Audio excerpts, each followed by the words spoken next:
Alright, Shalom Mashpaka.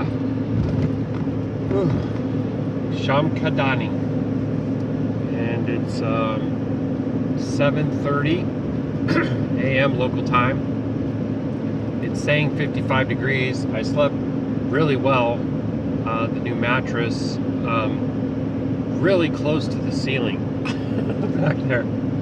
So that was interesting as someone who's always kind of struggled with claustrophobia, to be like every time I move I'm touching the ceiling, seems like. So yeah, that was interesting. Getting in and out, transferring the bags. I have to basically like transfer them over my body to the driver's seat when I go in the back. So, and then when I get up, I move everything back to the bed so I can get in the driver's seat. So it's fun. Anyway, all is well. I got about 15 minutes until I get to the fuel destination that I have programmed in here.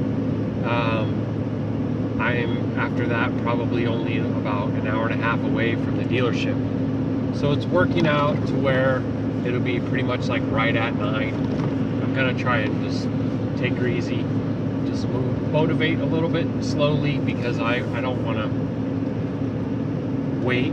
I've been early a few times and you kind of wait, and it's like, I don't know, it's just a little bit stress. And I think that also, you know, they show up and they see that you're there, and then they already get a bad taste in their mouth. Salachia, I should have said that word. They get an unfavorable taste in their mouth. Like, oh, because they're not really like wanting to be at work, you know what I mean? So even if it's just that 30 minutes, I think it makes a difference. So I'm gonna be shooting for that. Not saying that I won't. If I get there early, I'll wait. You know, I'm not gonna wait somewhere else, hide around the corner or something stupid. But anyway, so yeah, this load is almost done. I've dropped this off. I do not see my tolls yet when I log into my Easy Pass. So that's a concern, because I dang sure need to submit those for reimbursement. I could deliver the trailer, but I wouldn't submit all my paperwork for reimbursement until I had those charges. And why they're not there, I don't get it. I do not get it. Maybe it's maybe they'll be there at 9 a.m. or something, you know. I do appreciate in Massachusetts they show you how much each toll booth is. I went through tolls in New York. I have no idea what they were. No clue. I think I'm expecting to pay somewhere around $22, and that is loco. Don't you know it's loco? Yeah, that's crazy stuff.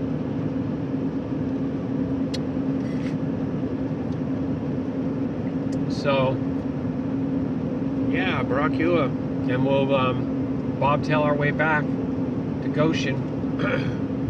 I did not eat anything. I didn't eat anything for dinner, and I ain't eaten nothing for breakfast. So, and I'm not sure when I will, or maybe I won't for a bit. I don't know. But it's okay. I know what I want to eat next is I have some Nerlin beef with Anderson lamb, and I have, see, now I can't say the name of where the eggs come from because I don't know. Maybe Melissa? Hey, my shop has like 4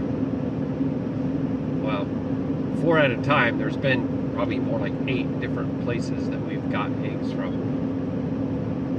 So I'm not sure which ones. But I think the newest one, she's able to get 10 at a time for $5 a dozen. So $50, and it's, you know, like that whole section of the fridge being filled with eggs, which is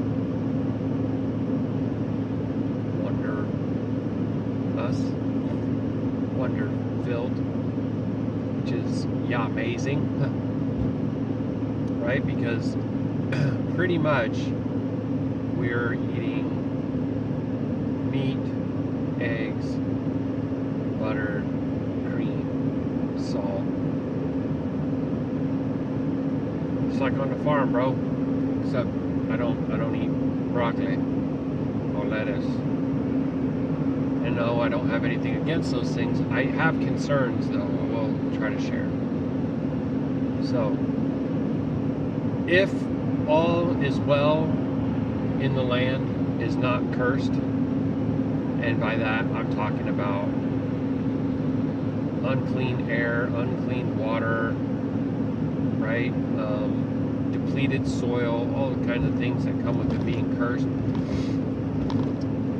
And they do things to the seeds of the fruits and the vegetables, so we have to be cautious. And just because they say, boom, stamp of approval, this is organic, whatever, how can we really trust them? I mean, at what point do you stop believing the town drunk who lies to you every time to get $5? Like, he just keeps lying and lying. He's got story after story, and you just keep lending him money. Like, okay, well, that's kind of foolish, right? Especially if you actually know that he's somehow getting his hand on a bottle every day. How's he doing that? See?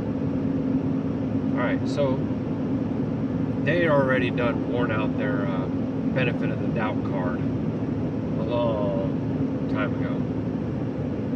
So that's the thing. The beef, I believe, has the ability built in, created to filter. And Abba calls it Qadash, right? It's for a reason. So, but my point is that some fruits and some vegetables could be toxic and we wouldn't even really kind of know it. Not to mention that I've been trying to detoxify my body from decades, an entire lifetime of consuming things that I should not have, being fed things that I should not have been fed, and feeding myself things that I should not have been feeding myself, right? So that's a personal choice. I'm not saying that they're unclean. I would say that genetically modified something is unclean, like a genetically modified apple to me, scripturally speaking, is an abomination because Yahuah already made it Qadash. Like, it didn't need to be improved. You can't improve it, man. Man runs around here thinking he can make things better all the time, changing all these things. Isn't that the spirit that's behind these dams? Not realizing that you're restricting the flow of the water over the surface, which would be like me cutting off tubules in your lungs so that all the air couldn't move freely everywhere it's supposed to.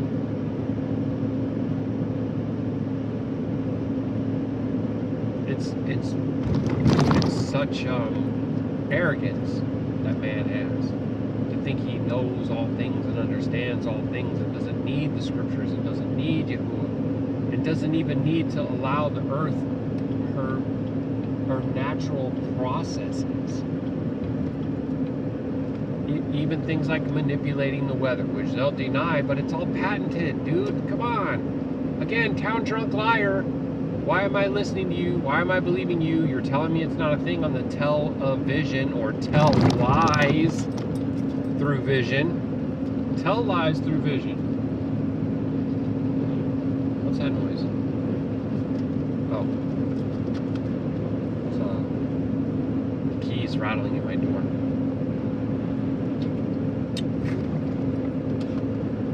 I need to get over it.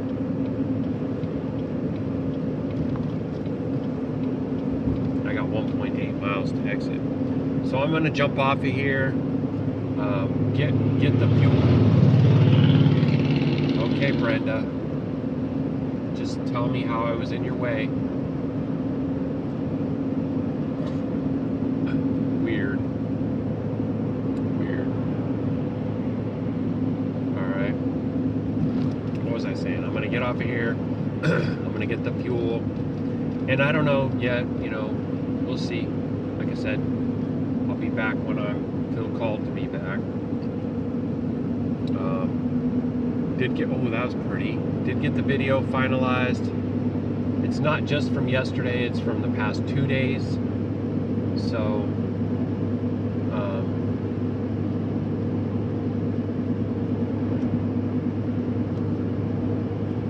I know that there's a lot of pretty stuff that I saw on the way out here on the other side of the road. However, I'm going to go back on a non-toll Yahusha found a route going back to Goshen that has no tolls, which is important because they don't reimburse me for the tolls going back. Imagine that. That's interesting. But some fights aren't winnable or worth having. Okay, here's my exit. Trailer brake is working very well. I've been utilizing the trailer brake a lot more, and you notice like how it is in the very beginning versus how it is after, let's see, 815 miles. And we are getting 9.8, and I did run the truck some. You know, I did some this dawning too, like charge the laptop and stuff because I forgot to plug it in to the jackery. That's a funny thing about this lifestyle is if I get in bed and I've forgotten to do something, I got my leg off, and it's a whole big process to run out and plug something in. So it's like I need to make sure that I remember to do it before it's too late.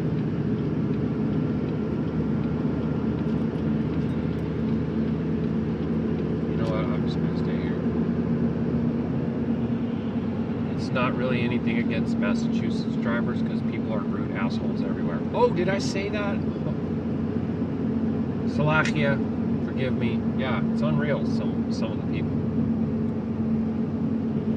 They don't have any kind of courtesy at all. It's crazy. And I think a big part of it comes from our social media lifestyles. You know, the keyboard courage. People say stuff that they would never say to your face.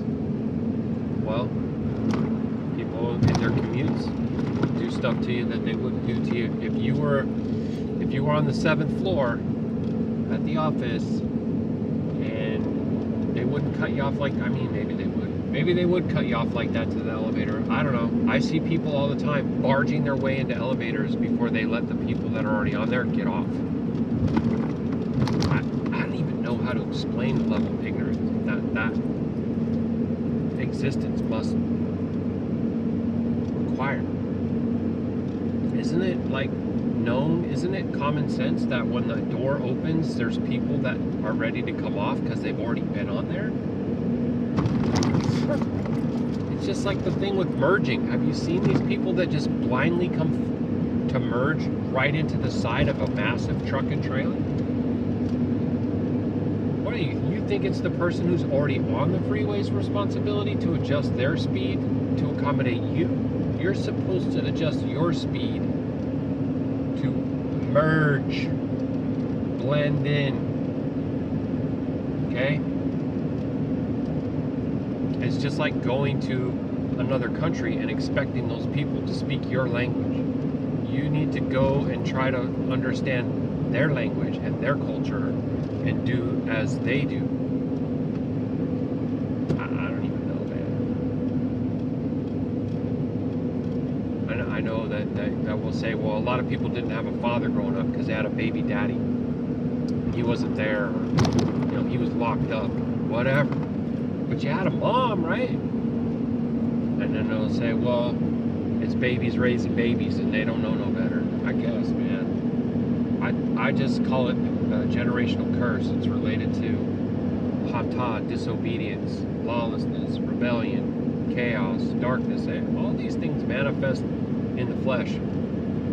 And one thing is, you can look at a guy from 250 years ago saying, "Oh, this country's going to Sheol in a handbasket," right? They weren't wrong. They wasn't wrong then, and I ain't wrong now, because that's the facts of what's happening, bro. A reprobated mind.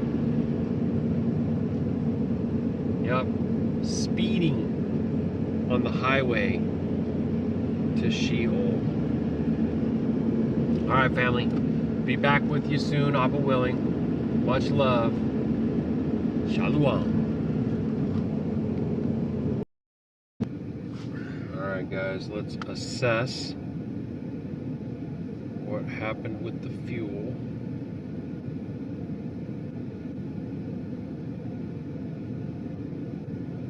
Wow. So I bought 79 gallons of diesel. The pump price is saying $4.39. That came to $348.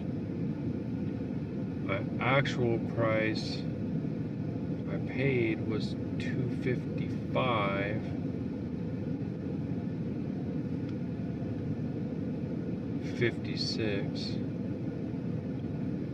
So $348 versus $255, $93 saved. That means I saved over $1 a gallon. That's just about probably the best. Let's see. 255.56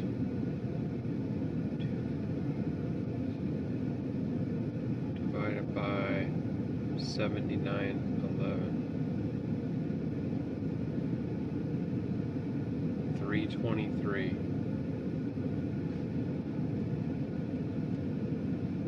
And it's not even really so much.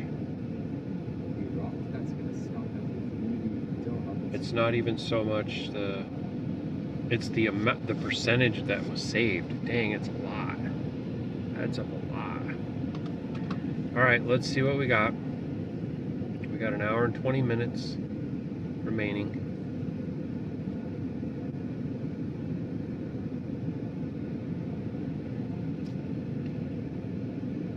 Try to see if I can get us out of it's a little bit crowded. And these guys really know how to swing these trailers around, man. They do a great job, some of them. Okay. I feel like I'm a little ways from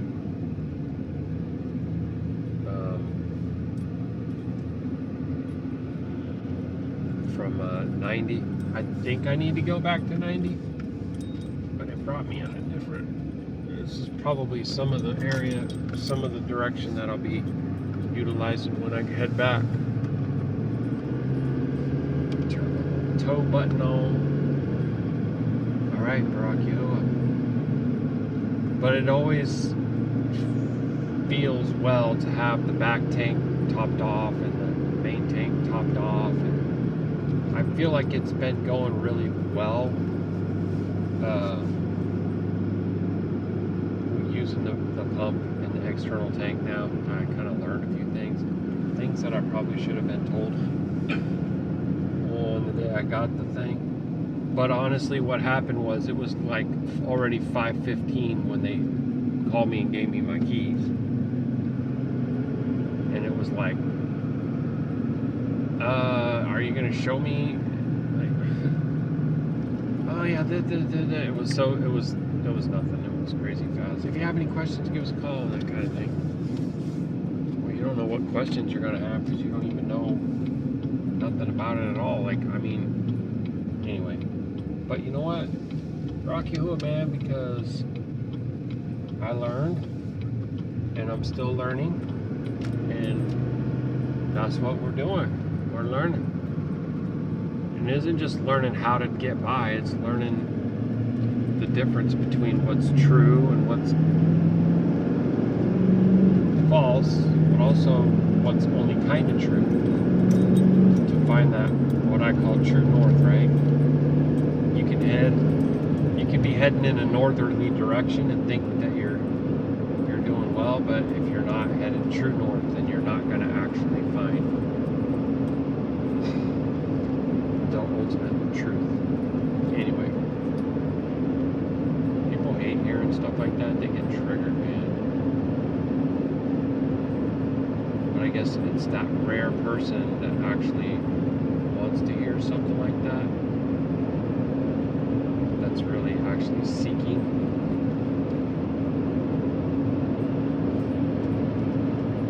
And they will find. If they endure and they seek, right? And they cry out to the Creator. Because folks, I'm still running around out here denying that there's a Creator. It's kind of amazing, man. That fairy tale that they told everybody how everything came from nothing is such a fantasy. You have to be part of the lunatic fringe to believe that nonsense. And they give all their confirmation bias. They use all the megaphones and all the platforms to reassure them that they're right, that's true. You know what? At the end of the day, it's just what they want to hear. I think they deep down they know it's not true, but they want to believe it, and they're letting them believe it, so they love them for that, right?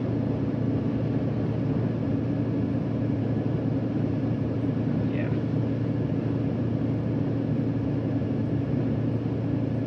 All right, so there's 90.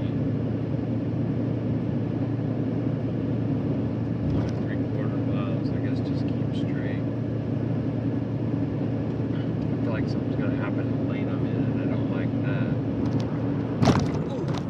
Let's just see what happens. Last exit before toll. We're not worried about that right now. We're gonna accept all the tolls. I would like to be able to see them on my account so I can print it out and claim them. So I need 90 east, which is right where I'm at. Baruk Atah Yahuah.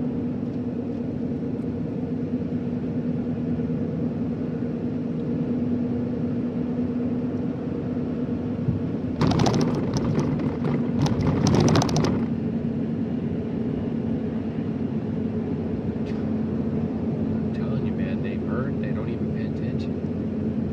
It's crazy what happens. Alright. Worcester, Boston, 90 east.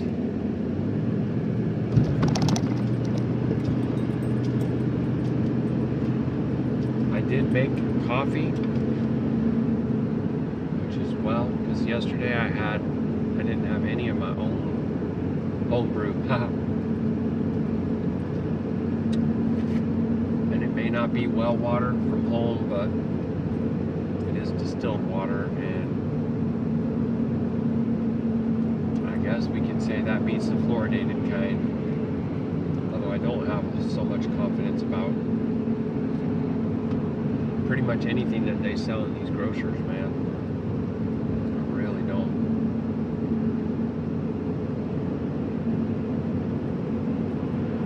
Baraka, sanctify your servant, your Qadashayam. 55 construction. Of course there is. And it says 10 miles too.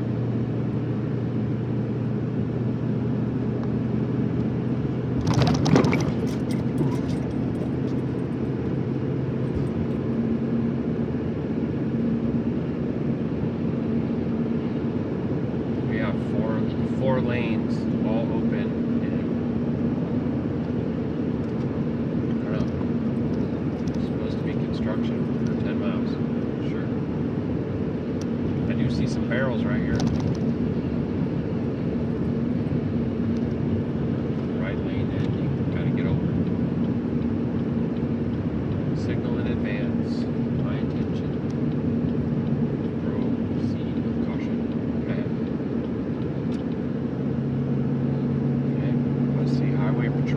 lights on up there.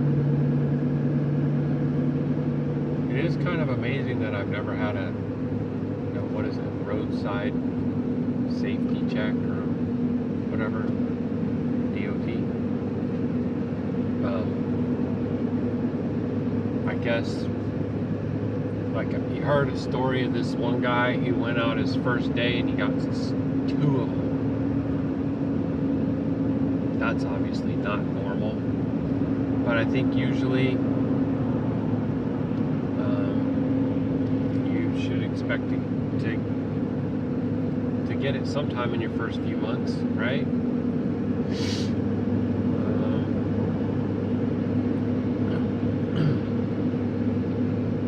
And really, it's technically, I've only technically been hauling for 1.5 months, so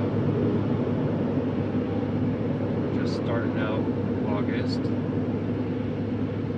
and I wouldn't be surprised.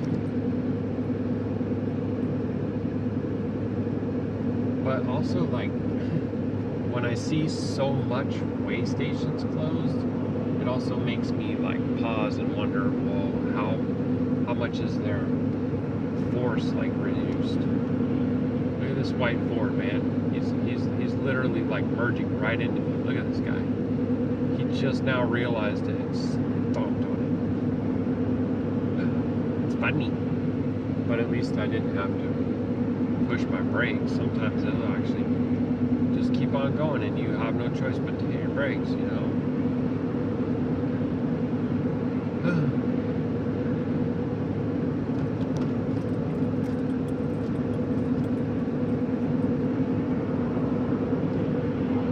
So I did see a memo that came out from the office that they've completed their Camping World audits. So it seems like they maybe have an annual audit of the inventory in the yard. Like Camping World probably has in their contract that they tell them all the units that they have or some such thing. Once a year. And I really think that that's part of the reason why July ends up being slow. I don't know. I'm having some experience with audits. A lot of things get put on pause when it's audit time. Management tends to pucker around audits. So yeah, I feel that that's a very touted sign for the drivers that it's completed. And then I turn around and see them don't. In fact, let's go look at the board right now. Would not be surprised if there's another don't. I think I saw, big bump. I think I saw 45 on there. And I was like, whoa, really, dang? So they have not yet dropped them, but they've only been open for 15 minutes, so I would continue to check this. I can't really take a load right now anyway, so I don't want to. I hate to look and see a bunch of stuff that I would want, that I would take, and then not be able to take it.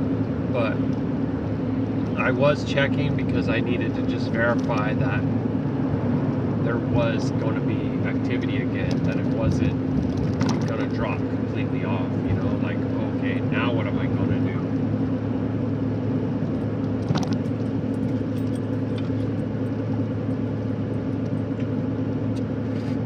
So yeah, I think that's all favorable news, and yeah, I want to try to get something quite large on the next one, but we'll see what Abba has in store. I just Palal that he provide that a bountiful. It's almost like when I was gonna say we would go out on a hunt, and then we would ask, you know, for a favor, right? a lot different than just being like, okay, you get this amount for this amount of time, and you get to a point where like your checks are all pretty much all the same, and it's just consistent, and all you got to do is show up and put on the face and play the game, and be fake. Right? It's kind of like what it's like, man. It's crazy. It wasn't always like that. Young person listening, it wasn't always like that. But everything definitely changed for the worse in 2020. It was already on its way out. But wow. It got really unwell. There's a Massachusetts Department of the Environment. Big full-ton work truck for the Department of the Environment. Wonder what they do.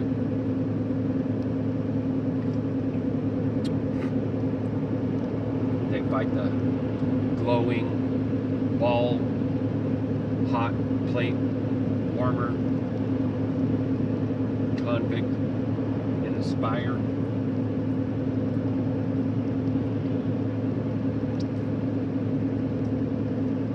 I didn't realize it, but sorry guys, I had the towel sitting on top of the fridge and there's this crazy reflection. Dang, you can't see anything out the window hardly. But it would be like that if you were riding shotgun and looking out the window, wouldn't it? That's basically what this is anyways. You're just looking out the window and just going on a drive. Chit-chatting it up. Alright, I got an hour until I get to the dealer. This is not a Camping World. Let me see.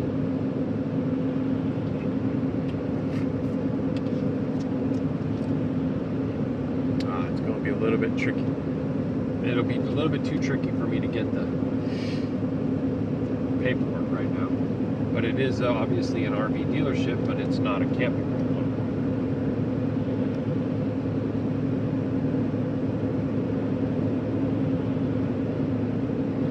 So yeah, I think that we'll have some interesting things to look at on the way back too. But I don't know for sure because I've never been on that route. I've only been on this toll road, right?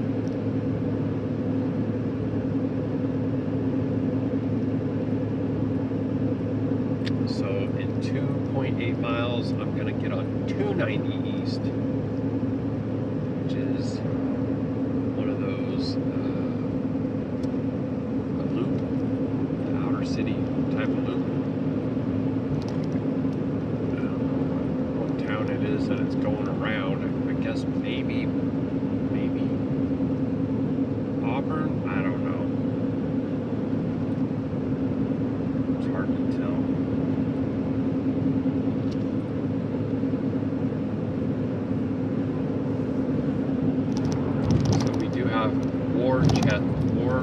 Worcester, next 3 exits.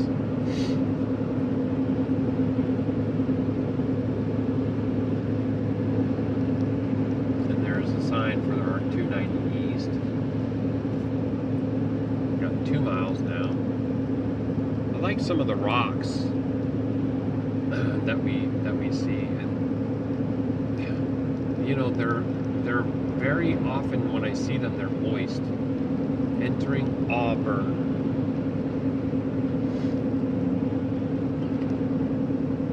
Worcester Airport exit 90, use 290 East.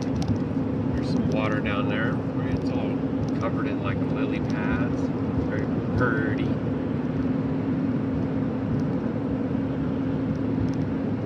Easy Pass Service Center.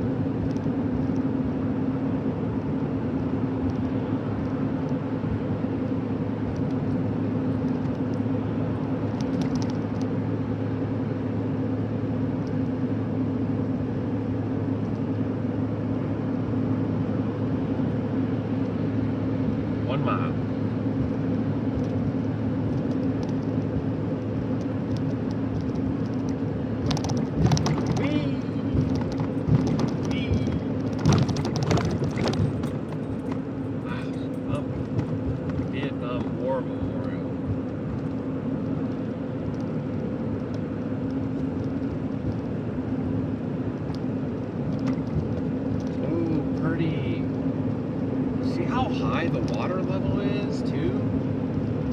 It's only like a foot below this road. It's crazy. 290 East. That's us. DCU Center. I don't know what that is.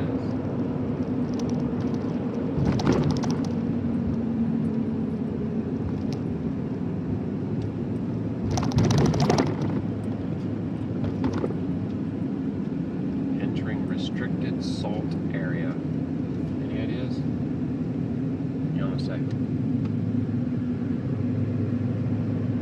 Only certain types of salts allowed. I'm just kidding.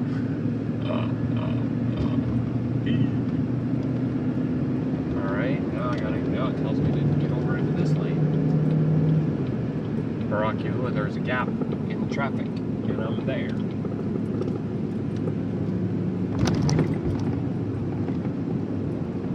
Matching the little display thing on the phone, the GPS.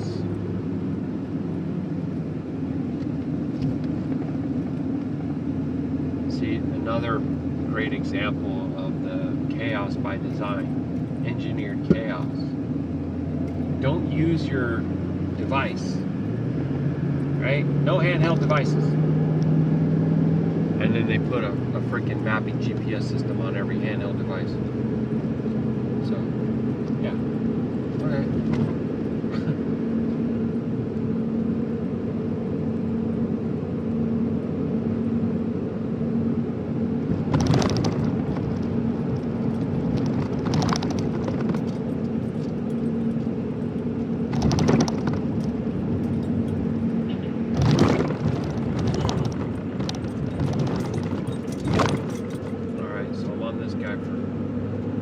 Miles, it merges me right into the fast lane, which I don't want to be in.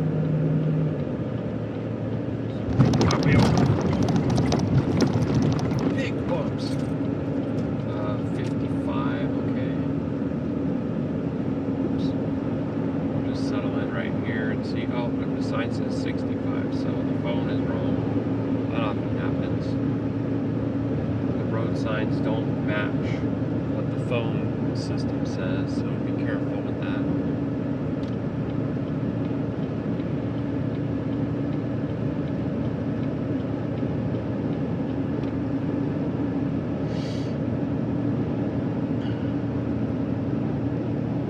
Alright, like I can take a breath now for a second. That was intense.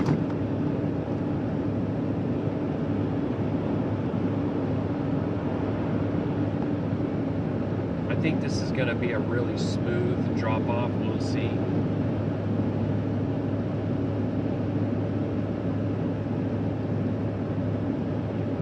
Like I said, I phoned ahead and I spoke to the gal there, and she said she was going to let her service department folks know that I was coming. So as long as that actually happened and they're expecting me, I think it'll be real simple.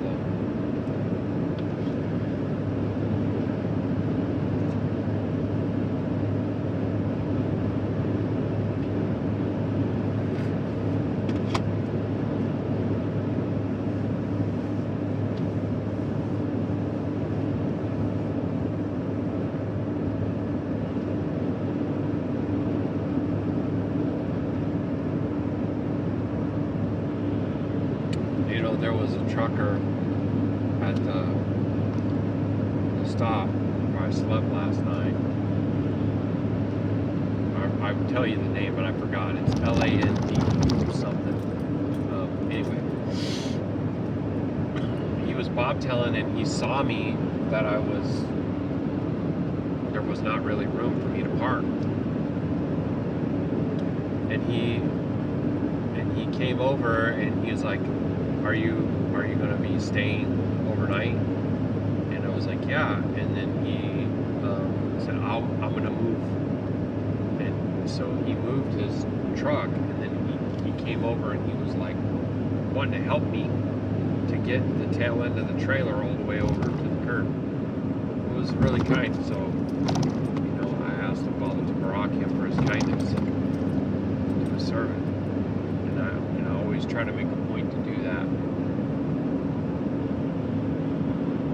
And I don't hesitate to ask the Father to deal with those who are unkind as well.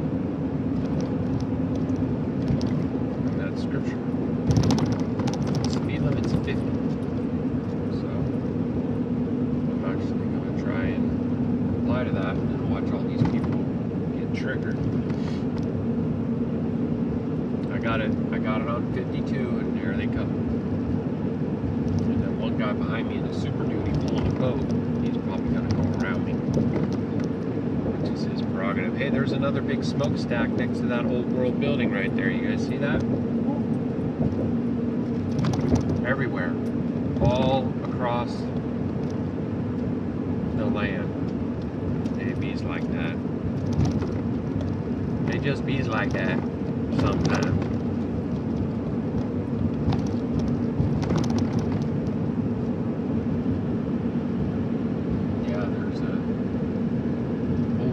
Circa. It's Trinity Towers, which is not clean. It's not what they told me. Ugh. So I was listening to this introduction to this show that they're going to have on Al Jazeera. That's something like Praying for the Apocalypse. Part 2, I did listen to the first part. It is difficult for me to listen to some of these things, but I try to pay attention to what they're saying and what they're doing. And they have this clip from this guy, John Hagee, who's like wrote a book called like the Four Blood Moons or whatever. He's an ex-Gen evangelist and all that. And he's like saying, you know, the end of the world is now. The next thing that's going to happen is the return of our LORDJESUSCHRIST. And for those of you who don't know, I just spelled the names of 3 different 4 mighty ones. He just said the Babylonian Trinity that they worship. 3 4 mighty ones means 3 demons, if you don't know. And they combine it all into this one, basically anti-Mashiach is what they do. And it's crazy because you can't hear it unless you have been shown it. And boy, you hear anybody saying what I'm saying and you haven't been shown this truth by the Father, and you will be triggered. I mean, bro, even people who don't practice their FAITH, they too will be triggered. It's crazy. I got 14 miles and now. Oh, I see. I do apologize. That was my confusion. The locals are probably like getting triggered. It said exit only, but it wasn't talking about this 3rd lane. It was gonna have its own. Yeah, I don't know why it says exit only above a lane that isn't gonna be an exit only lane, but I'm gonna err on the side of caution.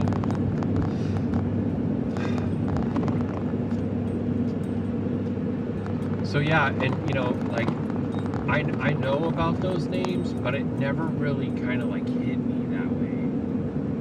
When he said the return of, and then he said Demon 1, Demon 2, Demon 3. It's not just one title for one entity, one being. It's literally 3. It's crazy. It's so crazy. Alright. I don't know what's happening here. Okay, I do now. These 3 lanes are crossing under the other 2 right lanes. I mean, okay. Isn't that weird? I don't know why you wouldn't have the the 3 right lanes go to the right and the 2 left lanes go to the left, so that they didn't have to cross each other.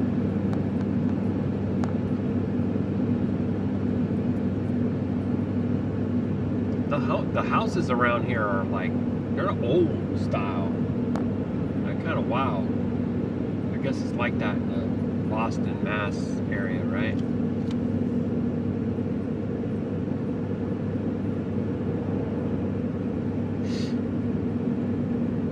Plantation Street, Worcester. And the speed limit's back up.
They have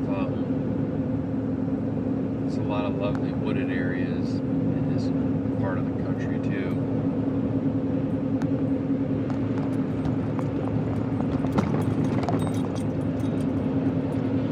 And like, I don't know what kinds of trees they are, but they're really pretty. Pretty river too right there. Baruk Atah. Yeah, that big boat did finally pass me. And he's got dual outboard motors. They say 300 on them, but I don't know what that means. Really.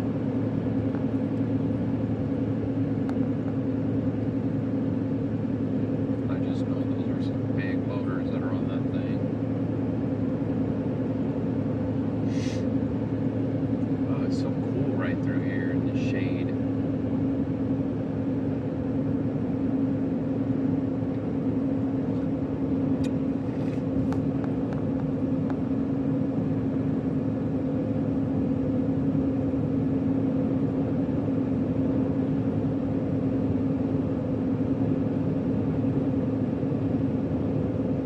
I think this motorcycle's gonna come flying by me in a second. Here it comes.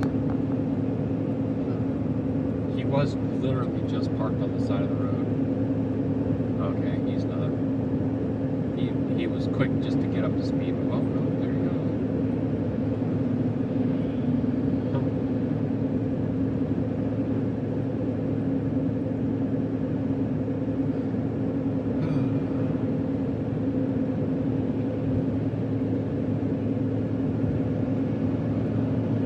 It is pretty wild to be up here because just the other day I was in New Mexico.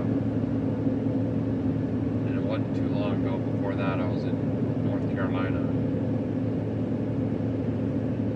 California. It's kind of crazy. I was so tired yesterday. It's a lot of hours driving when you start stacking them, and you don't stretch out in the bed, take a shower. We did get to take a shower on the day that I picked this trailer up. Now lost track of all my days. What the heck day was that? Thursday. And today's Saturday. Yeah, okay. So I'll be trying to look for something on the way back, and I got a bunch of shower tokens for Pilot and Flying J, so it's just, you know, it's like I probably could have tried to do that this dawning, but like when I got the trailer on and it's the day I'm gonna drop the trailer, I just want to get that done. Just wanna get that done. It's like you can't relax. You know what I mean? I've taken the shower with the trailer on before, but it's also a little bit more like, where exactly are you going to park? Because we're in that weird middle area, right? So I guess I'd try to park wherever they have RV parking, but you know that you're going to be there for a while, so yeah, it's always worked out. Papa's always given me a place. I backed into a place, at one of the truck stops I was at, took a shower, came out, and I had to like do some kind of 3-point turn just to get out of there. But like I said, I did it. I don't like to back these trailers, especially without a spotter, but I've done it several times. I've had to do it several times. I backed in at a Cracker Barrel. I had to show my shot. Look how close I got to that tree. Not on purpose. Just thanks be that, you know, I was like saying, okay, that's probably close enough, and then I got out and looked and I was like, whoa. I didn't even see you there. It wasn't a, it doesn't matter, I guess. It still would have done damage. It's big enough to do damage, but it wasn't like a full-grown tree or nothing. But still.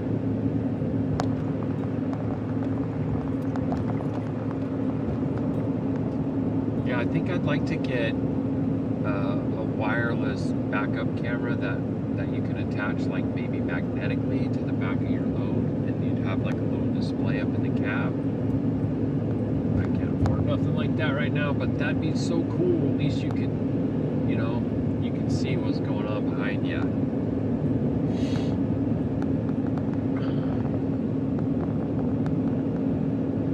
Alright guys, I'm gonna jump off of here for a bit, sip up on some more coffee. I'm only about 45 minutes away from the dealership. It does look like we're gonna get there at 9:30, which was kind of my goal. So Baruk Yahuah, and I'll be back with you guys shortly. Papa willing, Shalom.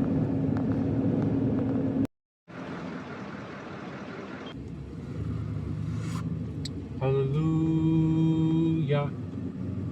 Rumamuya.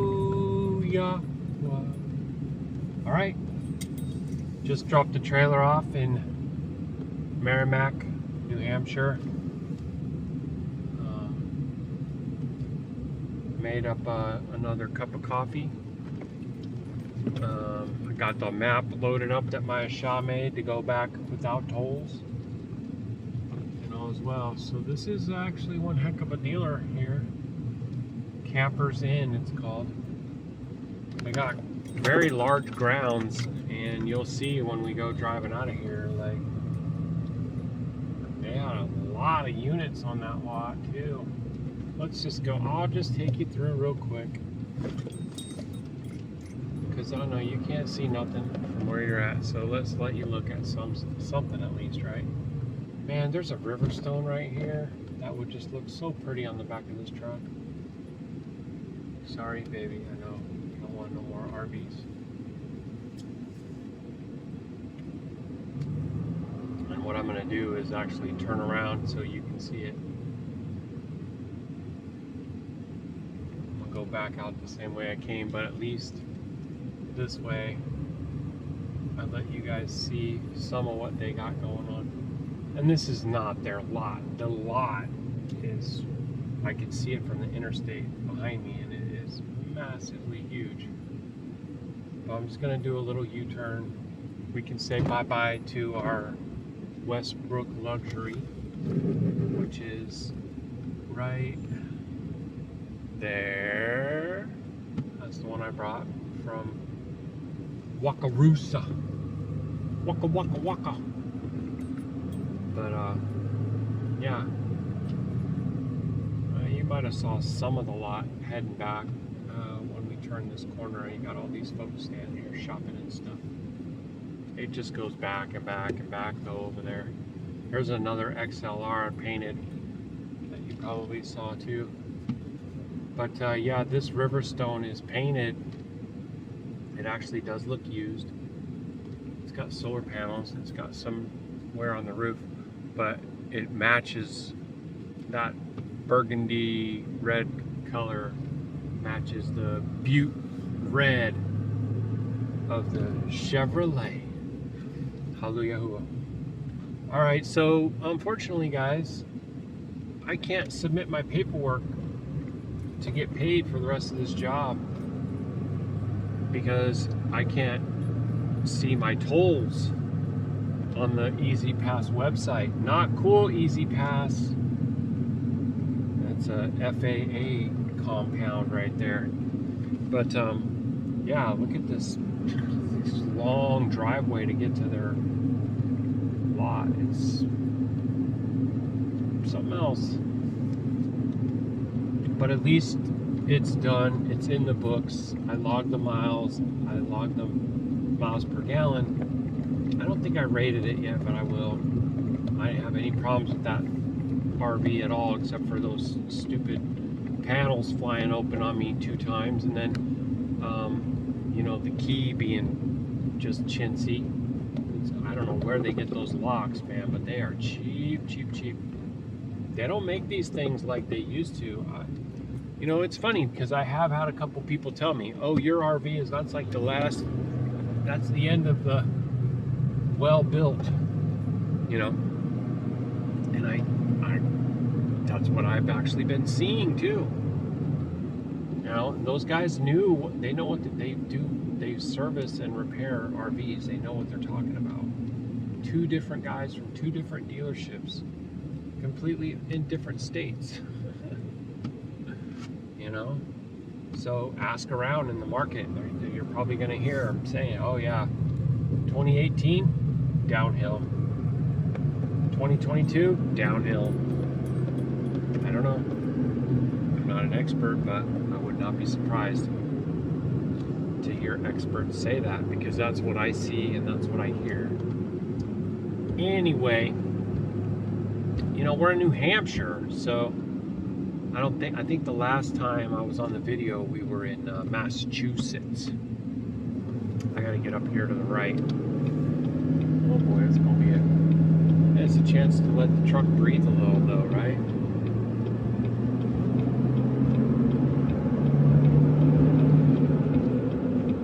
Yeah, I put the rock guard in I pulled it off and I put it in the back along the side of the tank and the toolbox, and it has a cutout for the wheel well already. Like, it's perfect. I don't think it's going anywhere. So, yep, I threw my little pins. They're on rings, so I hooked them to one of the oh, I forgot what they call those things now. The thing that you clip the disconnect cable to. They use them in like rock climbing and stuff too. I forgot what they call that thing. It has a funny name. Anyway, so we'll see if I get some improvements in the fuel economy arena. Baruk Yahuah.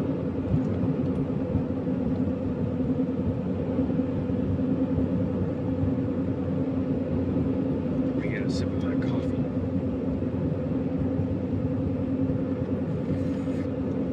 Now, I did notice when I came into New Hampshire, the speed limit dropped 10 miles an hour, and people seemed like they were more laid back. It was weird. It was really weird. So, I don't know, interesting place so far, what I've seen in New Hampshire. What can you really tell from, you know, a few dozen miles on an interstate? But it is what it is.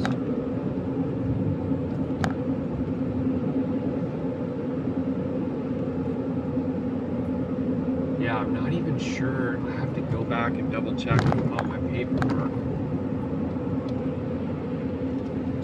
Actually, now I really want to check. Hang on. I can look because it's literally like right here.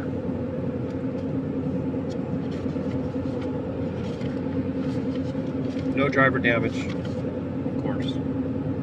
I shouldn't say it like that. So $1,600, and they paid me $8, so it'll be $800 more plus whatever goes on with the tolls. I'll let you know when I find out. I guess I gotta wait until tomorrow to find out. I mean, I don't like it. Is it okay for me to not like that? You didn't have a problem taking my money immediately, right? As soon as I went through the thing, you scanned and took my money. So why can't you give me my confirmation? Like, I mean, I'm sorry, I was getting same day feedback when I was in Indiana. So what's up with that? I guess it's because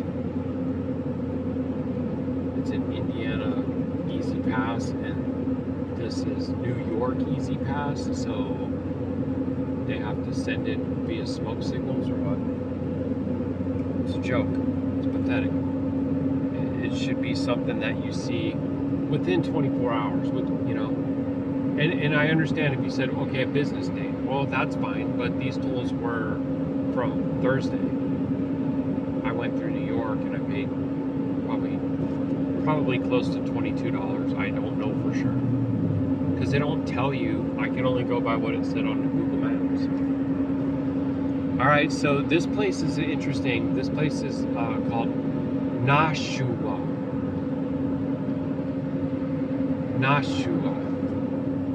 Wow, I don't even know what to think. So, Shua in Abrith is to cry out. You have Nashar, Natsar, Nasa.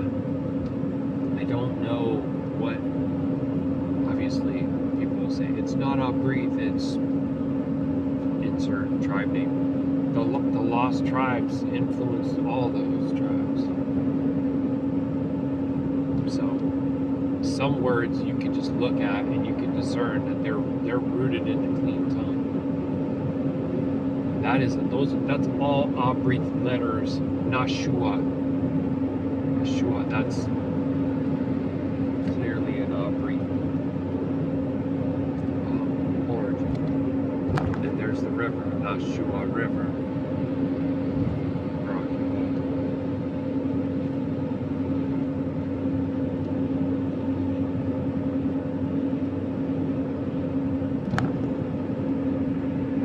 So it's telling me that it's 921 miles back to Goshen.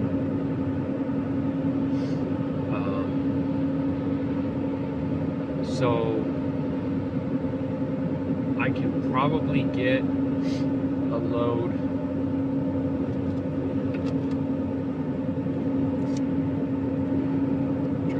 Just trying to do some basic things. Oh, you know what? It reminds me, I need to turn my change my status on my driver's log here in 1 second.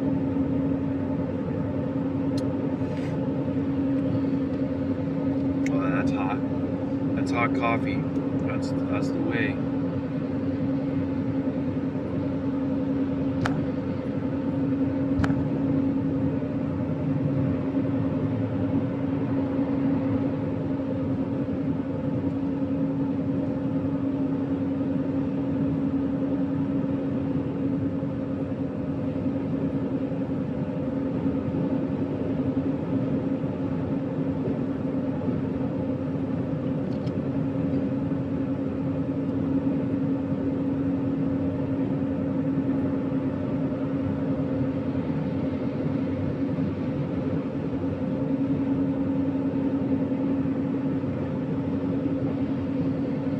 Okay, there we go. Driving for 21 minutes. Switch back to this.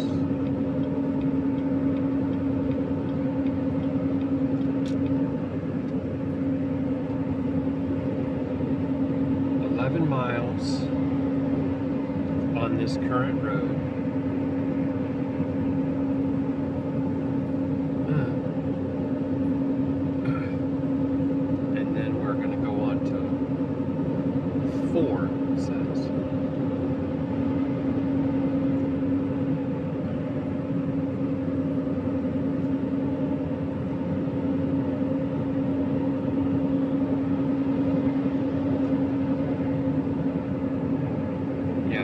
Okay, I was gonna try and do some calculations. I forgot.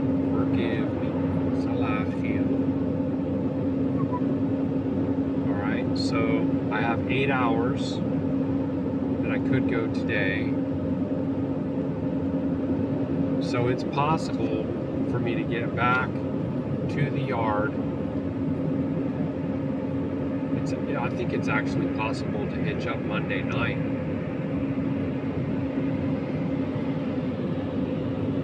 So either way, even if it's Tuesday dawning and not Monday night, I would probably still go ahead and get a load tomorrow if there's something available. I have to be within 250 miles. Actually, I have to be within 250 miles to self-dispatch. I guess I could call my dispatcher and ask to be assigned to something, which I probably would do. You know, if I see something and I'm like, oh, bro, I'm all over that. It's going to Alabama or it's going to Texas. I want to go to the South. Not because of the weather, because of the people. No offense. You know, like I could use that after California, and everybody here was kind though. Don't get me wrong. I really honestly asked my Yahusha, like the idea of me coming up in anywhere into the Northeast is like, you know, that's why I say never say never, because if Yahuwah tells you you're going there, then you're going to go there, right?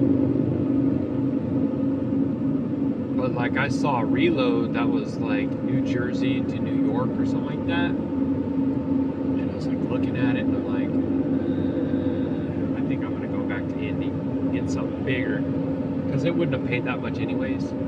It'd probably been a lot of trouble and a lot of traffic and a lot of tolls and all kinds of things. So I'll err on the side of caution with that one. I'll say that my experience tells me that that would not have been wise to take.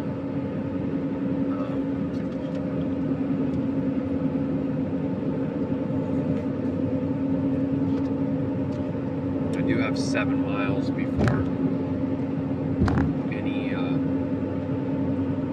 road changing, so let's look and see. Now they still ain't, oh, because it's Saturday, dude. They probably ain't gonna see Pennsylvania to Pennsylvania, California to California, New Jersey to New York.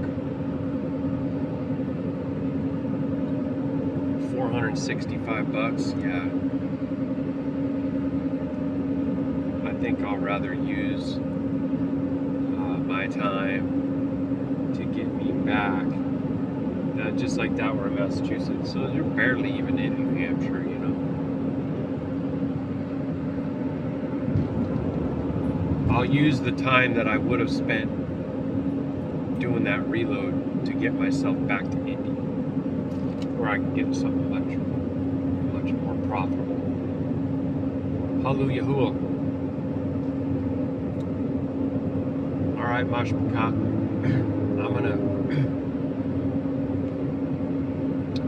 cut her off for now. If I start seeing something that I want to show on the video, or I feel like I have something that Yahuwah wants me to tell you, then I'll be back. Otherwise, Shalom for now, family. Shalom. Well, I had the camera on recording for about 40 minutes and I just looked over and it was turned off. It hasn't happened in a while, but it just happened again. I just saw a sign that said Salem Township. We got a lot of Salems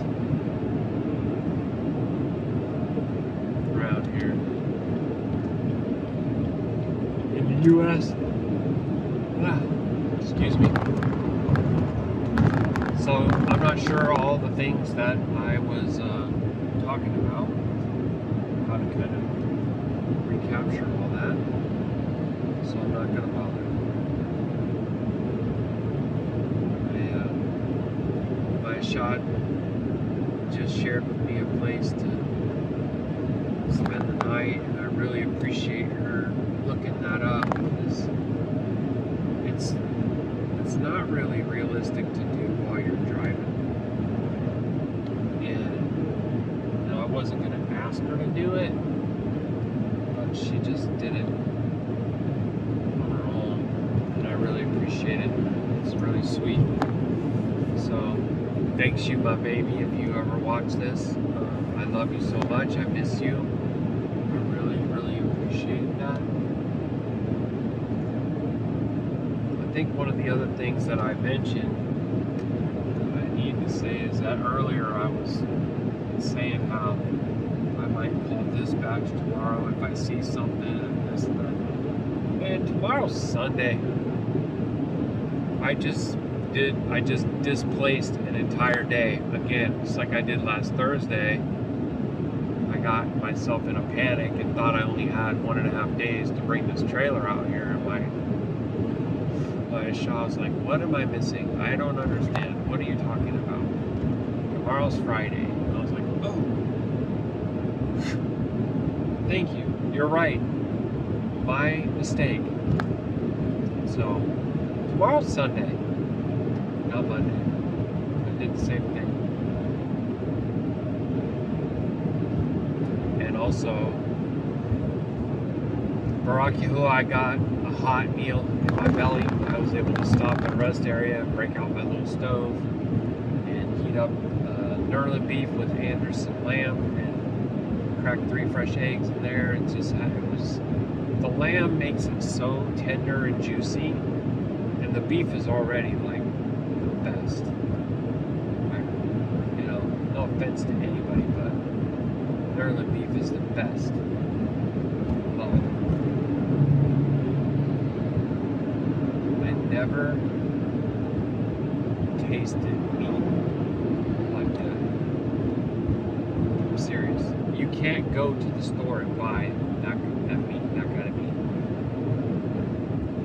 If you have access to some kind of local rancher, or you raise your own cattle, then you know what I'm talking about.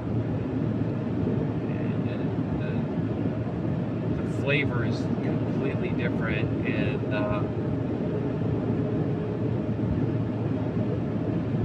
nutrient dense, right? It's unreal. And I feel great from it.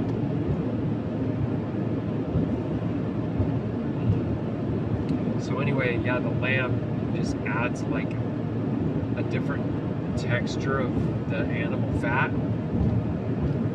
And so it makes it like really moist and juicy. And then I just love to crack a few eggs right on top and cover it for just a couple of minutes.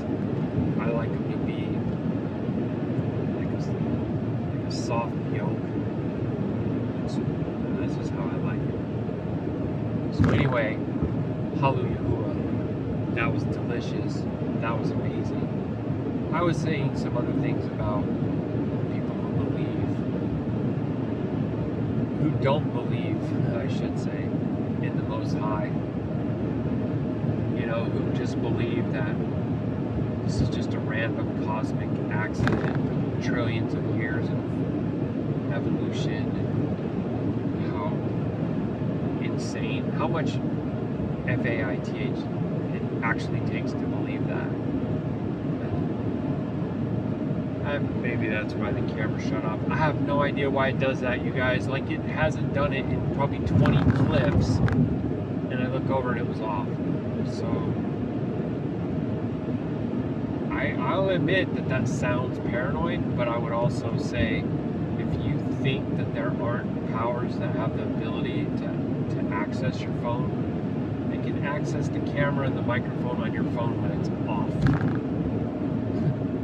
They want you to believe that downloading a certain app can cause this problem, or that China has a backdoor chip that causes this problem. Look, it's designed to be able to do that from its very inception.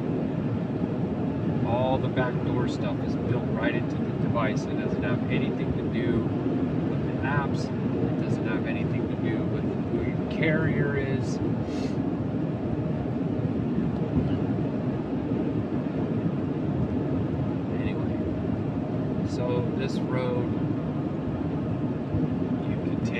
to Scranton and something else, but we're obviously not doing that. In 2 miles, we're going to stay on 84. So let's see how that looks like.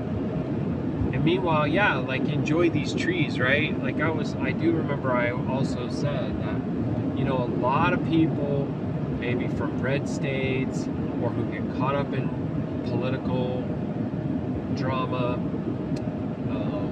or have never visited the Northeast, don't realize the beauty that's here, right?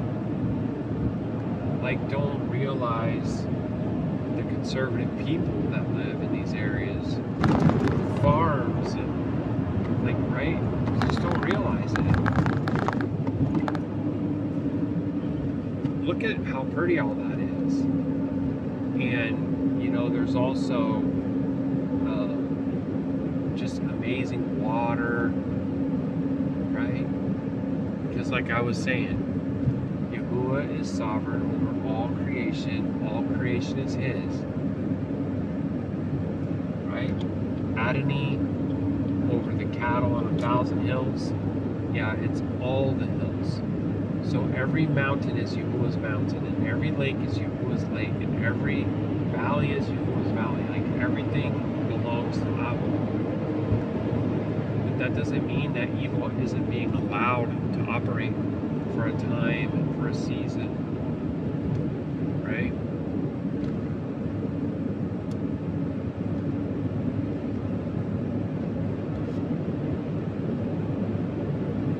You see the purple flowers down at the base of the rocks right there?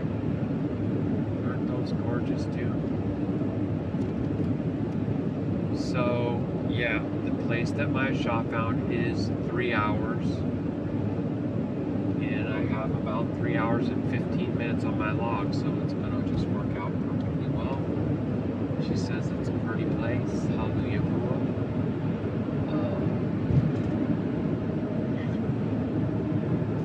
So I don't know how much I'll leave the camera on. I'm gonna just kind of wait and see how that goes. But I did also mention, I think, that I was in Pennsylvania earlier in the other clip that got removed. So bizarre.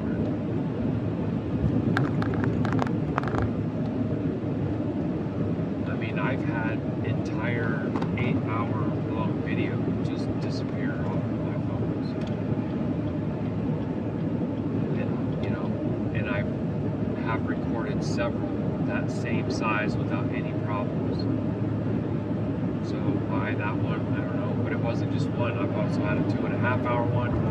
And then I've had this somewhat newer event where the camera just shuts off. Look over and the phone is on the home screen, and that's why you probably have heard me say, I'm just going to lock this video in, I'm just going to lock this video in, because if I don't, sometimes, right, it just disappears.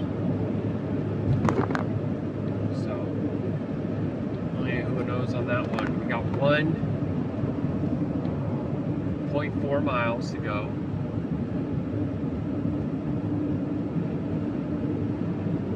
And we're going to get on 81 South.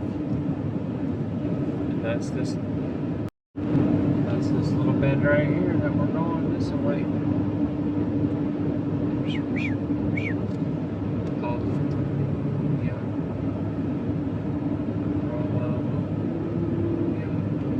If that says exit number 1, does that mean that I just came into a new town, or does that mean that's the last exit for this state? Very, very interesting. Let's see what happens. I don't know.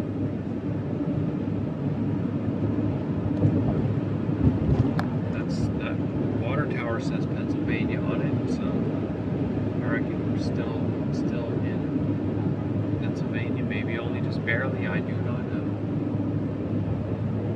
Scranton exits 81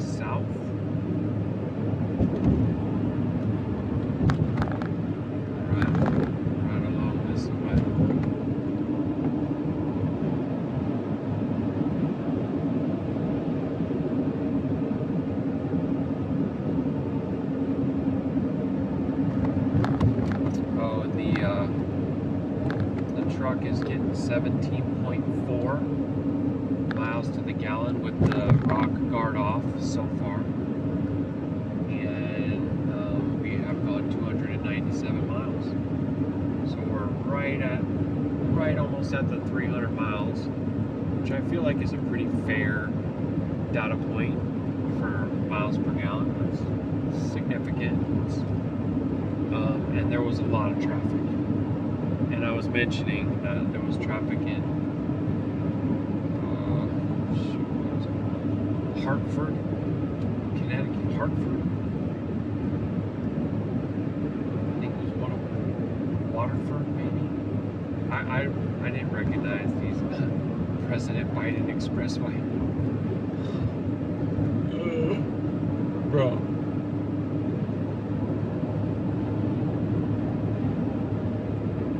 That's funny.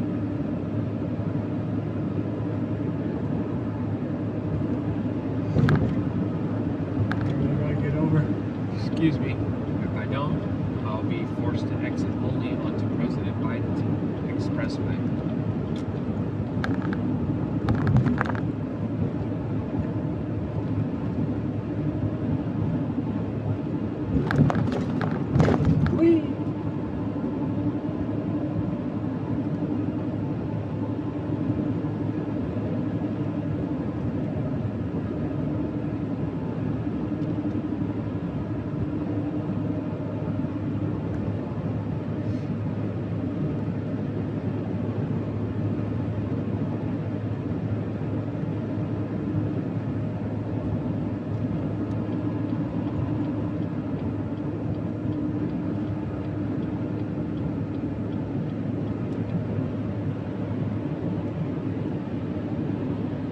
Okay, so this is saying to stay here for 34 miles.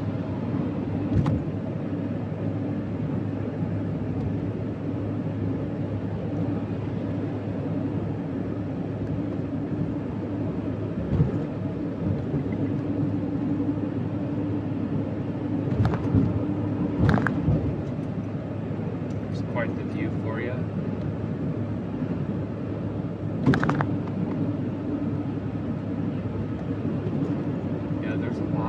Just old style homes up on this hill here.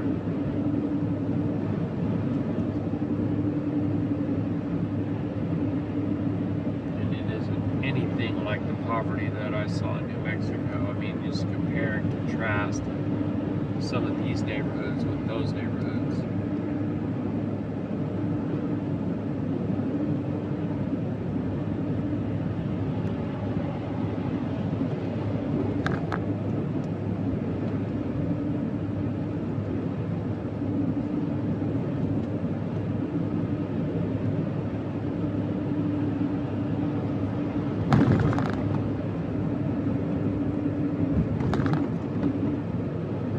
This guy's got quite the arrangement here with his big smoker trailer. Collapsible canopies and he has an A-team paint scheme on his van, Bulldog Barbecue. That's cool. I mean, I'm not into eating swine's flesh, but I still think you're pretty cool, brother. That's all right. I would love to be able to tell you it's unclean, but you know, you could always do beef and chicken. I'm not against barbecue as far as it being unclean at all. It's just that it's loaded with sugar. So if you're someone who's conscious about that, especially if you are concerned about diabetes and the acidity, parasites, and all those kinds of things, then you need to probably look at cutting that right on out, or at least way back.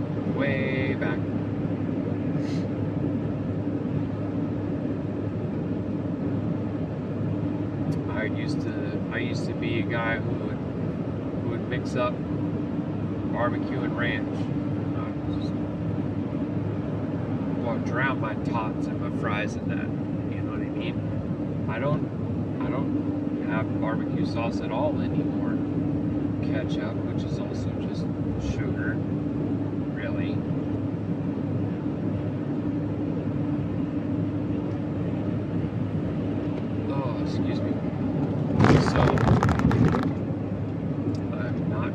to say things that I'm not willing to actually like put into, like, exercise myself. I do it myself. And I would just encourage you, if you're really concerned about health things, that you look into that and, you know, be willing to eat animal proteins and animal fats, eggs with the yolk, chicken with the skin on it. Those kinds of things are actually very, very healthy for your brain and for all the cells in your body.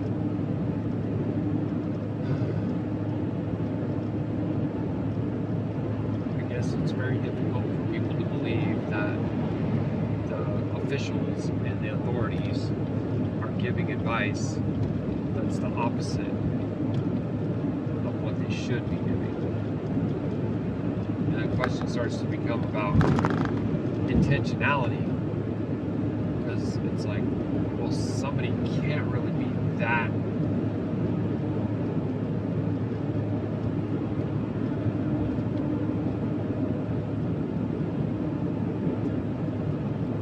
so it's kind of like, if you have a political leader who's making every kind of decision that's actually harmful to the land, you're gonna say at some point, I can't believe that they're just that idiotic. I think that they have ill intentions.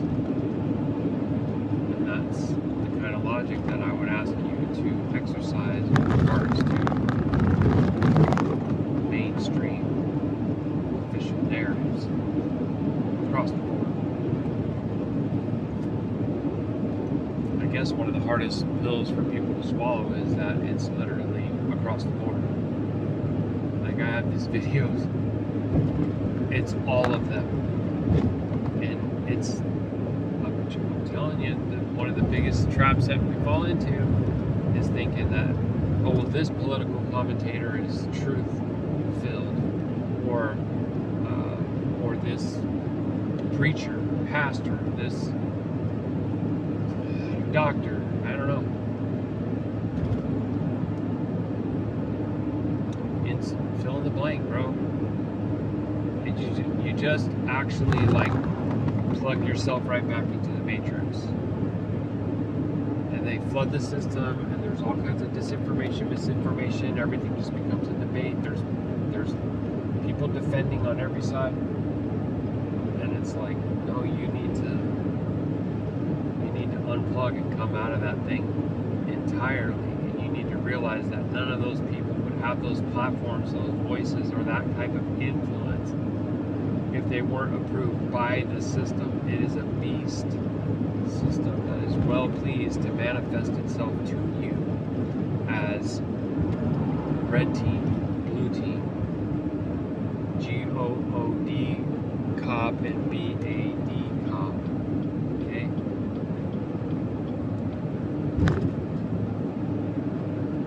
Even new COVENANT and old COVENANT, even that, right? They do those things, they make these camps, you get yourself into a certain jersey, and you're still participating in the game. When the key thing that you need to do is turn that game off, man. It's rigged. It's a fake. It's a trap. Just like, would you think that some would you think that some Hollywood, which is what they used to make wands out of, I don't know if you've heard that before, but you know, it's pretty interesting because it's all spell casting. Would you think that there's some Qaddash movies that come out of there? Because see, you see what I'm saying. If you're a person who's realized that no, none of it. It all has an agenda. It's all twisted. It's all spiritual warfare. Really, it's not depriving.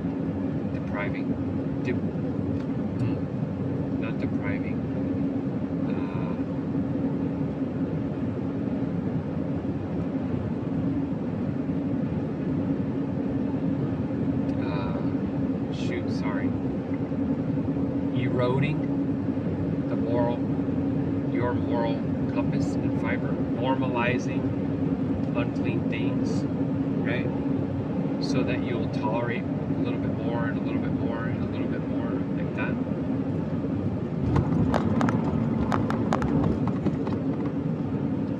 I don't know. If you don't realize that, then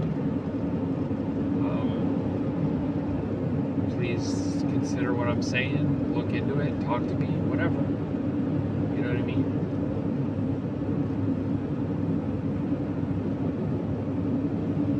There's not a name on the ballot that's for you. There's not a movie at the box office that's healthy for you to watch. There's not a song on the radio that's clean for your ears. It's a struggle, bro. This is real talk. I don't believe that there's any consumable items in stores like Target that are actually like healthy for your body. And I'm not alone, you know. Anyway, where are my people at? That's what I've been saying. Where are my people at? That place is called Apollo Flow Controls. Yeah, because what? Somebody was going to start a company that makes doohickeys that are like valves for, I mean, flow controls? I don't know. What is that? Spigots, faucets? Check valves? I mean, I don't know. But they're just like, yeah, I'm just gonna so happen to name it after the SUNGOD. Apollo. That's who Trump worships, you know that, right? Or do you not know that? I don't know, maybe you don't. Oh. Dang it, why do you want to box people in? So frustrating, dude.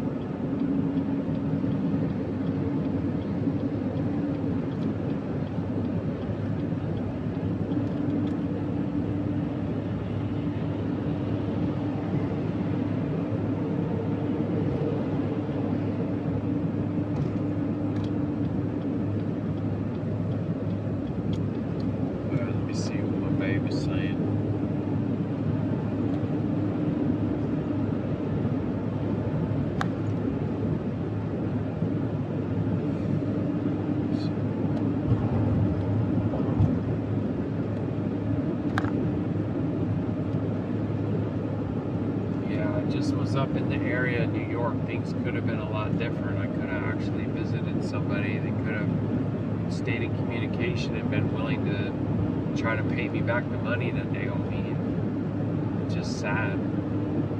Look at this. It was an opportunity for us to sit down and break bread together. It was like literally in your state, bro. Like from the opposite side of the country. What the heck? That's sad. Where's my people at?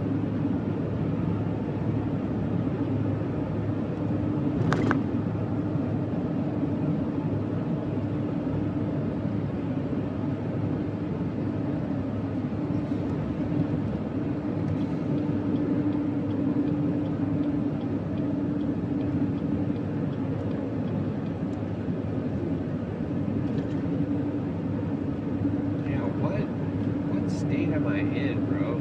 I'm in another state, right? Because the exit number's changed, or is that not? I don't know. Bear Creek. I'm just gonna try to pay attention to the signs. I'm not gonna bother and try to figure it out on my phone. But it is funny how oftentimes I don't know what state I'm in. Well, there's a great opportunity for a cut down right there. You don't know what state of mind you're in, or something like that. Some kind of joke like that, right? Oh boy.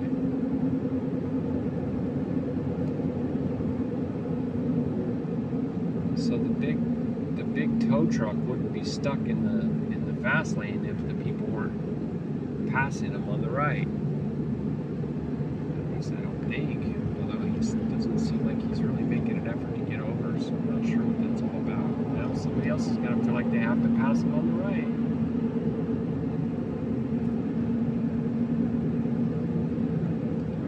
bunch of other people, maybe even me. Okay, now he's getting over.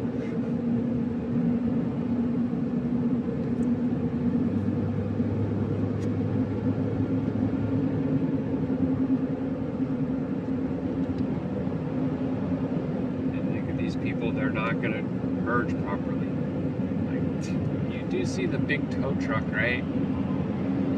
What the heck, man? So is it just me, or have you guys noticed, like, I mean, I was working with people for years and I saw the mental decline, systemic, across the board.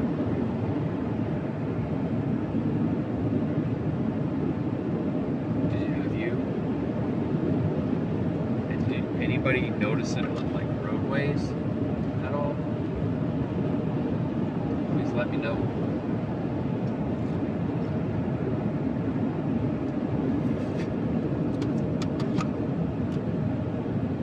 Some other large populated area down there.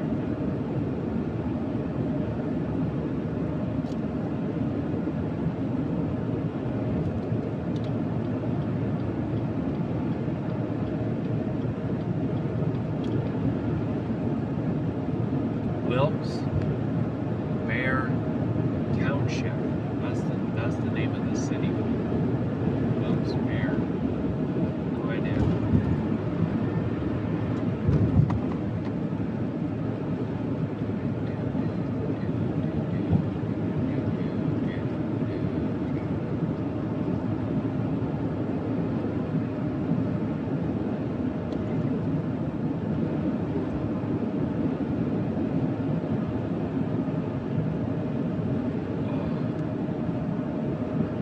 Bloomsburg.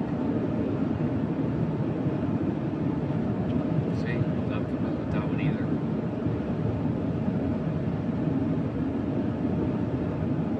$16 miles. And that'll be to get on 80 west, which I'm familiar with that. Just not so much this far east, right? But go on 80 quite a bit out in the west. Also in the plains.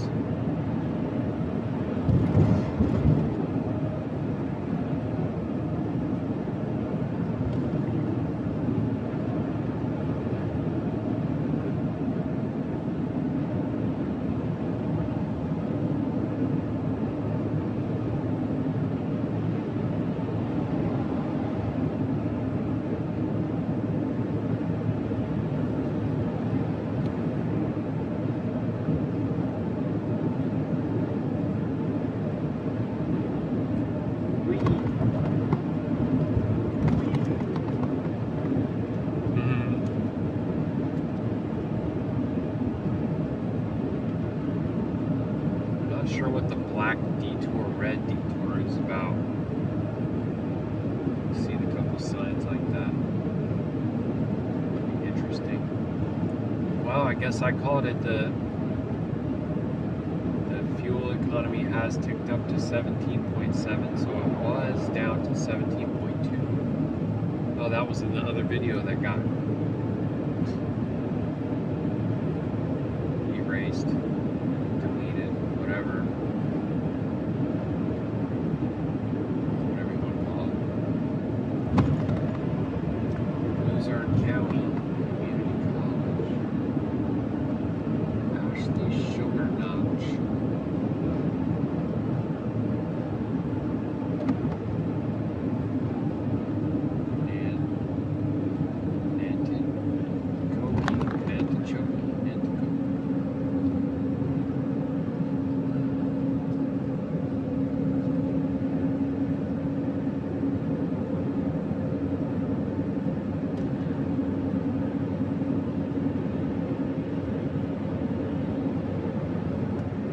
I guess it was probably in the other video that got deleted that I said somewhere I have a brother who's gonna someday have a type of dominion over this land.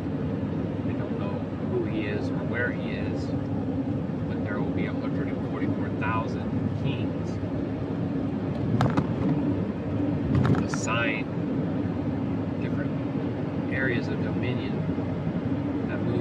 out of the throne room of Yahuah at Mount Zion.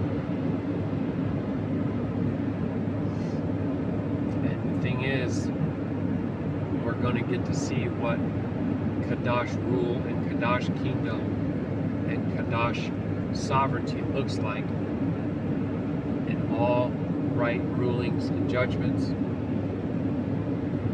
No bought off folks, no backroom deals, right? No conspiracies.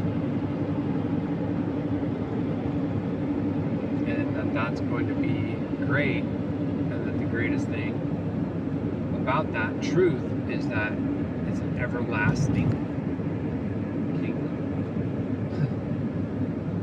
So just remember all this stuff, because I mean, honestly, one day we won't even be thinking about it or caring about it, or really, right? We might go back and look at all the different ways that Yah intervened and protected his people, and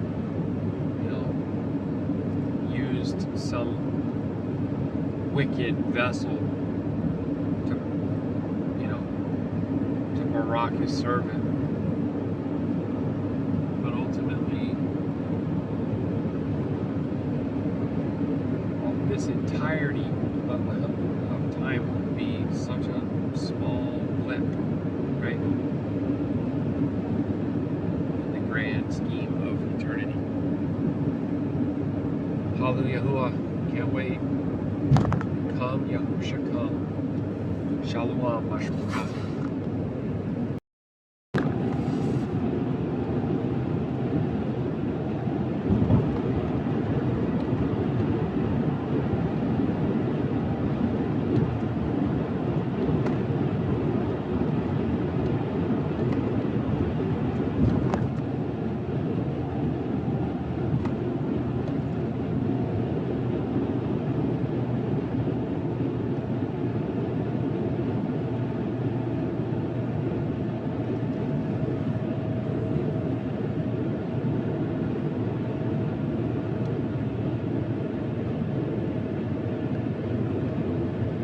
Shalom, Mashpachah. I'm here where I'll be sleeping tonight, so I'm gonna go ahead and end for now, and then be back, Abba willing, in the dawning.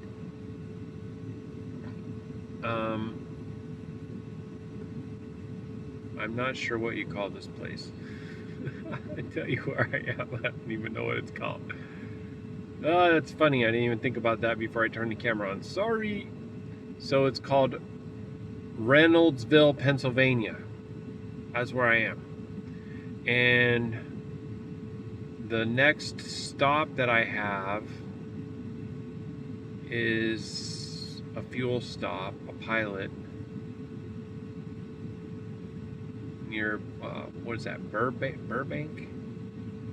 We'll talk about that more tomorrow. I don't know exactly.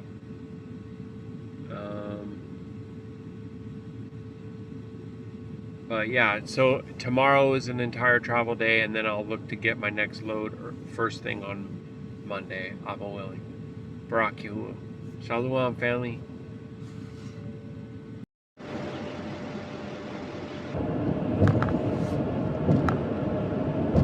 Ooh! Ah!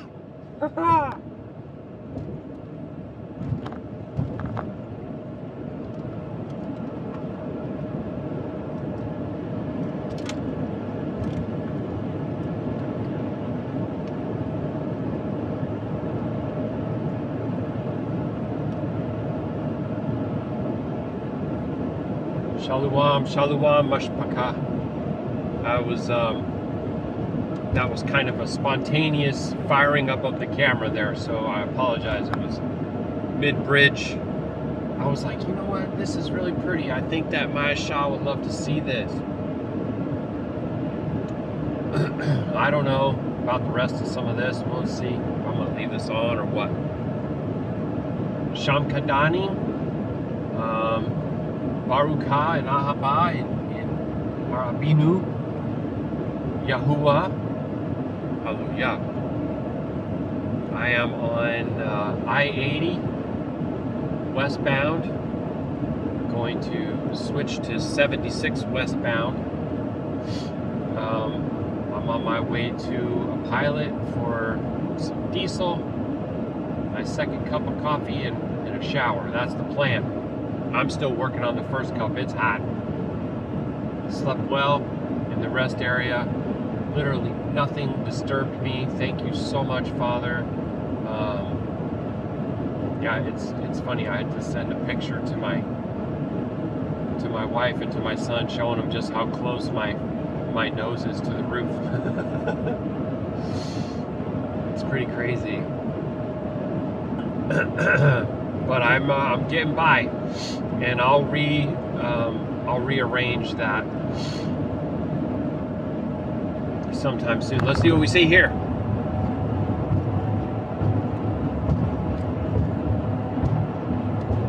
Wow, the depths of all of that, huh?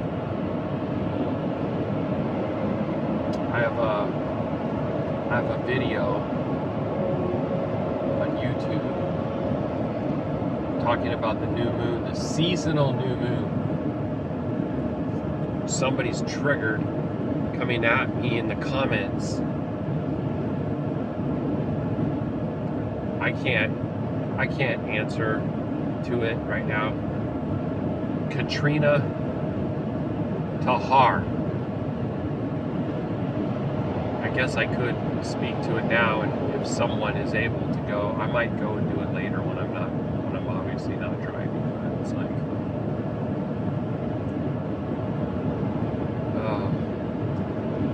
I would just say it's wicked Ruach Ha'Qadash, because it doesn't even make any sense, right? The first comment says Jubilees, doesn't say the moon is first day. So I don't say that the moon is the first day of the week or the first day of the month. Like, you're fighting with someone else, not me. I'm saying that the moon is the sign in the Shemayim that the next day is the first day of a new season. It's really not that complicated. Then they turn around and post a comment which is, I don't know, I would say that it's just the entire chapter of Jubilee 6, which I go over extensively in several videos.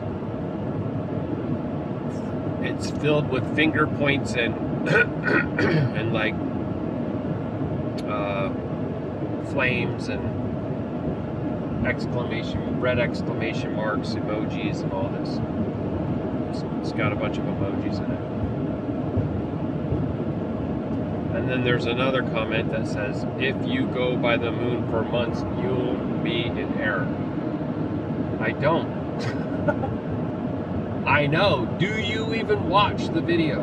Like, do people watch the video, or do they just read the title and get triggered? And plus, there's nothing that should trigger you in the title. It says new moon day of the 4th month. People, please listen before you speak. Okay? I don't know. Katrina needs to watch the video and needs to watch all the videos in the calendar playlist if she really is seeking something. Oh, and also, where's your head cover? It's not Qadash for a female to come into the comments and try to correct a husband and a father publicly, okay? It's not.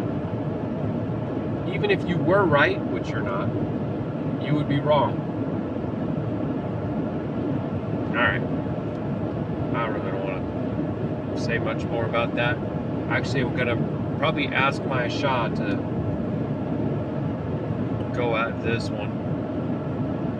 Deal with this one. Just stumbled upon my channel, apparently, and decided to blast off a bunch of corrections that don't even apply to anything that I've said. Because you're right, those who use the moon for months do err in that scripture. But that's also falsely accusing your brother, if we are indeed siblings at all, because you're not operating with the spirit that comes from Yahuwah. All right. All right. Enough said. So this is the area that would be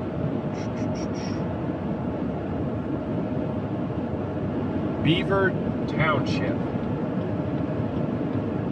That's where we be. Beaver Township.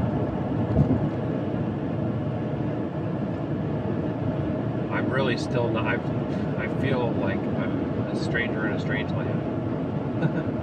Well, because I am, right? I'm just a sojourner passing through.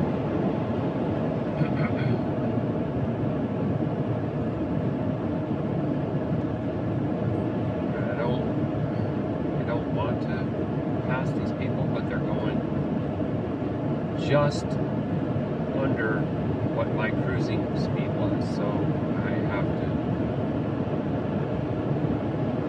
to do this. I was trying to see what I could get for miles per gallon, but then we started getting these hills and things. No. Ruach Ha'Qadash. So let's see, the sky is a blue, and I do not see any clouds. I do see that funky haze. Yesterday, I saw massive amounts of spraying, fallout, what have you. Yeah, it's too funny, man. This Tacoma just sped up. Like, watch. If I get behind him, then he'll slow down. So it's like, what am I supposed to do? I'm not really wanting to be out in this lane, riding in this lane, sir. So sometimes when this happens, I just bite the bullet, speed up a few, get over and slow down, and I never see them again. I don't know why they just start acting weird when I'm here. It's the same thing in the grocery stores, because it's NPC. Yeah, you know me. When you move, I move. NPC.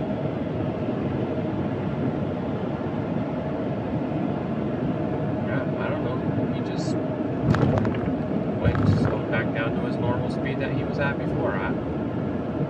You got me, bro. If I get over too soon, then they'll be triggered and want to pass me. It's weird. It's weird, man. People are... Wow. I just was about to say people are strange, and then it was like a stupid Jim Morrison song came into my brain. I can't like it.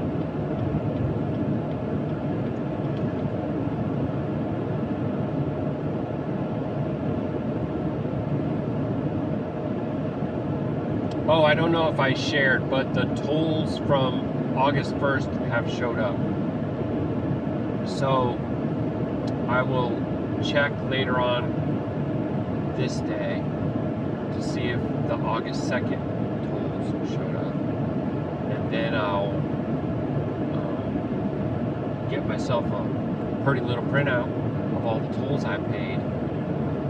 And I'll go ahead and submit my paperwork for the second half of my payment, or the second half of my wages on that load.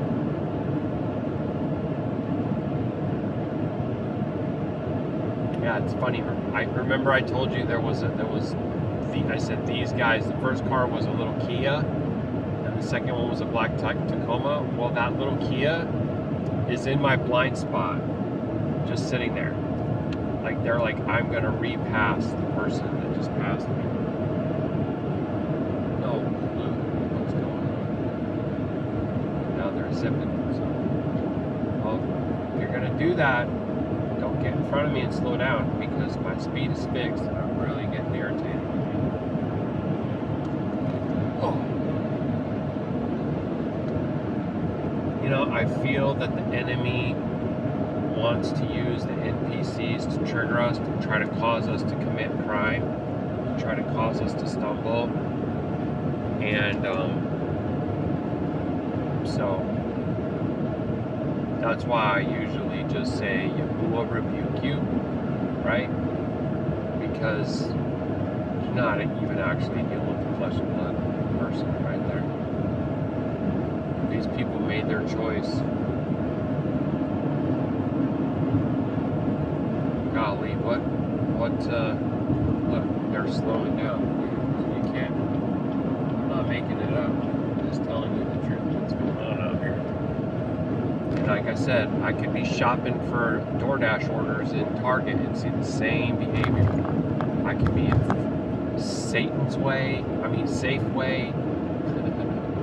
I could be in Fred Myers, right?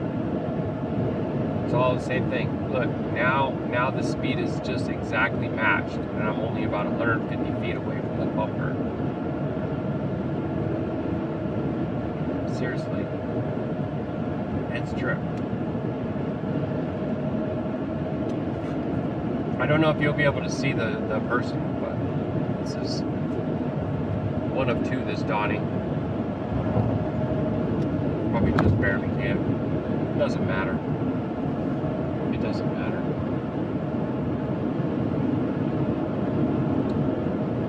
What do you call it?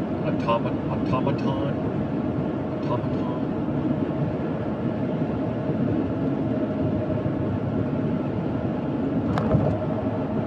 Woo-wee! Look at that view.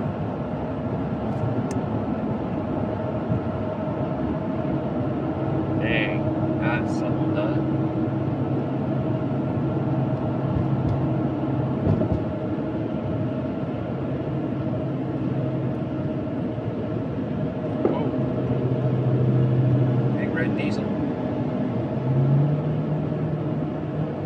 Baruk Atah, mister. As soon as I passed him, I heard his engine rev up. Maybe he's going to not want to let me get over. I got to get over because I got another truck coming up behind me. Dude, is this guy for real? Look at this guy.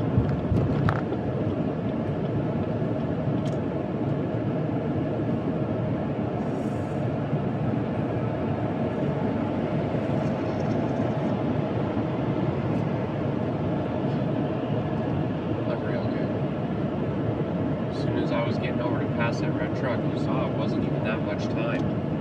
He whipped over and punched it, passed me on the right. And then when he went by, I tried to make eye contact with him and he wouldn't even look over here. Alright. Baruk Atah Yahuah.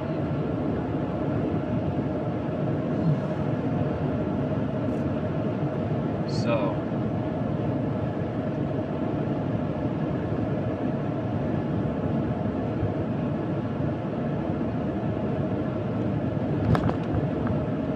get some more pretty little waterways to drive over and look at. Those are fun. I think this one is going to just be a road or something.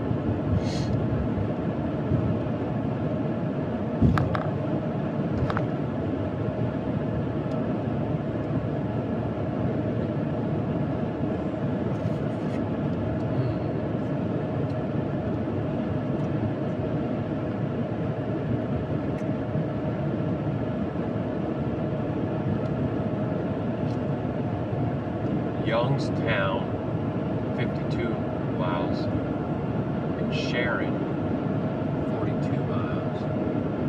There's some farmland and rolling hills over here on my side. Let's see what it opens up on this side. But I always like looking at these pretty little flowers that grow wild countryside. Some kind of big graveyard right there. Oh dang, they got a bunch of junkers back in there.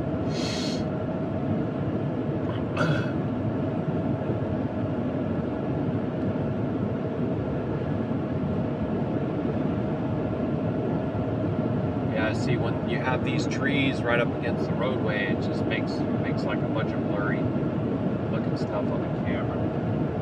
So that's why I actually had it off so much.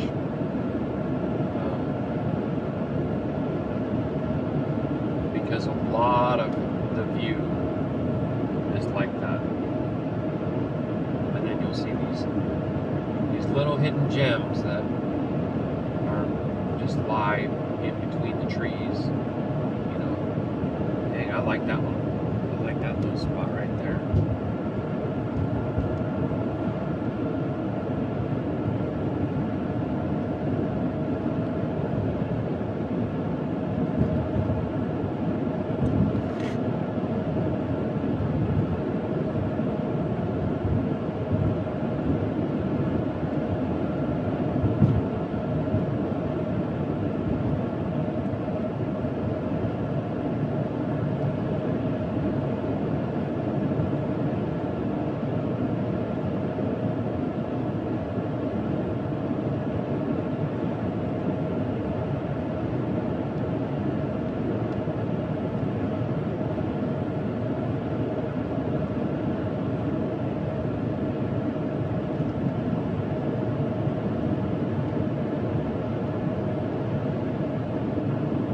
I guess I could talk about some information that got shared with me the other day that is concerning and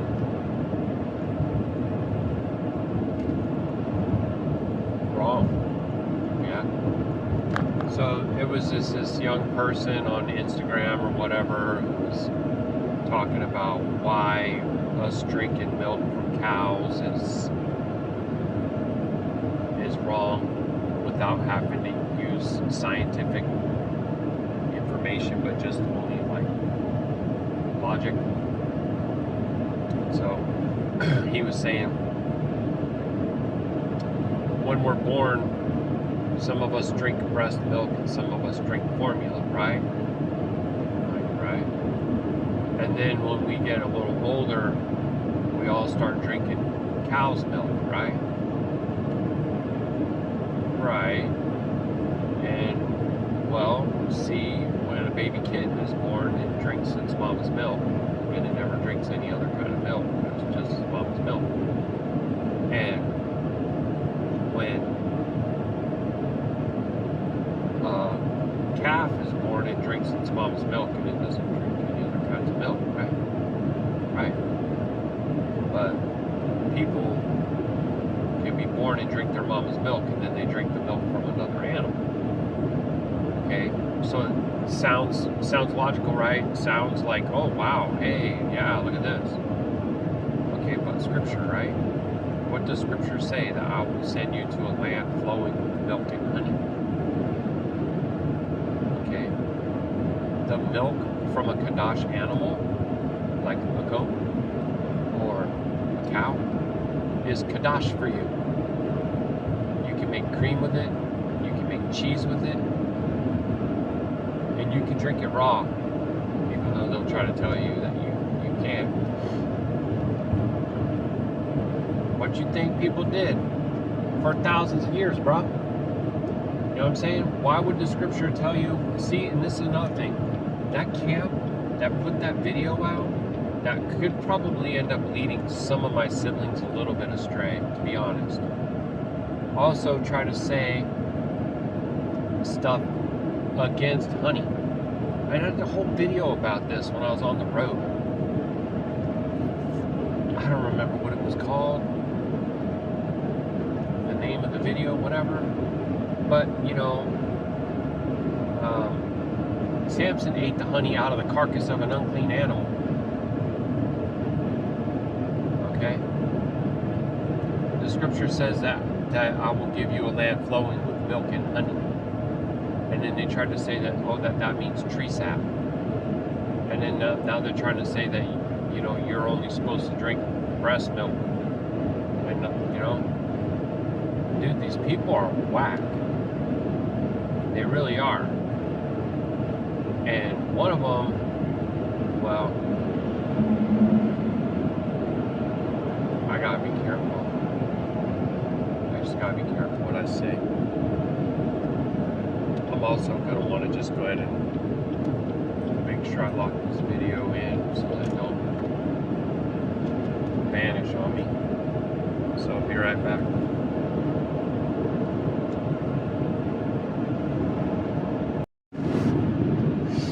Alright. So these people trouble us with their twisted information that I think comes straight from the enemy. Think about that. The enemy's out here trying to get it so people don't eat steak. One of literally the healthiest food you can eat.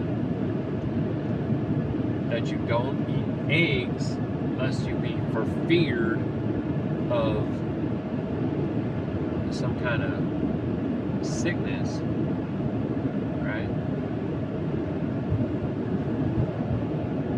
And now, yeah, and also honey's not clean. That was tree sap, and the only milk that's clean for you is breast milk. What the freak, dude? That's a trip. It's totally wackadoodle. Okay? Abba gives great instruction in his word, and he already has the foundations of all the things that we need to refute all these lies. Didn't go through all that trouble telling you what kind of meat is clean and what kind of meat is unclean to then turn around and make it sound like you can't eat no meat at all. Devil.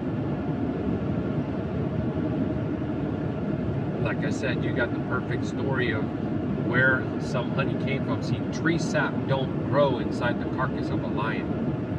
Devil.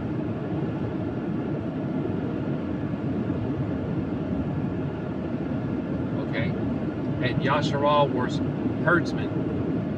And when you herded cows and goats, you gotta milk them. Yeah? It's really not that complicated. You know what I'm saying? I've never owned goats, but my understanding is like if you don't milk them, it'll be like pain for them. Yeah. So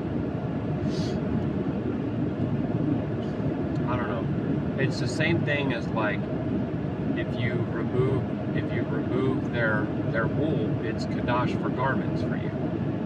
Everything that comes from that animal is Qadash for you, except for the things that are forbidden, which are very clearly outlined in the scriptures. If you weren't supposed to consume any of the milk that comes from them, then it wouldn't have an instruction about seething the young in the mother's milk, or it would explicitly tell you not to, just like the organs and the blood, those are forbidden. You can't eat the organs of an animal, sorry First Nation, because you're not able to separate the blood from that organ. It's saturated like a sponge. It's all up in there. So you got to remove those organs, and the fat that's around the innards, you don't eat that. You only eat the fat that's marbled into the tissue.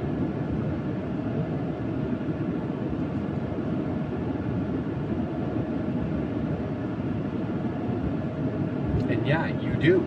You eat it. Bro, I see people talking like, oh, you had some fat around your steak. That's a crime. Or, oh, you cooked your meat so that it was like medium rare and it's pink inside. That's a crime, because that's blood. No, dude. That's myoglobin. That ain't hemoglobin. There's proteins. The protein that's in there has that coloration to it.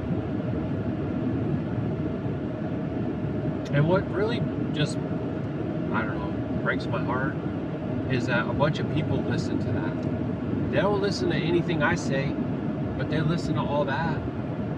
Why? Why is it this way? Well, I guess the answer is because it's a really narrow path. Really narrow. And most people just can't endure any kind of sound teaching, or they just flock to all that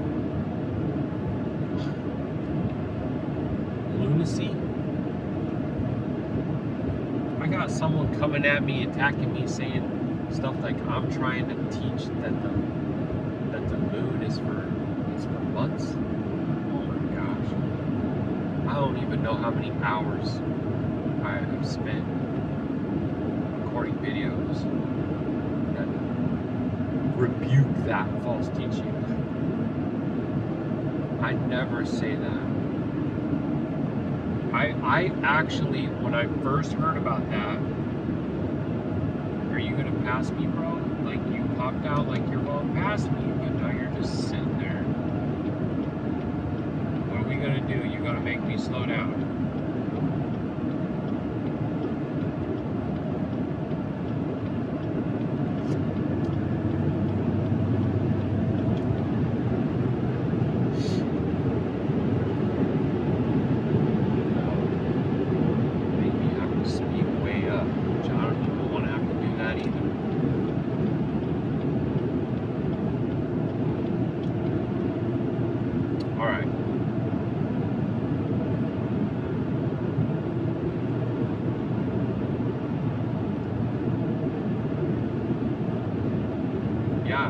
Like I said, look at this place. It's pretty. It's Yapa.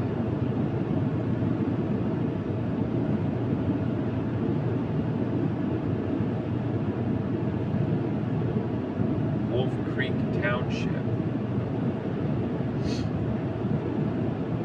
Grove City.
Genetically modified.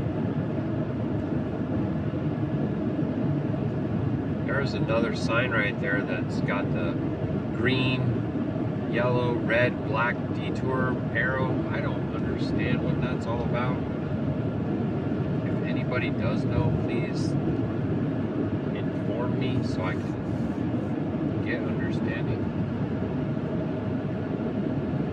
All these sticks ain't got nothing green growing on them, just a bunch of sticks and some ground. Poor trees, man, they're like sick. Whee!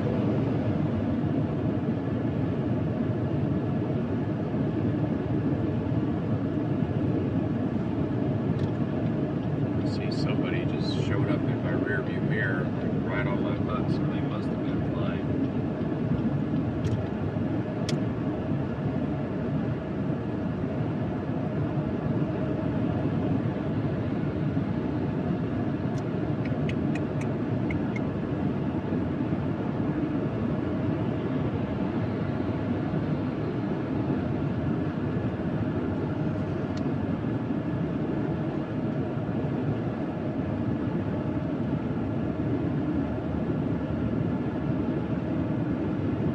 40 more miles to our interchange.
Love these blue flowers.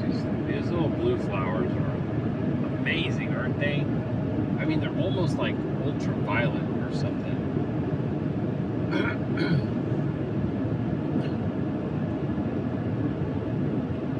We should plant some of those little suckers. Mama bear. Some of those purple ones that are right along the side of the road here. I don't know where if you get seed for it, or I mean, I guess like if you knew how, you could harvest a little section and then you could plant it in another area and it could start to spread and grow there, right? That would be the coolest way, I think. Like, but seeds would be okay too, but you know, you gotta go buy them from oh, well, I guess you got sources to buy them online. Ooh, look at that bird just landed. Oh, dang, bro, that was awesome. Thank you, Father. It was a brown speckled hawk or something that came swooping low to the ground, like it was looking like it was gonna come right at me.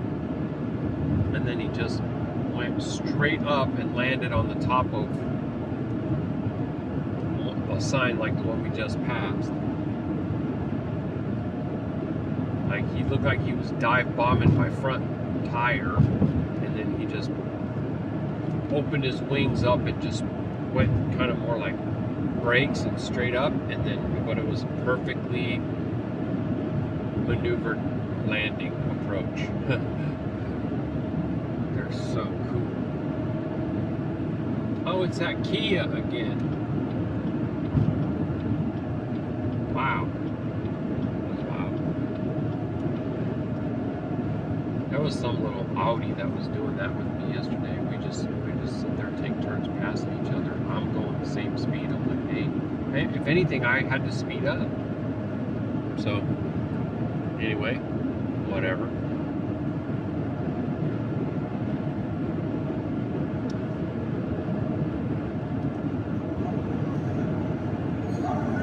بعدين قالوا في عملية وطلعت على الساعة 8.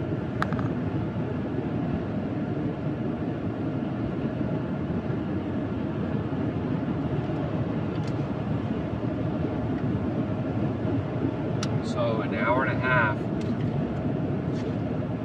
to the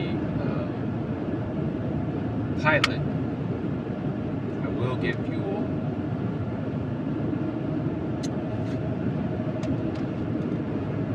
Just because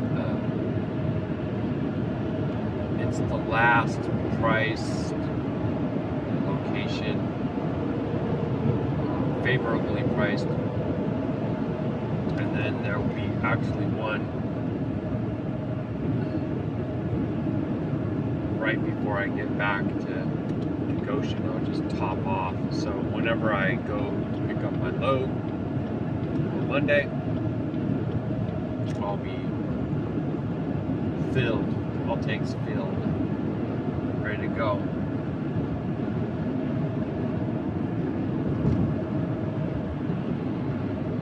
So far, what I usually will do is I'll look at all the cheapest fuel from where I'm beginning and where I'm ending, so that I can try to coordinate purchasing the most gallons from that particular place. So sometimes that might mean, sorry, that Kia just came over and then signaled. Okay, I see what it is. Salakia, I apologize. So if in order to hit that cheapest one, I need to purchase 10 gallons or 20 gallons at this one, so I can make it all the rest that way, then I'll try to do that. And this is a kind of an example of that. This fuel stop was the 4th cheapest on the entire route, and getting some fuel from there will enable me to get to the number 1 cheapest place. So, well, that makes sense. The thing that was interesting was when I was going out to New Hampshire, the cheapest place was right by my destination in New Hampshire, and now as I'm going back, the cheapest place is actually the one that's closest to Goshen. I don't recall the names of the cities, so I apologize for that, but I usually just find them and then plot them in my route. So, and I know like sometimes it can change from day to day, so you gotta go back and double check that too sometimes. Yeah, that's a pretty little valley down there.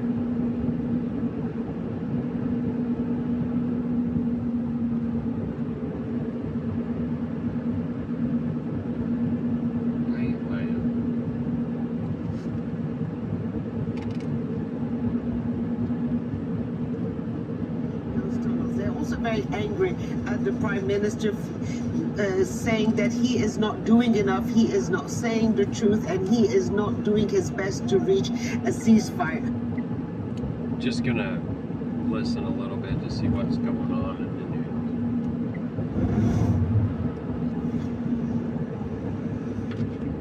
news. It's a pop-up ad.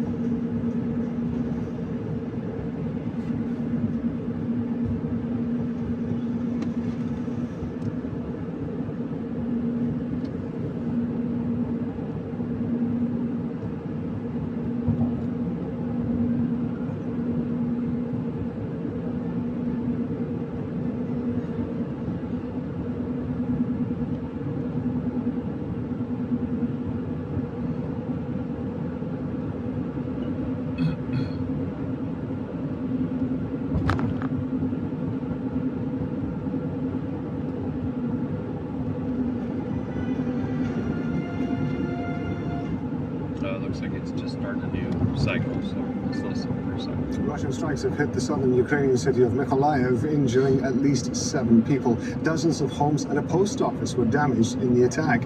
Russia and Ukraine have exchanged airstrikes despite continued pressure from Washington to end the war. In the Russian city of Sochi, a fire has been... All right, so talk about this for a second. So this former Russian president and Donald Trump have been exchanging jabs, I guess, on social media. I did hear some commentators saying that former Russian president is kind of like a lapdog for Putin, so Putin will send him out to stir things up. That's more of their whole, like, if you have like a show or a narrative or a story or whatever, then you have like these plot lines that are built in to the things, so there's the front page optics, and then there's the backstory stuff that people get into where they think they know something about what's going on.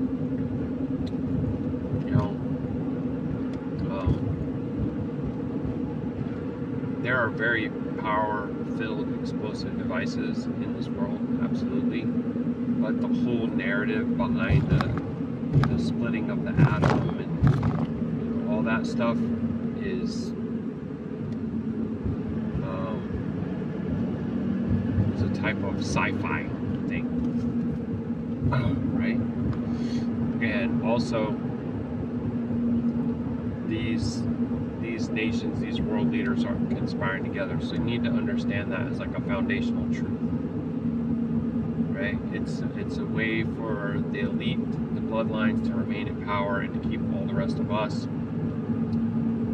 under control, serving them, not able to overpopulate too much to kind of like threaten their power. Okay, so but it's important to pay attention to these comms so that we can understand what they're going to be trying to do. So they're escalating. The red horse is on the scene. They're escalating everything to do with the tensions. The so-called Prince of Peace, Donald Trump, who always says that he's, ending all these different wars when he's actually directly involved in escalating all the tensions. And they'll use his character attribute of his pride and his ego as a vehicle or a means to light the fuse. Okay? I mean, it isn't just him. Obviously, Netanyahu is very involved in doing all this as well. They're all kind of stepping into these roles. And then there starts to be like tension between ones that you thought were allies and then ones that you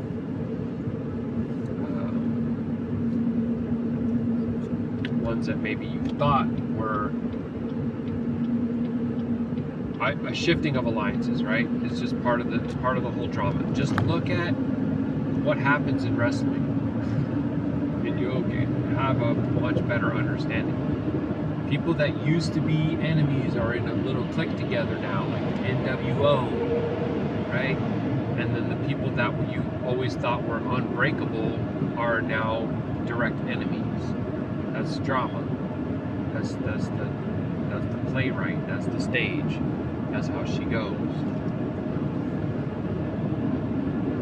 All right. So part of their back and forth, Putin and this, I don't know his name, has to do with positioning of like nuclear apparatus, like 2 U.S. nuclear strike submarines, right? And then the media will ask Trump about it, and he'll be like, "Oh, we had to reposition those to keep our people safe." And so there's like this moving of pieces, and then there's this, so that you can start to get this tension, and then this fear starts to build. People are terrified of that, the idea of that. People actually believe that somehow man can have the ability to destroy the earth or crack open the earth or whatever. The scripture that I read is very clear that Yahuah is the one who's going to do all that. Okay? Make no mistake about that. And so let's see what they're wanting to tell us about Russia, the bear. They're going to poke the bear and stir the bear up, and get the bear to fight back and all that, right? Burning at an oil depot after overnight strikes by Ukraine. Ukraine has regularly targeted Russian oil and gas infrastructure. Now, in a moment, we're going to speak to Charles Stratford in the Ukrainian capital, Kyiv. First, let's go to Osama bin Javed in Moscow. Osama, just bring us up to date with the latest on those strikes we were talking about. Well, there have been multiple strikes in regions in the south, in the west, and towards the center of Russia, where, as you mentioned, there's a fire that has been burning in Sochi. In the last few hours, we've heard that fire is now being brought under control. The airport has now been reopened for flights because there was concern that there might be more Ukrainian drone strikes. What we're hearing from regional officials is that at least 93 drones overnight were shot down. That, in addition to what we were hearing yesterday, in the last 48 hours, brings the number to about more than 300 fixed-wing drones that, according to the Russian Ministry of Defense, it has shot down over these territories. And these drone attacks have become more brazen, entering more territory inside Russia, as well as targeting specifically the energy infrastructure, the oil targets. Yesterday there was a refinery in Penza which was hit, and now we saw this oil depot burning in Sochi. At least 4 people have been killed, and there are multiple reports of injuries as well. It goes to show that the situation on the ground remains kinetic, it remains moving, and both sides trying to push towards a momentum where, if there is a push to come to the negotiating table, they are on the side that seems to be at least winning the war. Yeah, Osama, we've been hearing some speculation that US Special Envoy Steve Witkoff may be traveling to Moscow for more talks. There's also a certain amount of skepticism about what kind of reception he's going to get. What is the mood in Moscow about that? Well, so far there's been just strategic silence from both the Kremlin and the Foreign Ministry, not just about Witkoff's visit, but also about this impending deadline that has been set by the US President Donald Trump. We're expecting Steve Witkoff, a close confidant of President Trump, as well as the Middle East envoy, to come here because the president announced himself that he is going to be sending him to Moscow. Yesterday we heard from diplomatic sources in Washington, D.C. that he could be here as early as Sunday, which means today, but he has not arrived as yet. It is important because this is going to be and is being seen here as an important step towards trying to build those bridges, because that ultimatum which was set by Donald Trump, although it did not get an official response, but we saw Dmitry Medvedev, who is the former president, as well as the deputy chair of the National Security. That was the guy, Dmitry Medvedev. That's the guy that's a lapdog for Putin, so they say. Council coming out blazing and calling it a step towards war, calling it a reckless act by the US president to set a deadline. So it is going to be interesting to see what is the message that Steve Witkoff brings. What will the Russians say to him? Because so far what we've heard from President Putin is all about how Russia has the momentum of the war. It is interested in peace, but it's not going to go for any deadlines set to it by foreign countries. So it is going to be interesting, but there's a lot of skepticism on what will it mean for the situation on the ground. And as we just mentioned, which remains tense, Russia continues to say that it has claimed more territory, and drone attacks from both sides continue on each other. Osama, thank you very much. Osama bin Javed there talking to us from Moscow. We're going to go to Charles Stratford in Kyiv. So Osama is saying that Russian attempting to make more territorial gains inside Ukraine, plus the drone attacks, of course. What is happening in Ukraine at the moment?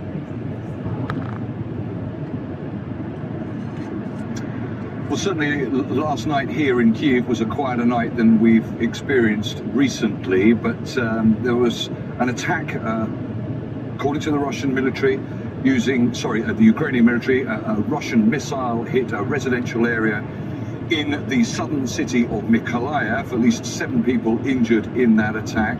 Ukrainians also saying that there was an important strategic bridge in the Kherson region that was also attacked today in the early hours of the morning, we understand. That's the second day consecutively that bridge has been attacked. The bridge is still intact, but was hit pretty heavily. Meanwhile, a lot of heavy fighting right the way across the eastern front. The Russians are still claiming that they've taken full control of a village called Chasiv Yar, which lies between Bakhmut, which of course fell into Russian hands a couple of years ago, and the larger city of Konstantinivka. The Ukrainians are not commenting on those claims yet, but certainly Chasiv Yar has been fought over for, to say, the last couple of years. There's also heavy fighting around the city of Pokrovsk, another city south of there that again has been fought over heavily for the last couple of years. There's concern there as Russian forces are moving in from the north and from the south in a pincer movement that there are fears of potentially a siege of the remaining Ukrainian military holding, defending that city. There's also a lot of action further north around the town of Kopyansk. Baruk Yahuah, we're entering into Ohio. I like that field right there too. Oh, did you see that little tan building? So cute.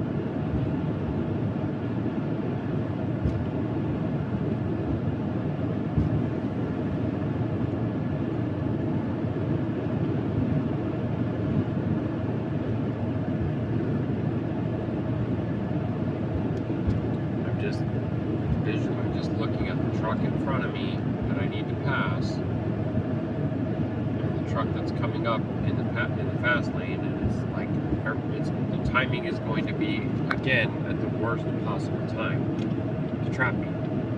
So I have to speed up, go around, and then put my speed back where I want it.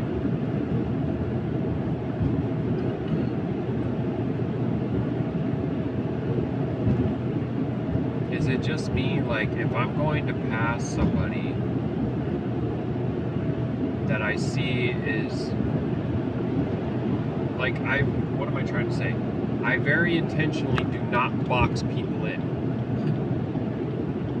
I don't know that it's almost like, dude, you're either trying to do it on purpose or you just coincidentally are so unaware. I don't know. In the flesh, they probably have no clue, but the spirit behind it knows exactly what's going on there. The basic picture is that Russia, certainly over the last few weeks, has made quite considerable incremental gains along that eastern axis. We understand that according to the Ukrainian military, their strategy, the Russian strategy is a lot of drone warfare, as you'd expect, but the Russians using small teams, small units of men to try and push forward. The Ukrainians are saying once they have dealt with those kind of forward movements, there is this unrelenting wave after wave of small teams of Russian fighters trying, and in some cases, as I say, succeeding to make those incremental gains. Yeah, Ukrainian President Volodymyr Zelensky's been fighting on another front as well, hasn't he? That of domestic politics. There's anti-corruption's been a big issue in Ukraine that we've been covering. We've seen major protests which have forced the government to restore the independence of the country's anti-corruption agencies. Now I understand those agencies say they've uncovered a bribery scheme around the purchase of drones and electronic weapons. That's right, only 2 days after President Zelensky was effectively forced to reinstate this law following public outcry, some of the largest demonstrations that we've seen in years, certainly since the full-scale invasion by Russia. There was also a lot of pressure by European partners. So that law was reinstated. 2 days later, we have the two main anti-corruption agencies saying that they have uncovered a massive corruption scheme. The arrest of one MP, an MP actually in Zelensky's party, 2 local officials and an unspecified number of members of the National Guard, apparently taking huge kickbacks in the procurement of drones and drone jamming equipment, we understand. Certainly according to those anti-corruption agencies, they're saying that those kickbacks were up to 30% of the contract cost. As you can imagine, the Ukrainian president has been quick to endorse these arrests. Let's have a listen as to what he said. Anti-corruption agencies have exposed machinations involving the It's the little dancer movie star. procurement of electronic warfare and FPV equipment. Absolutely immoral. There must be full and fair accountability for this. I thanked the heads of the anti-corruption agencies for their work for exposing these crimes. There are still a lot of questions being asked as to why President Zelensky changed the first law in the first place. Certainly speaking to opposition MPs as... So this is Liberty Township for a Mighty One, and we also were earlier in Columbia County for a Mighty One. But this is an extinction. Wake up. We have, and indeed certain members of his own party, the general feeling is that he was very concerned about the kind of direction of these two anti-corruption agencies as they investigate, and this can't be verified but it's being reported, members of his own party. So as you can imagine, there's still a lot of scrutiny with respect to his inner circle and the cabinet, but for all intents and purposes it now seems as if the two main anti-corruption agencies are being able to do their jobs, because that change in the law that Zelensky tried to make would have put those agencies under the power of the Prosecutor General, and the Prosecutor General is unelected. He is chosen by Zelensky himself, so it's perhaps unsurprising that we've seen Zelensky endorse these arrests. Charles, thank you very much indeed. Charles Stratford there talking to us from Kyiv. Well, as Charles was just describing there, drones are playing a big part in the war in Ukraine. They're responsible for about 60 to 80% of all the casualties. See, they always have to try to prop up this illusion that somehow the system works to serve the people. It has things built into it to where, you know, they can prevent corruption, conspiracy. You know, there's things that are there, you guys, to safeguard you. Don't worry. We work for you. That delusion must be maintained at all costs, and they will sacrifice different pawns in order to keep that edge.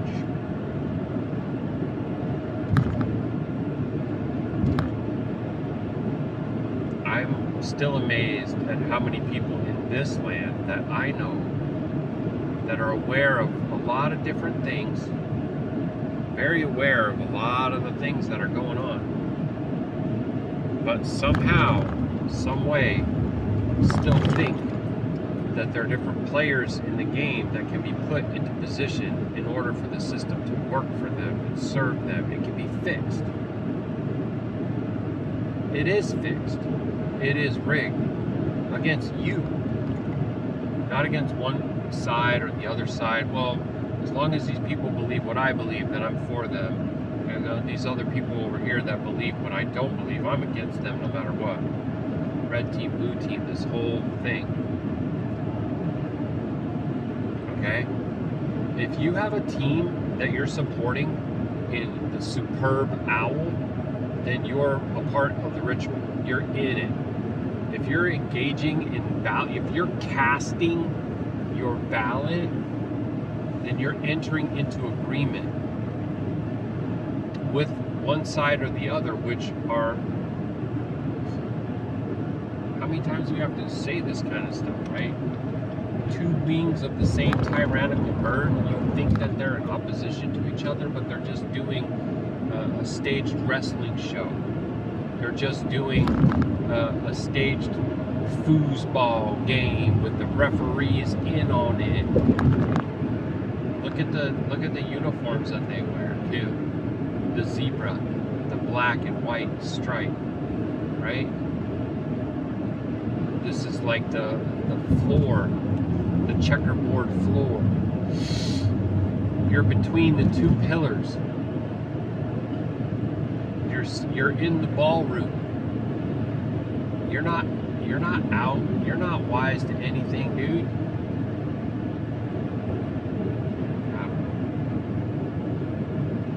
Amazing. And the ones that I'm thinking of probably won't ever even hear this. And the ones who know and agree, they probably won't even share it. Woo!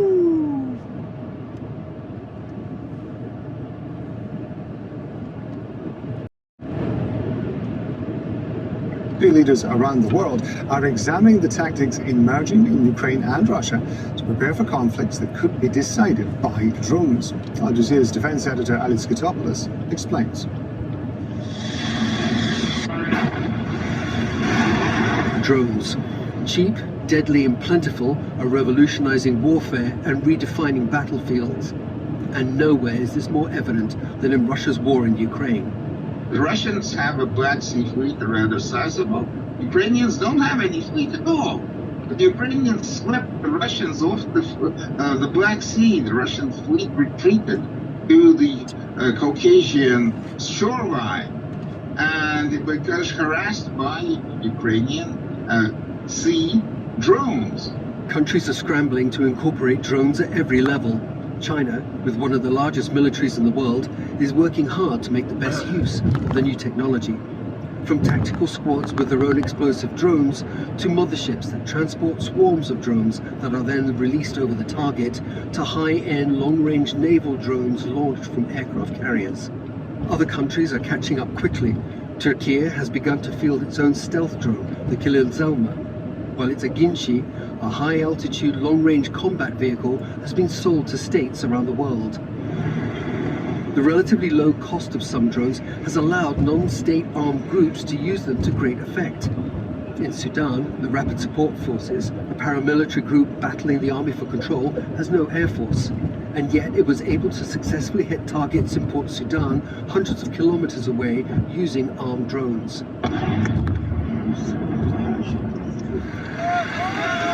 Syrian rebels advancing on Damascus late last year also notched up successes. The use of Ukrainian tactics in Syria totally changed the situation. The Syrian rebels didn't have an air force, actually achieved air superiority on the battlefield. When the other side, the Assad forces, had an air force and had the Russians as an air force allies and failed.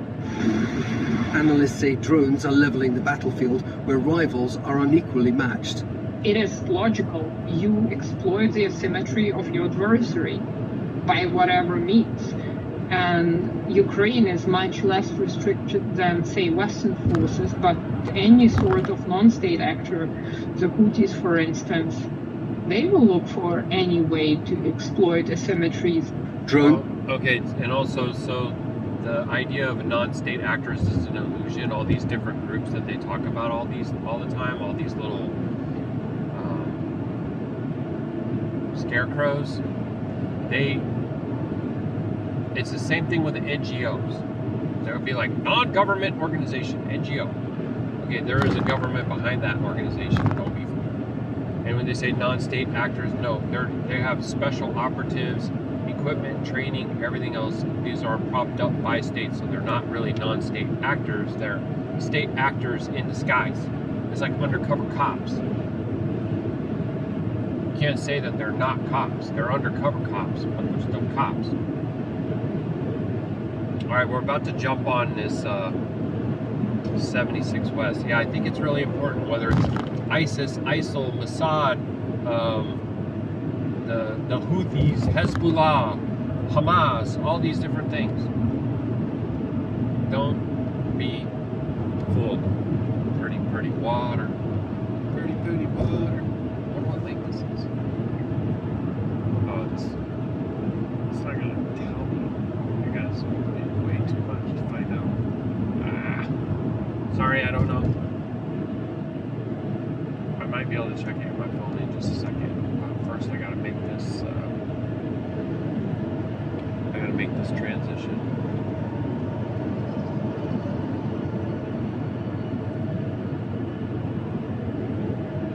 It's kind of weird how much you zoom in and it still doesn't tell you. I do apologize, you guys. I don't know, but it's okay. You can play around with the map if you want. It's right where 80 and 60 intersect near North Jackson, Ohio, or Austintown, Ohio. All right. So, wow, look at this. We're on 76 for 36 miles, and then we go to 77 south. So, we're zigzagging our way, avoiding all the toll roads to get back to Goshen. I think I probably will make it. I don't know if I'll make it to Goshen today. We're going to see. I might try to go to the Wakarusa Lounge, because you can spend the night in the parking lot there. I don't know. One thing I don't necessarily like is being outfitted in your truck and overnight in an area where there's lots of people that use the same stuff on their trucks. But if I go there, I'll halal that Abba Yahuah cover me and protect me from thieves and wicked Ruach Ha'Qadash.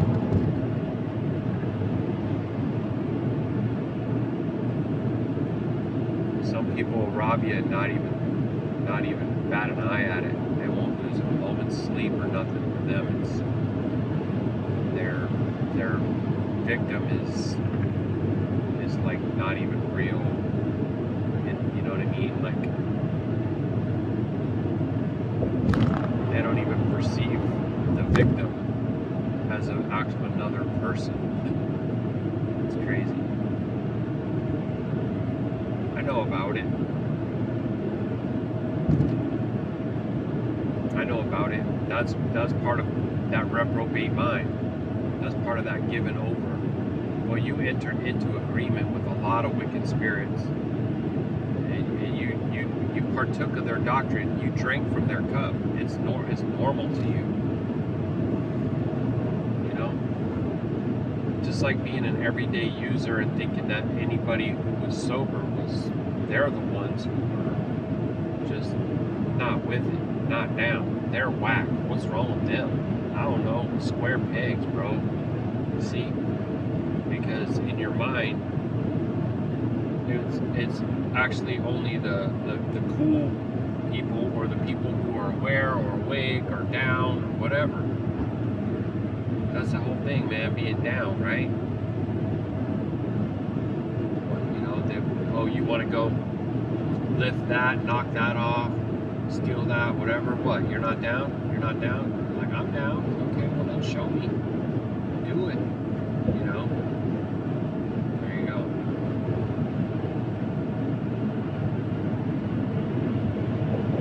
Star Transportation out of Nashville, Tennessee. Tennessee.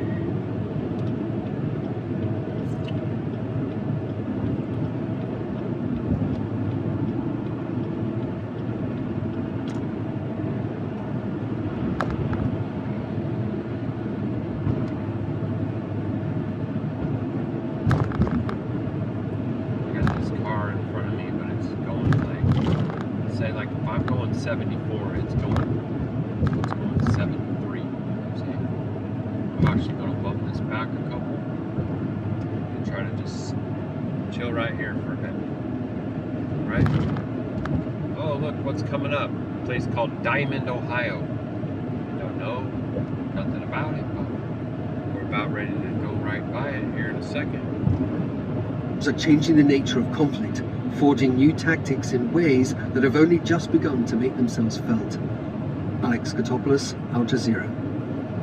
A powerful storm's headed for Ireland and Britain. Here's Jeff with a check of the weather. Hello, you know it's bad when this is a named storm, so Storm Florence is rolling across Northern Ireland and Scotland. At least that's where the worst of the weather will be. More so, we're focused on the winds here. We go in for a closer look. So for the Scottish coast and the Scottish hills, we'll be looking at hurricane force winds. Those are winds exceeding 130 kilometers per hour. Those are wind gusts, not sustained winds. Look at the Republic of Ireland and southern England, not really dealing with much here. You'll catch a few drops and notice the winds pick up, but really for Scotland, this is looking bad. Edinburgh, looking for wind gusts about 90. So we'll have to see if they have any flooding or anything go on there, right? Speaking of Tuesday, here's where the storm goes. There's like flooding. It's just crazy. Whirlwinds, flooding, all over the place. Earthquakes, fiery mountains, birthing pains. Things are heating up here. We've got wildfires burning, and I think later in the week we'll get the Spanish capital up to 40 degrees. That's closing in on a temperature record for August. It's about 40.5 degrees, so the heat wave will be lasting here for the better part of this week. Stay cool. See you later. Play more still to come on this Al Jazeera News Hour. I'm Sarah Clark in Sydney, where thousands of people are marching to demand an end to Israel's war on Gaza. No fun and games in France. If you're under 18 and you live in certain areas, you're now subject to a curfew. We're going to find out what the move is that's dividing public opinion.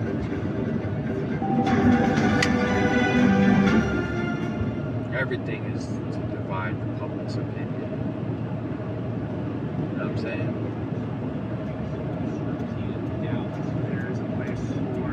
Alright, so this is Lake Milton. Ooh-wee! That's a big and do. Birdie. If you look at it on a map, it's not really that big. If you were zoomed out, you probably wouldn't even see it that it's there. But you can see. Okie dokie.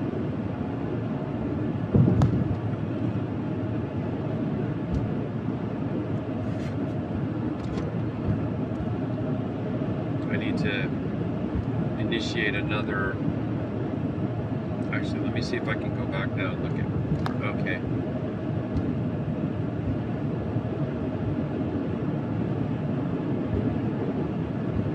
So that was Meander Creek Reservoir earlier, the one that I was apologizing for not being able to get the name of.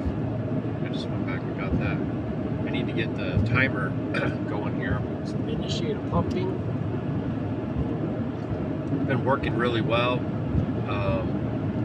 I've been just doing little 7-minute pumps. Like whenever it gets to half a tank, I just initiate one.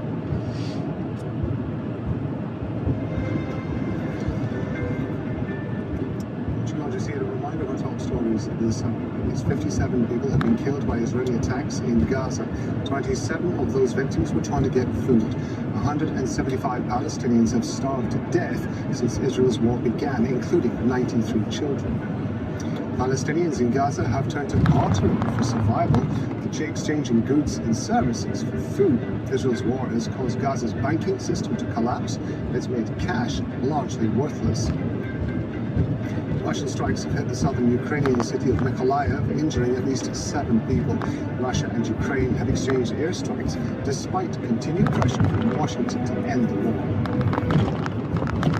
We're returning to our top story now, in a moment of gratitude and hope which has turned into tragedy in Gaza. Pictures of a boy thanking an American contractor at a site run by the notorious Gaza Humanitarian Foundation were shared extensively online. But Abdul Rahim became one of the 859 Palestinians who've been killed at GHF sites. Perry Wilton reports. A family isolated and alone in Gaza with just 4 photographs. They're believed to be the final moments of their son, Amir. It's a nickname soldiers gave to the boy. Barefoot, clutching a small bag of flour, with features weary beyond his years, he was supposed to return to his... Java is so incredible. Sorry, pop-up ad.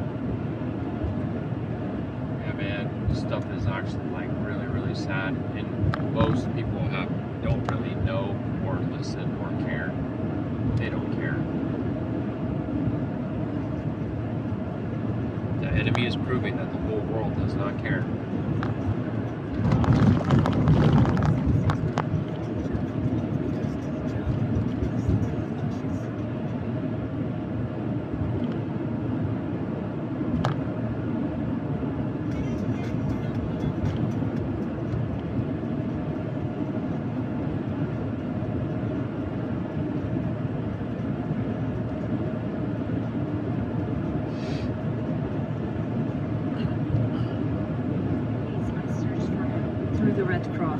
There's no organization I didn't ask, no place I didn't search. Even now, I don't know where he went. I'm pleading with the Red Cross to help me search. I want to know, where is he? Is he alive? Is he dead? While the pictures captured that day of the boy thanking a soldier went viral, what happened to him next remained unknown. Until now. This is emotional for me to get through. The former subcontractor with the controversial Gaza Humanitarian Aid Foundation, Anthony Aguila, says he remembers the missing boy very well.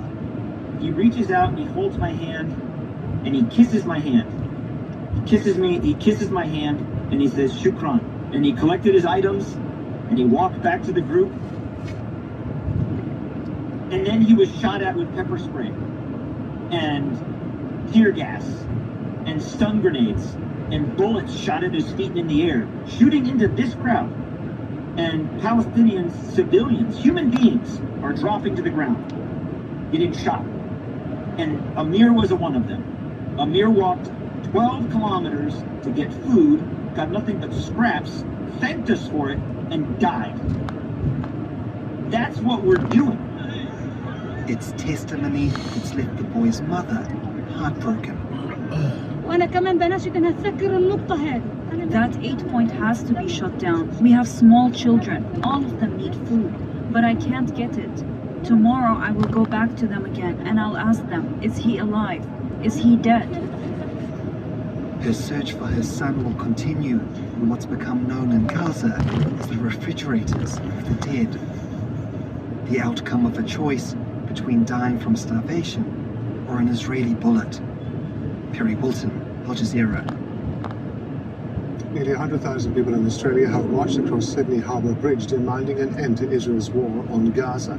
Their main demand, a ceasefire and the acceleration of aid to the starving population. Sarah Clark reports from Sydney.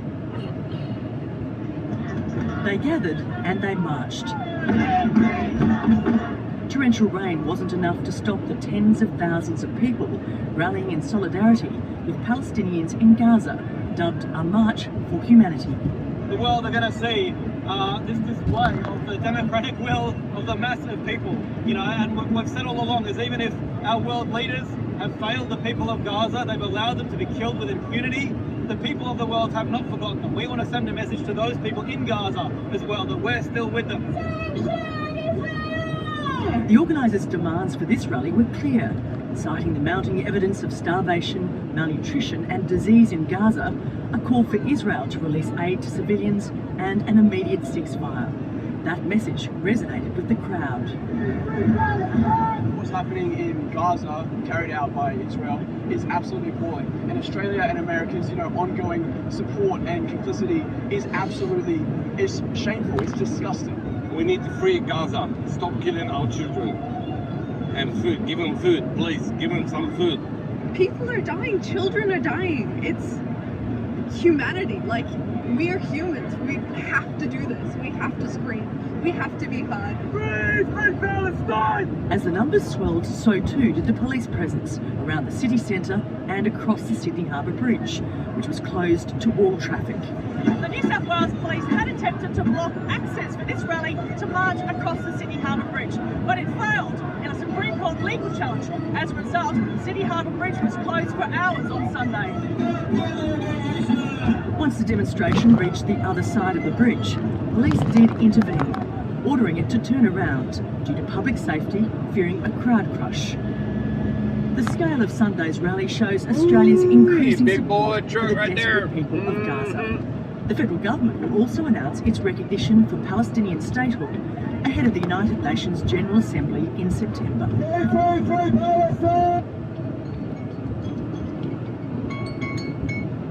Recognition may not end the conflict, but for supporters of Palestine, it may influence other countries to join the growing number of Western nations to follow suit. Sarah Clark, Al Jazeera, Sydney. Anthony Lowenstein is an independent journalist in Australia. He says a growing number of people around the world want their governments to stop providing weapons to Israel. I've spent over a decade investigating the Israeli arms trade, weapons and surveillance tech that Israel is selling to huge amounts of nations around the world, so-called battle tested, as I call the Palestine laboratory. But a lot of countries also sell weapons to Israel. As I said, Australia has been providing F-35 weapons parts for a number of years, including since October. Sorry, so I think that the agenda to try and start to arrest people who end up speaking out against these things is still in the plan. And what they're going to need to do is fry up some more fish. Okay? So they fry up some more fish, have an event, large-scale event, that can be blamed on the scarecrow groups that we talked about a little bit ago, the non-state actors, what have you, so that they can sway the masses back into favor with the elite's decision-making that they're making. And then anybody who disagrees with the leaders is, basically with the terrorists, right? Remember, you're either with us or you're with the terrorists, right? So if you're for people having food and not being displaced and not being herded into shooting galleries and stuff like this, then you're, unpatriotic or what have you. You know, maybe you just need to go get yourself a little re-education. I'll have to send you off to this camp so you can, you know, remember how great we are, or some such thing. What's this person next to me doing, dude? What's going on here? Oh, we gotta get over.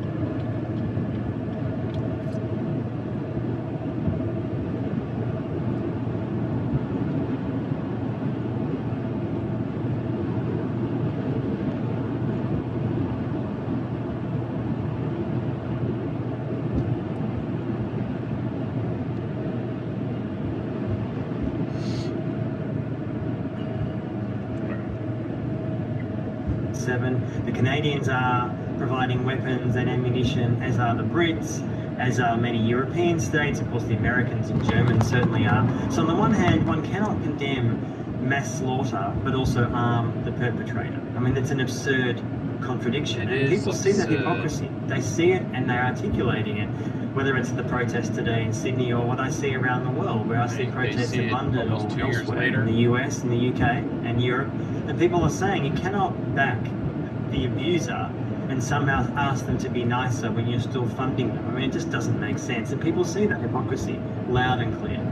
The sad reality is that, of course, there are Israeli Jews who are opposed to what's going on. You see them, Al Jazeera talk to them, they feature them, they hold up signs of starving children in Gaza. I'm not by any means ignoring them, but they are a tiny, tiny minority. And as I've said for a long time, Israel really has become a society which embraces a kind of genocide mania, where there is majority support, according to public opinion polls just a few months ago within Israel, the Jewish population, of ethnically cleansing Palestinians, removing them from Gaza. And in the Israeli Jewish press, pictures of starvation either don't exist or they are mocked. And the Israeli media is not barred from showing those images. That is a choice. And I think what we have seen, as we've seen other nations that massively embrace the most extreme policies, I come back to apartheid South Africa, but there are others, without massive external pressure, the situation will not change from within. It just won't. On the second day of the Iranian president's visit to Pakistan, officials have agreed to increase trade to $8 billion a year. The two nations have signed multiple agreements on energy and trade. The Pakistani Foreign Ministry said on Friday that Islamabad is willing to work on easing tensions between Iran and the US. Kamal Khaider's in Islamabad with more on how the two countries hope to boost. It's interesting too, because they say that Pakistan is one of the nations that has nukes. I say they say because I don't believe that. I don't believe in that. Okay, but that's just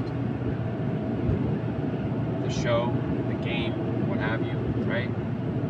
Remember, everybody was losing their minds over Iran. Oh, they can't obtain nukes. They cannot obtain nuclear weapons. Oh, we obliterated them with we dropped six precision strike bombs on their 3-tunnel underground bunker facility, right? I don't even know what happened to that video, but I was talking about that when they were breaking it down on the news. What was that general's name? Trump was really big on General Kane. General Kane and the other guy that's the Secretary of War. Seth, I think it was. They had their conference and they broke it down and they showed the 3 tunnels as a trident. And the first one would go and blow the capstone off, and then the other ones would go down into there, and you know, everything was perfect and precision, and these are heroic geniuses. Hero is half man, half God. Demigod. Naphtali. Nafal. Okay? Nafal. And then a patriot is a compatriot. My brother in arms. My fellow comrade. My brother. Okay? So they're saying that they're Nafal just like us. I'm just telling you what the language is saying. And what do people hear? And I'm proud to mark down, or at least I know I'm free. And everything they hear, it's like, it's all great. It's all above board. It's all big smiles and thumbs up. This just so happens to be exit 33 right here. Let me see what that is.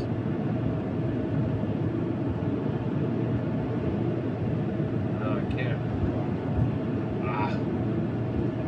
My little truck marker is covering up the name of it, but it's something Brim. Oh, I know what I can do. I can move this first. Oh no, that's not going to move me though. Dang it! Sorry, can't tell you what it is right now. Brimfield. Let's just wait. I'll try to not forget to do it. So anyway, Iran and Pakistan now, they're saying, are entering into a trade agreement too, because like, of course, like Chuck Schumer said, this is a trade war. The tariffs are all about a trade war. So that means that the other side is going to have its trade deals too, right?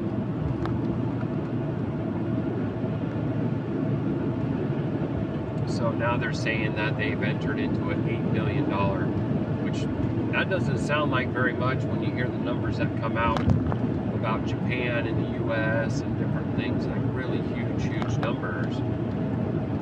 So I don't know why they're, I guess it wouldn't be believable if it were too large. I don't know, because Pakistan is supposed to be very poor, right?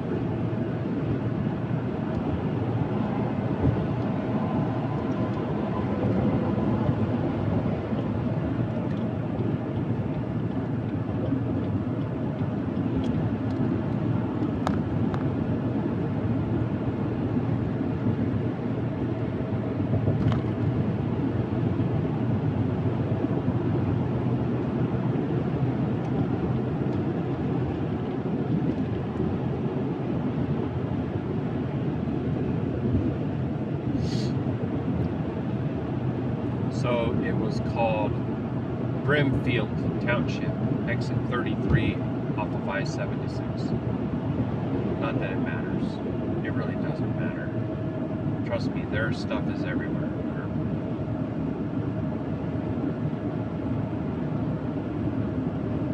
Been there for a long time. That ain't nothing new. Alright, we gotta get over. We're going down to one lane. Woohoo, one lane.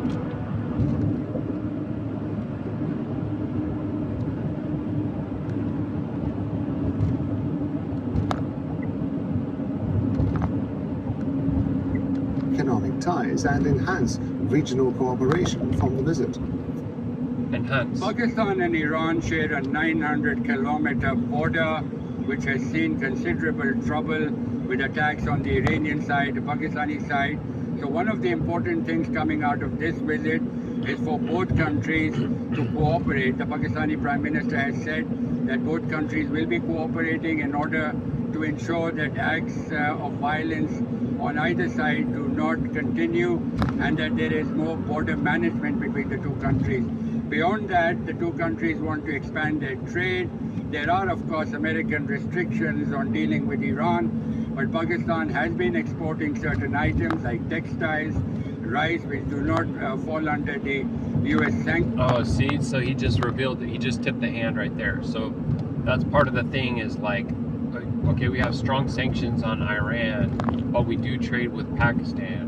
So then if Pakistan trades Iranian goods with the United States, they'll think that they're doing a workaround, like getting away with something, but they'll get caught and it'll be exposed and it'll come out, and you see what I'm saying?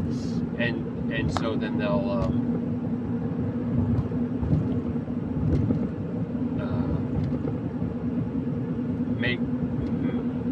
make Pakistan like an enemy as well, right? They already said this. I hear the stupid talking head pundits on the left talking about how there's this workarounds and they'll get around the tariffs because this country, let's say this country's tariff is 30% and this country's tariff is 15%, then they'll trade with each other so that the higher tariffed country can also be able to survive, so to say, right? Because they make it like tariffs are warfare, right? In this whole geopolitical arena show. They say that the United States drove Japan to attack through tariffs and stuff. So it wasn't, so that they say, well, they did Pearl Harbor and that they drew first blood. Well, they didn't really draw first blood. They were put into a position where they were like almost without a choice. This is the underground. This is the deep-rooted meaning that's there that most people don't see or get taught in school. But if you dig into history and you look into these things, then they're going to show you that there was economic warfare that was being waged, sanctions and stuff by the U.S. first. But really, the really deep understanding is that they used the fried fish event in order to justify the people sacrificing their blood and treasure to go to war. That's really what was going on. That's really what was going on at Pearl Harbor. That was really what was going on at 9/11. All right, I just want to make sure that I lock that whole video in. So here we go, another smokestack. We got another little town down here. Goodyear World Headquarters next right. I'm not sure why this van is slowing down so much. You need to be passing this truck, sir.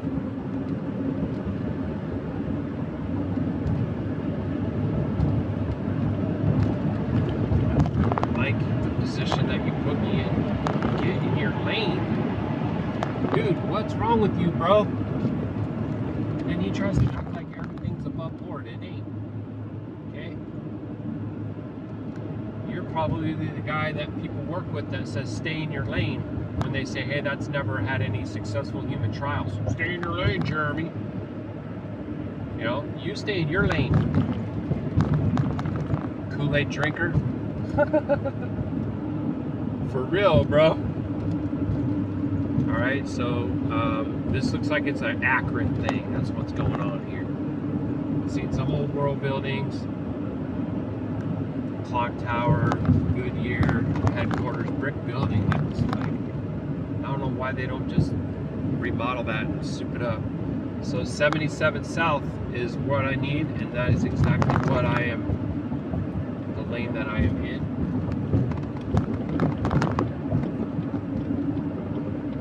Alright, Baruk Atah. We only got 29 minutes to our stop. So, Hallelujah. See if we see anything else. I know there's probably some stuff that you got to see out there that I didn't notice because I'm just happen to watch this traffic so close.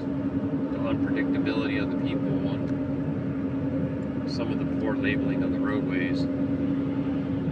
Signage.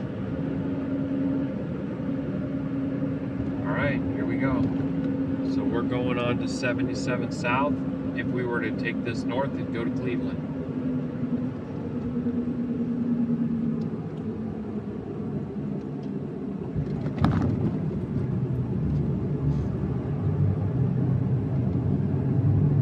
See, this represents some of the stuff that folks are so proud of, right? All that they can build and they can accomplish. Let us build a city and make a name for ourselves.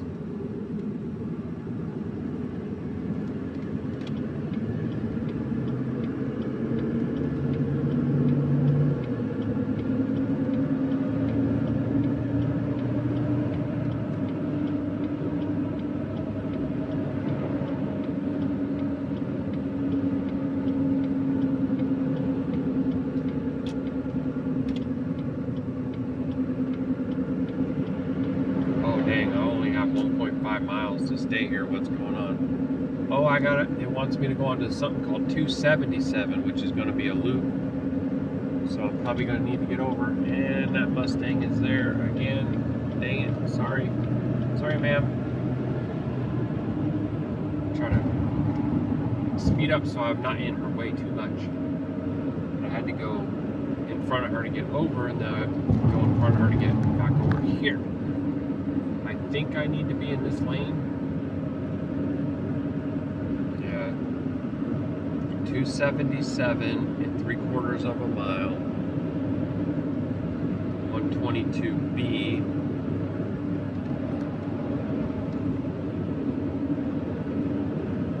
This is exactly the lane that I need to be in.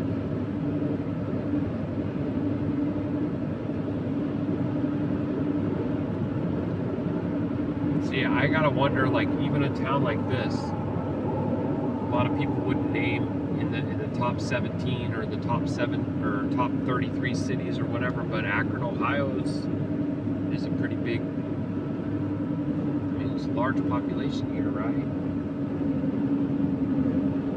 It's definitely one of the places that I would not want to be.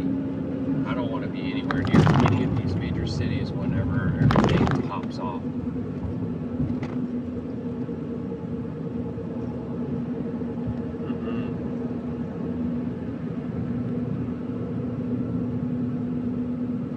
So 21 miles. See how it says Akron Corp limit? That's what's that for? Corporation? What? What's corp? Corpse. What corpse is that?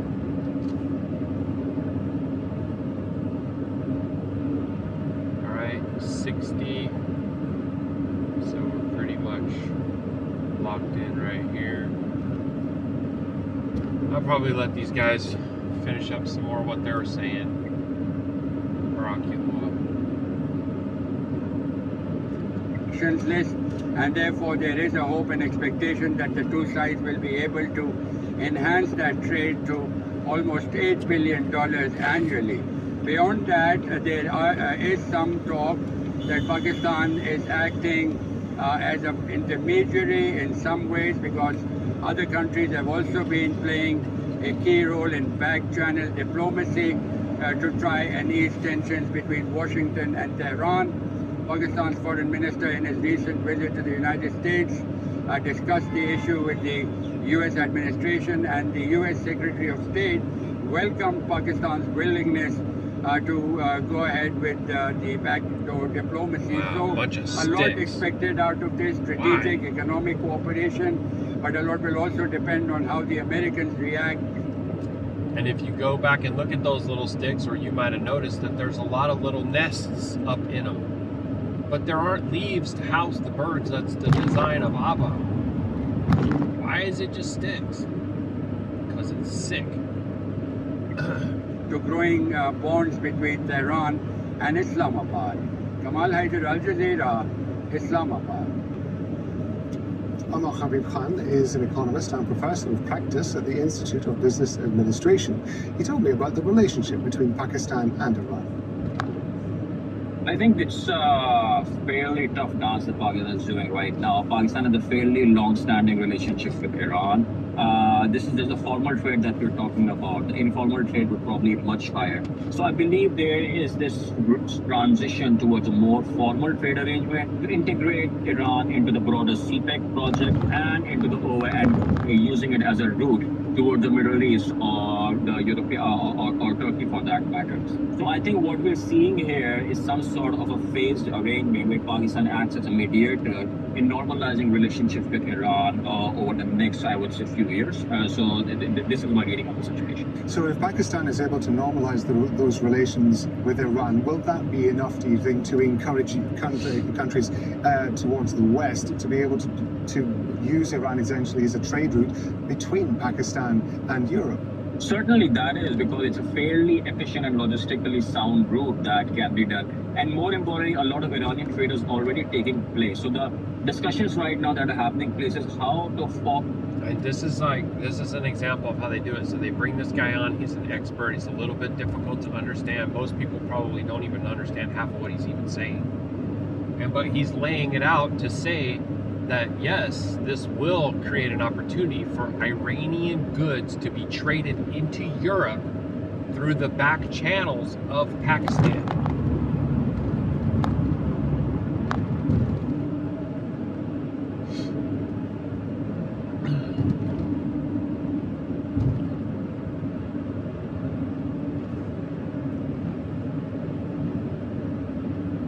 And of course, Trump ain't gonna like that. You know what I'm saying?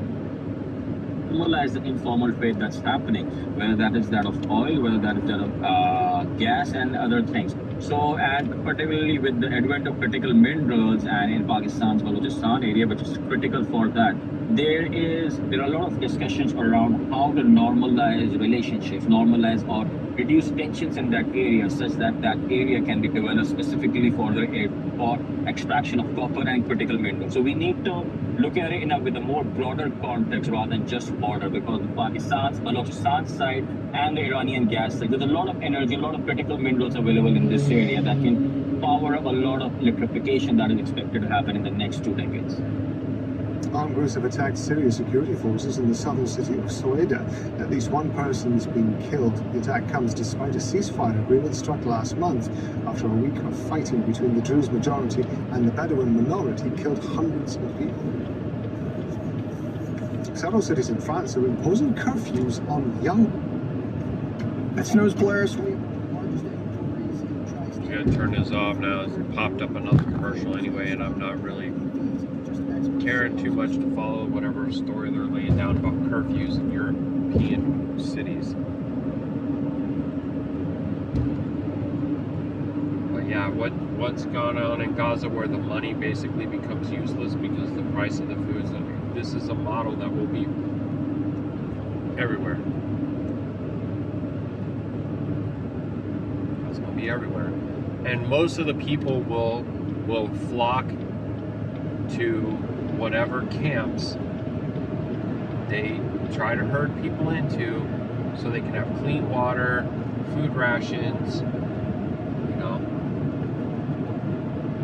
They'll sacrifice everything that they have in order to have that sense of security.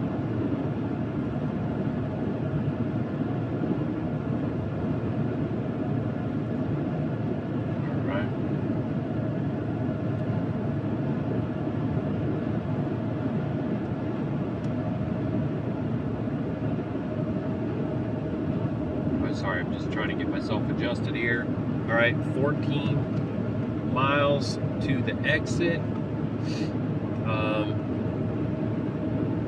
Yeah, I would be curious to see how long I'm on this route overall, but I think it's way past.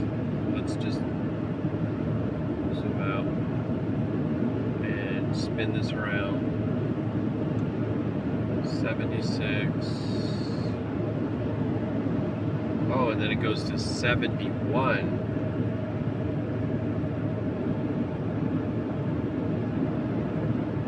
Okay. So it's a little ways that we're on this Baruk Atah Yahuah. I don't know if we're gonna get any Qadash views between here and there. Oh my gosh, my baby, my honey, my baby, look at right here. It says Lodi. Remember the California? And you told me the song stuck in Lodi again. Well, there's a Lodi right here too, Lodi, Ohio. Did you know? Nah. This is in the middle of a pretty long video, so I'm gonna know if you know if you're watching this video or not. If you like reply to some question I asked way in the middle of it. I can't even expect my own Yashar'Al to watch all these videos. Why would I expect all y'all to? Truth is, I don't. I just think it's healthy to have an alternative, something to look at on the internet instead of all the entertaining and amusing and flashing lights and fancy sounds and highly edited and all the gatekeepers and all that. To use the platform to just try to speak truth into every kind of situation from Scripture, and to help me to keep my mental level up, you know. It helps me also to pass the time, and you know, I also can imagine a time when my bond watches them and he just plays them all. You know, but like a lot of y'all out there, like I'd say, just take this videos, and you know, I'm not going to be offended if you mute my voice. When you just put on some background music, I like to listen to some of these First Nation flutes, and drums, and things. I try to stay away from anything that has lyrics. That's just me personally.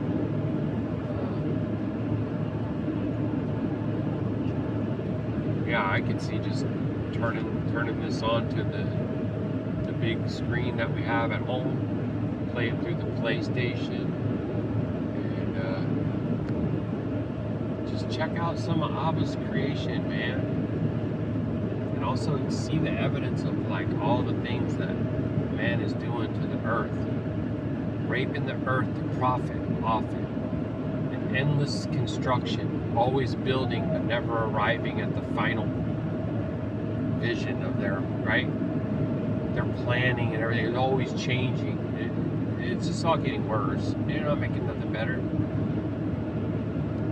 I like going on some of those old like Route 66 roads and stuff. And it makes me pretty sad that some of those types of little shops and things don't get Wadsworth Corporation. It says it right plainly on the sign. Corporation. That's when it became incorporated. Anyway,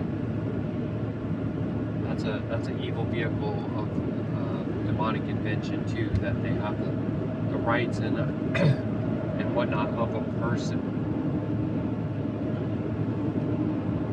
Entity. Anyway,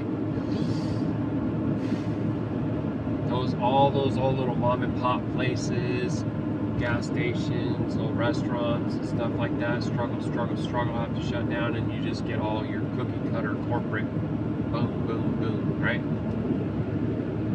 That's the way it is.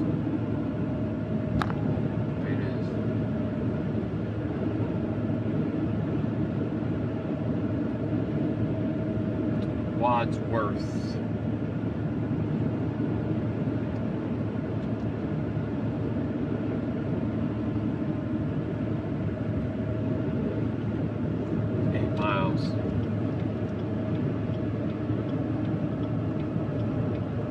Baruk Yahuah. Hallelujah. So I'm going to actually look for,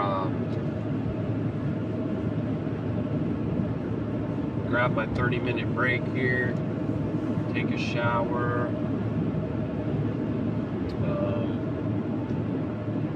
get fuel, and then get back at it, get back on it, whatever. And if I can get to Wakarusa for the night, that's okay, that'd be well. And if not, I'll try to find me a place, you know, along the way. It's been well so far to stay in truck stops and rest areas.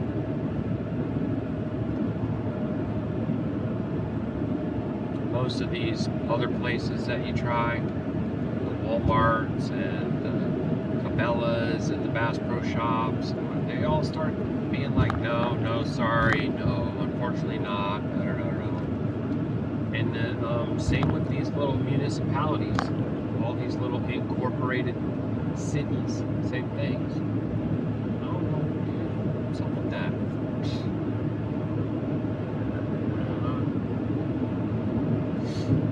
Alright guys, Abba willing, I'll be back with you shortly. Shalom. Boy, Burbank, Ohio pilot. That was right on. I feel so much better. That shower was a much needed thing. I topped off my coffee cup. Oh, I gotta go over there and doctor up my cup. Let me just do this real quick while I'm here. I also got wings, okay? I know.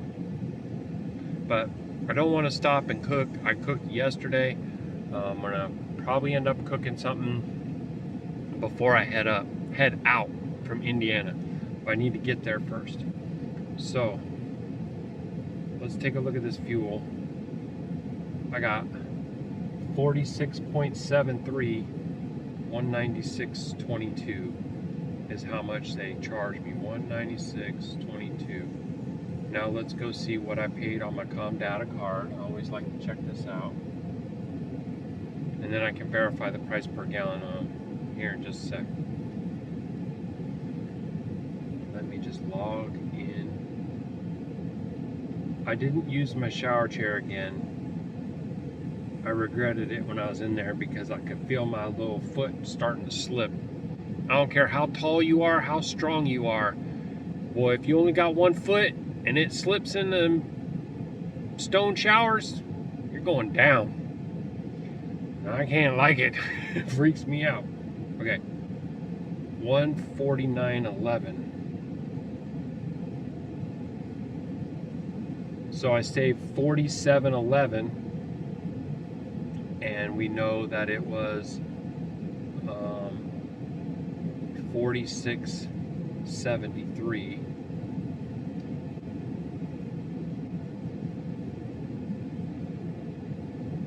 $149.11 divided by 46.73. $3.19. Let's just verify what the fuel book was saying.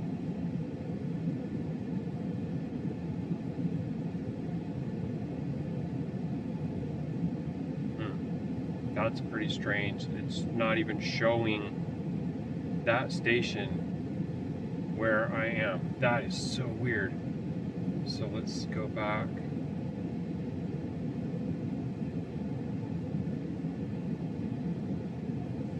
Let's see what happens if I do it like this. That is so strange. Okay, there it is. Oh, yep, and it's showing 319. So then there's a 314, and the cheapest one is 313, which it tells me it's only 103 miles from where I am. So I'm not sure. That ain't much to try to sit there and get some fuel. I might have to ride this one out, but that's okay. So I'm gonna doctor up my cup, and then I'm gonna get myself back on duty. Oh, I need to come into this form thing. Cancel out my trailer because there's no trailer. Cancel out my shipping document because I'm not hauling nothing. Oops. And then my mileage, I don't know what it is yet, so we can't put that in there. So let's see what it's saying. It's saying I have 8.5 hours of drive time remaining. So I'm going to go ahead and change my status to driving, put myself on a bobtail, save that. And then I'm going to go, where's my plugs? I got so much plugs in this truck, y'all, it's crazy. So, okay. I'm going to go doctor up my cup of coffee, and I'll be right back. And hi, Yapa, if you watch this, I love you, baby. I miss you. I can't wait and talk to you.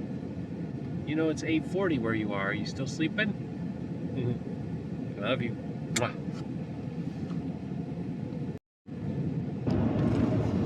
Hey, hey.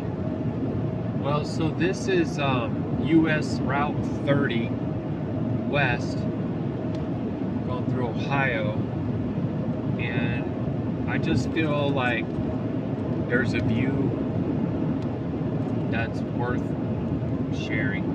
I passed a bunch of water back there, and I was like, dang, I wish I would have had the camera on. And I want my baby and my bond to be able to see some of these things if they feel like watching, and whoever else wants to partake in Abba's creation and just how pretty some of this stuff is. Here's some of these old farm structures, and then these like cornfields, and then you get this pretty water retention pond once in a while. You know, it's a great area right here. It seems like there's very favorable conditions for growing crops, and I can't see why it would be unwell for herds. I don't know that much about the government and politic here, but it's probably not the best, but where is, you know? And so for us, you know, a lot of things come down to like homeschool laws, and then you got, you know, I need to be somewhere where there's mobile RV mechanic. I feel like that's an important thing, because I don't think that it's going to be that easy for me to sever my tie to that one. I probably need to keep it and keep it up and running and preserve it as best I can, and who knows, maybe I'll even be able to pass it on to somebody someday if I'm just completely wrong about all this. What I'd say probably September 2026. I think that September 2025 is going to be an extreme escalation too. It's not that far away, you guys. It's like a month. And I feel like they'll start kicking everything into overdrive that last year. But we'll see.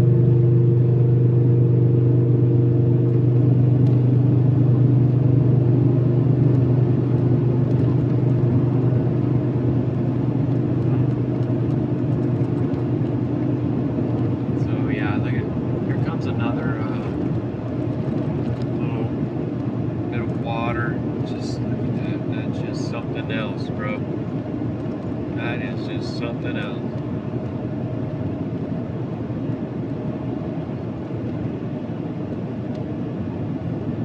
Yeah, see that, babe? Ain't that pretty? Woo! I hope you watch. We'll see.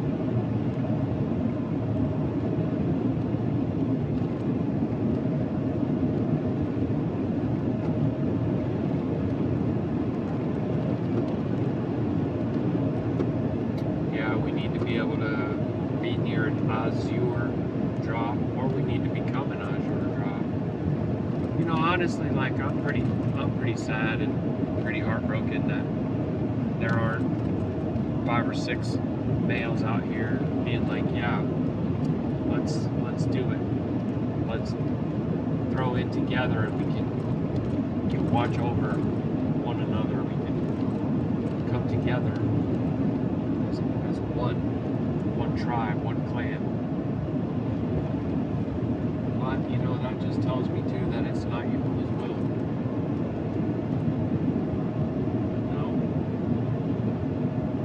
Probably protected me from serious issues too, because of how many times I've seen so-called Torah observant people, even in the name, have serious issues in their camps.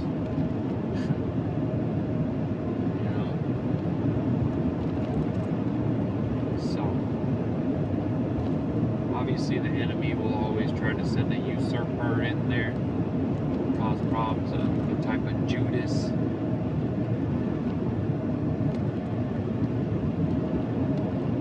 And even Yahusha had to rebuke Qadashayam from some of his most beloved disciples. I like this one right here. You see these trees, and then that old barn structure, and then all that corn. That is just really, really pretty. And I think it would be well to always have a wooded area and to be able to have fellowship underneath the canopy of the trees. If it gets really hot, you can go in there and cool. You know, you could have a fire spot in there for roasting meat. And it could be really Qadash. My baby sent me a link to a place. It's like $250,000, which is actually not really that unwell when you look at what things go for. You know what I mean? And there's apparently some kind of loan. USDA farm aid. I don't know, some such thing.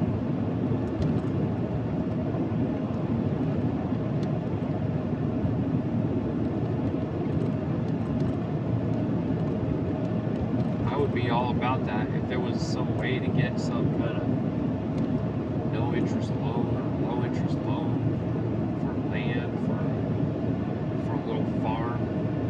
Just do it. And I don't even care. I got nothing to lose. I got nothing to lose because I don't really have anything as far as like material things and whatever perfect credit, high scores, whatever I had. I pretty much nuked that whenever I went and did all the stuff that I needed to do to do this work. And I need to make this work not just to survive, but also to pay all that stuff down and back and whatnot. You know.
I was just asking one of the veteran drivers with Wave if he knew a place that I could get well water, because he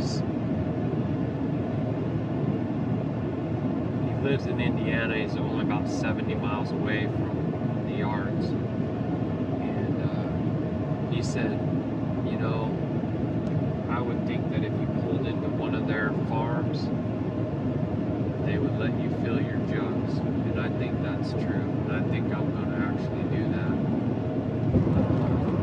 If I'm out there driving around and I see a farm, some Amish male, because I'm not going to approach the female, but I'll approach the male and I'll ask him if I'm able to get any water. And I think he's right. Probably will say absolutely.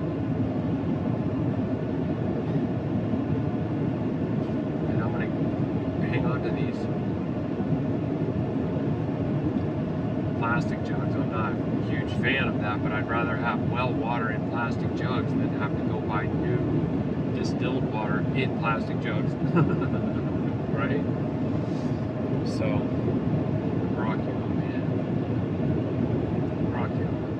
And when I get there, I might even look around and see if I see like a Amish market. Search, go in there and ask them if they have any heavy cream, because I mean, to be perfectly honest, I probably would trust that even more than I would trust Azure, right? Because I know that they don't do any of those snake bites.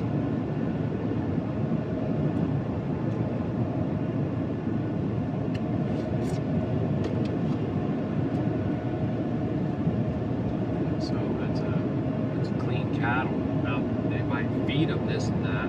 They could. I don't know if they do. I'm just saying. Most likely, they probably feed them stuff that they grow themselves. I would think. But I can look at them and see the fruits of their labors and how they keep their land and how diverse their resources are, despite, you know, even the ones that don't need electricity to have things. And I'm like, well on you. Yahuah Baruk Atah, wish you weren't unclean lips and calling on the names of foreign mighty ones, but that's taking care of most folks anyways. And yeah, we need to walk in these statutes and commandments. They're not done away with. Don't let Rome fool you. Don't let them devils fool you. But of course, you know, there is much error everywhere. And I'm not perfect, but these things are hugely important. Hugely important, like the most significant things that we can be talking about is what I'm trying to talk about. And ain't nobody want to listen. Tell me that ain't a judgment. Ain't that pretty? Oh wait, what's that obelisk circuit thing right there? That ain't pretty. But the field was, or is. And even this field that has all these tall flowers and stuff like that, ain't nothing wrong with that. And look, all that stuff dies and returns into the soil. That soil is nutrient dense. It's loaded with nutrients, right? Whatever all the things are that they always talk about, nitrogen and all this, it's loaded. That's the best kind of fertilizer you could ever put into the soil. You don't need no fertilizer from a laboratory. You know what I'm saying?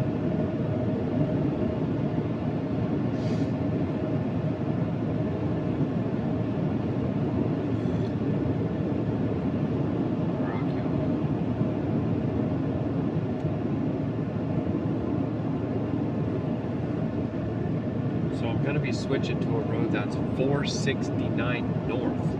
Interesting. Oh, yep, I see that right there. That's probably just to wrap around Fort Wayne. And I'll probably end up going up 69 to 90. I don't know that. Just seeing what it looks like from a distance here.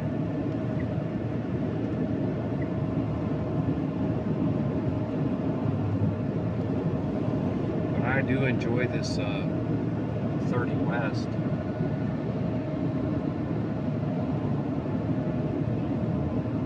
See those winds blowing on those tall grasses and all these different flowers through here. And where are my people? If only we could come together.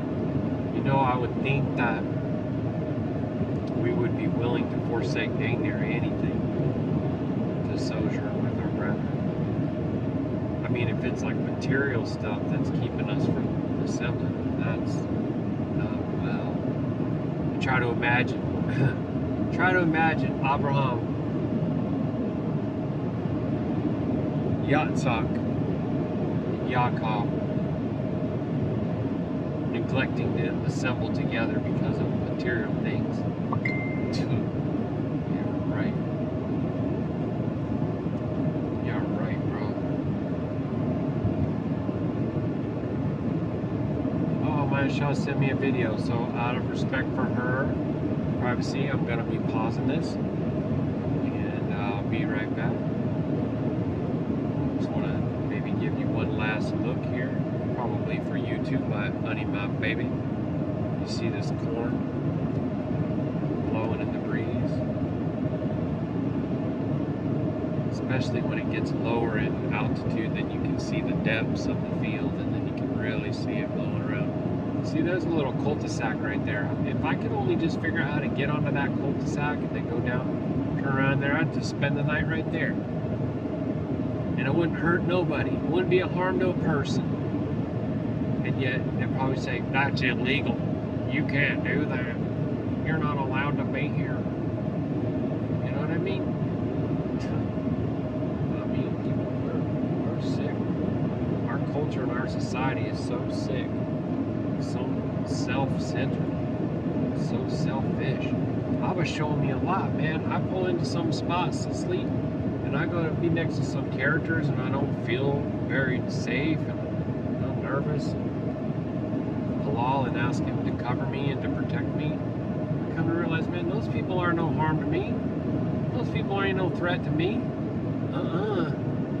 The ones that look all pretty and fancy that come up on the tail light vision and tell me all the crap I want to hear, those are the real ones I gotta watch out for. Hallelujah.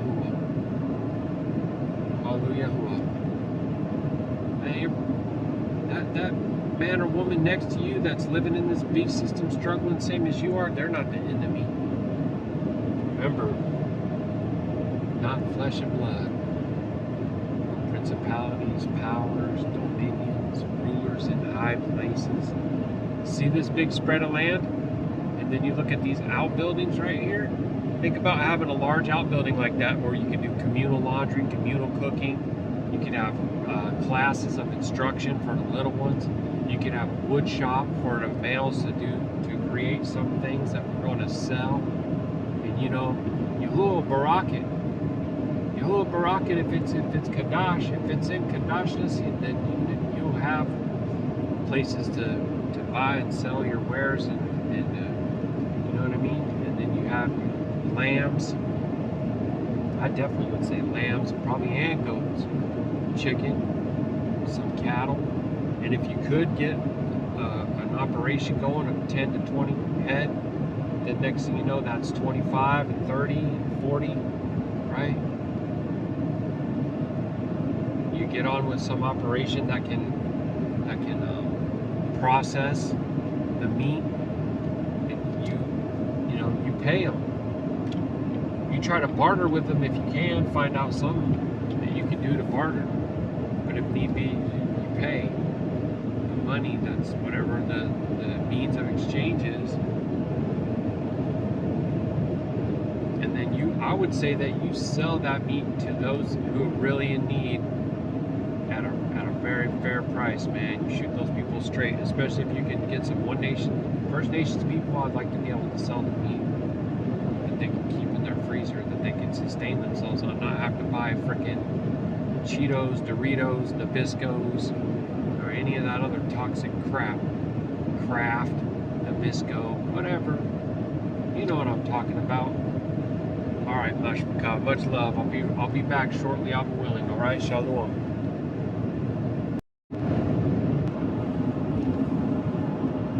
Another really pretty spot of water right there. I think we just missed it. There'll be more though. No worries. You see these little evergreen style trees. It seems to be quite a variety of trees here too. Everything's a township, it seems like.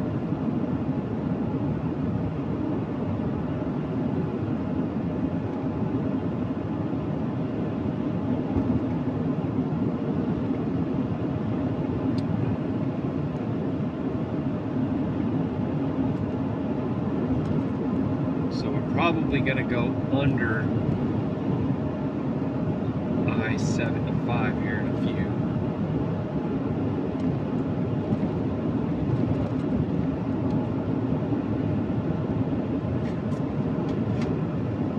Well, if I were able to get like really creative with the route planning, I'd probably find roads like this to go all over the whole country and just stay off of some of those other roads.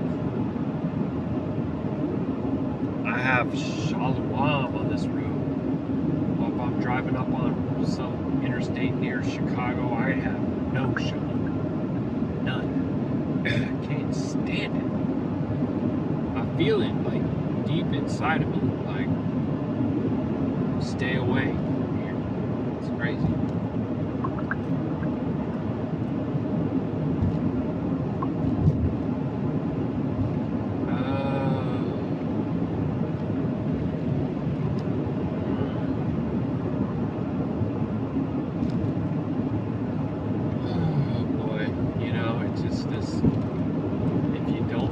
Stuff kicking you down, you gotta have something else every single day coming at you just to rack you right in your freaking nards.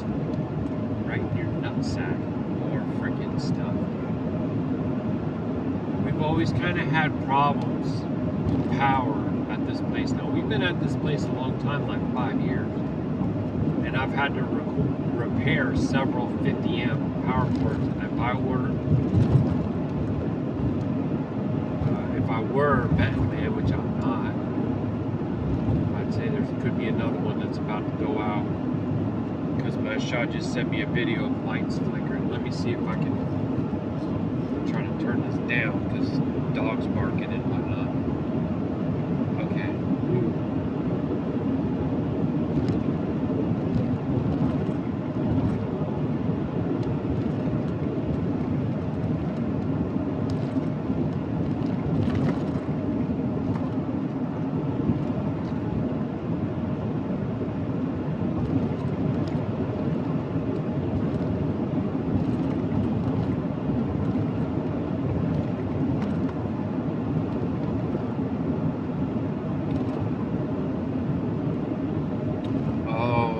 I see. Yeah, we've always had problems with power since we've been there. Now I'm starting to wonder, it could be actually another one of those cords getting damaged. So, you know, I'm not going to be able to be there for a minute. But if I were there, I would take those covers off, undo each connection, check and make sure that it has some of that electrical grease in there, and reconnect it, and see how it goes.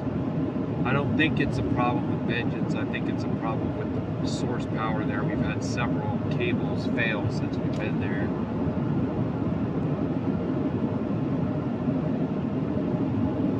Yeah, there's just another reason to get the heck up out of there, man. And it's expensive to live in Washington, even though, like I said, Abba gave us a place, man. $800 a month. You got power, water, garbage, internet. Like, you ain't gonna find that anywhere else. You ain't gonna find that. And then they got these stupid laws where it goes like, okay, you can live here for 6 months, then you gotta move. And so, like, I could have another place I live there for 6 months, and I move back to the first place and just sit there and go back and forth. Yeah, you can do that. They're going to be checking your registration, your insurance. This also makes sure that your equipment is road ready. So you don't want us to be able, like, what if it was a destination trailer? Would you tell them they got to move every 6 months? Yeah, dang sure, right? They would. It's not anything in place that's meant to like allow you to prosper unless you do what they say. You need to do everything the way that they tell you to do it, or else it's going to be brick wall after brick wall after brick wall, and the beast system is not going to reward you. You look, you pay attention to the ones who prosper and are ahead. Boy, they do everything that the beast system tells them to do. That's what they do.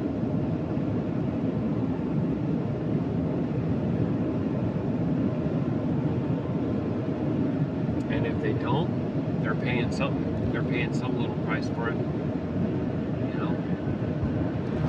And I feel like the Father is well pleased and content for his people to endure and persevere, to have their struggles and cry out to him. Man, those people that are hook, line, and sinker with the beast system, they don't even have a clue what we're talking about.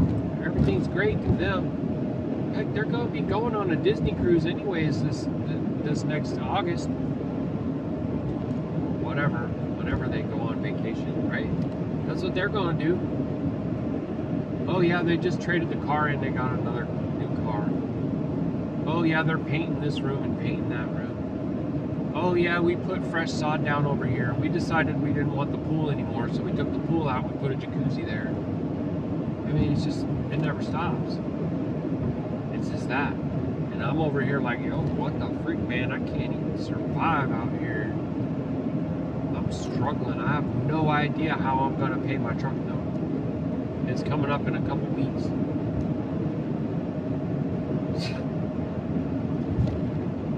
Right? But then you got all your together, right? You got all your stuff together. I'm the one who don't have a clue about what's going on in this world, right?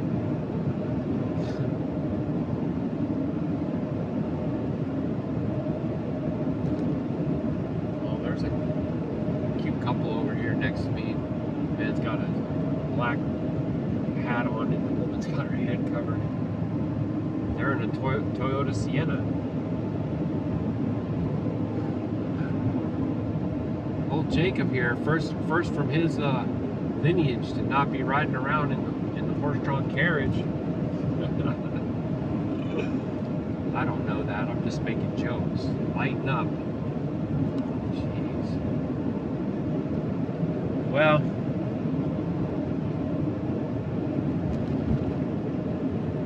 we passed by the 7 to 5 and I didn't even make a mention of nothing because I was too busy ranting. And I hold back a lot because it's, trust me, the wearing out of Yahusha is much worse than I let on.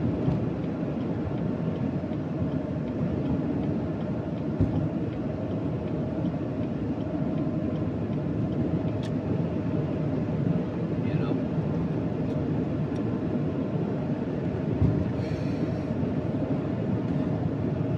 I don't know if this thing's accurate, but it looks like I only have 2 hours left. If that's the case, then I'm gonna have some extra time on my hands to maybe, well, mostly I'll probably just take the laptop inside and try to see if I can get my paperwork printed out that I need to submit for payment tomorrow. I see you there, buddy. I don't want to try to box you in, so let me speed up, okay? I don't know if Jacob is going to return the favor or not. We're going to see.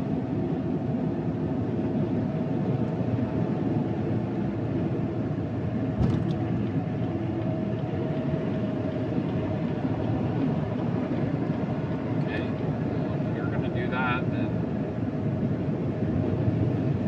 I guess I'll just end up passing you.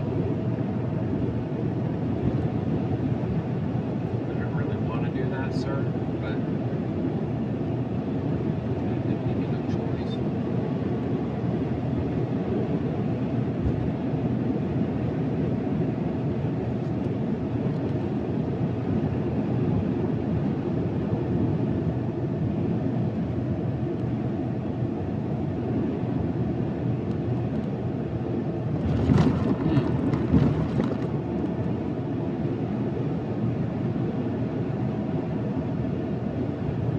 It's funny because as I was driving around the past month or so, looking and being like, look at all this wide open space out here. Look at all this wide open space out here.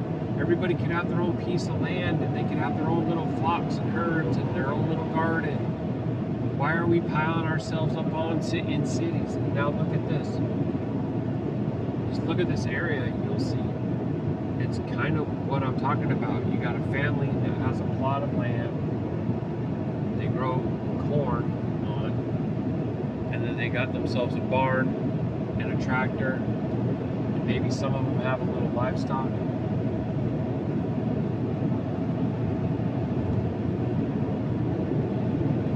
Oh, you can just see Hashatan wringing his fingers, being like, how am I going to get them off of that land? How am I going to fleece these lambs so that they'll come into my 15-minute city, own nothing, and love it? How am I going to do that?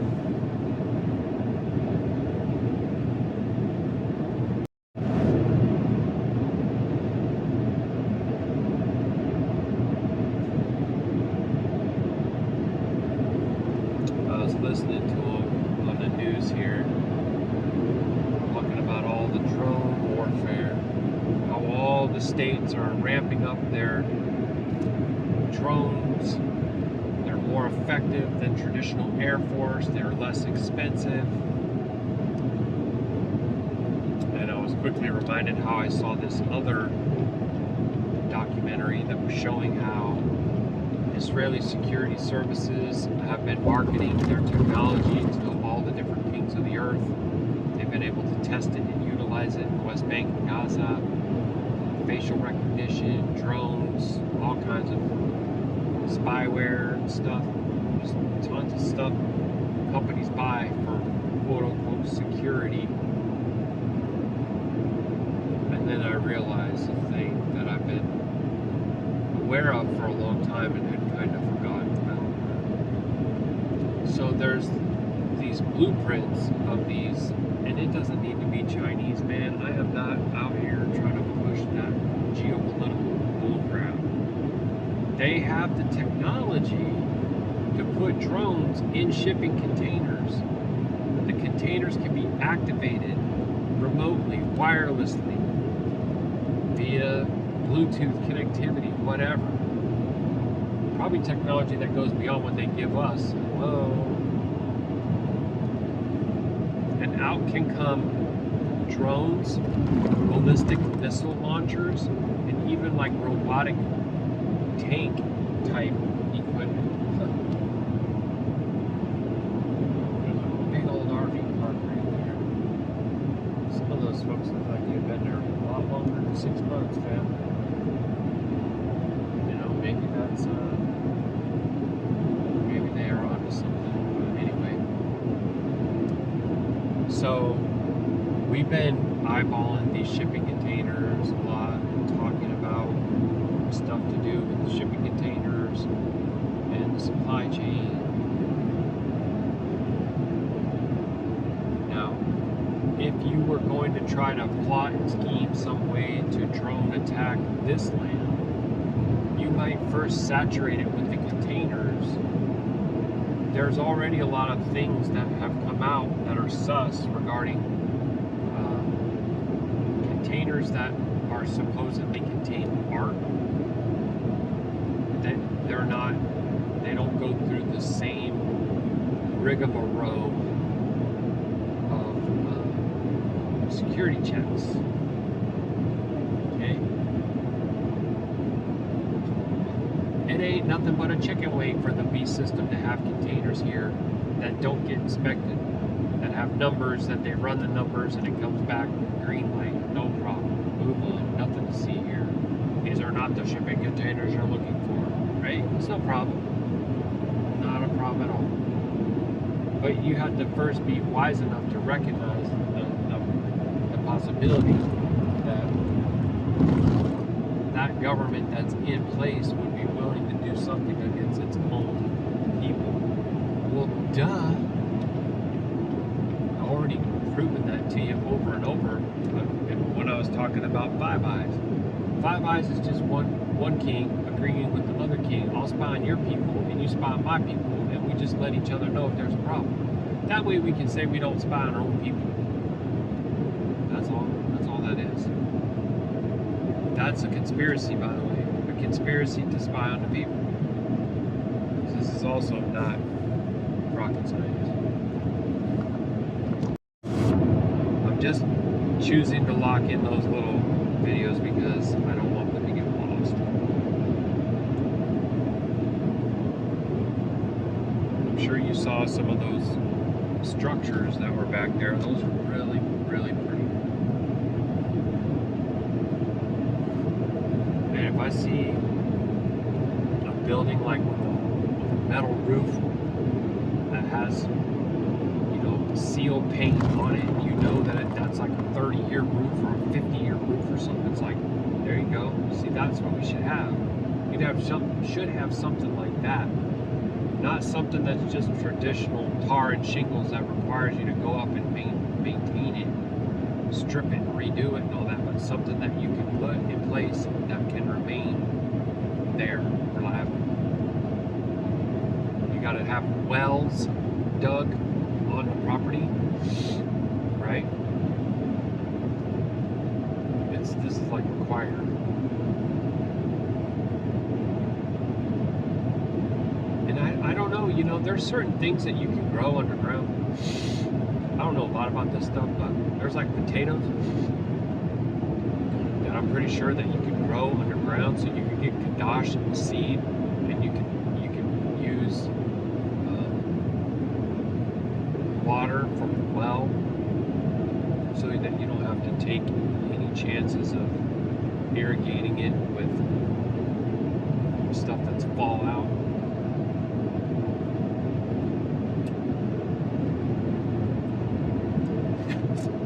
And all that stuff can be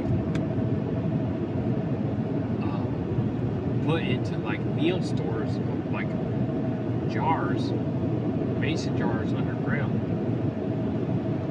You put a little bit of meat, a little bit of potato, a little bit of this, a little bit of that in there. I don't know, man. There's a lot of stuff that can be done, but it's starting to sound like one of those circa of Hail, Zeus, Krishna, and latter-day worshiping the dead. And about that.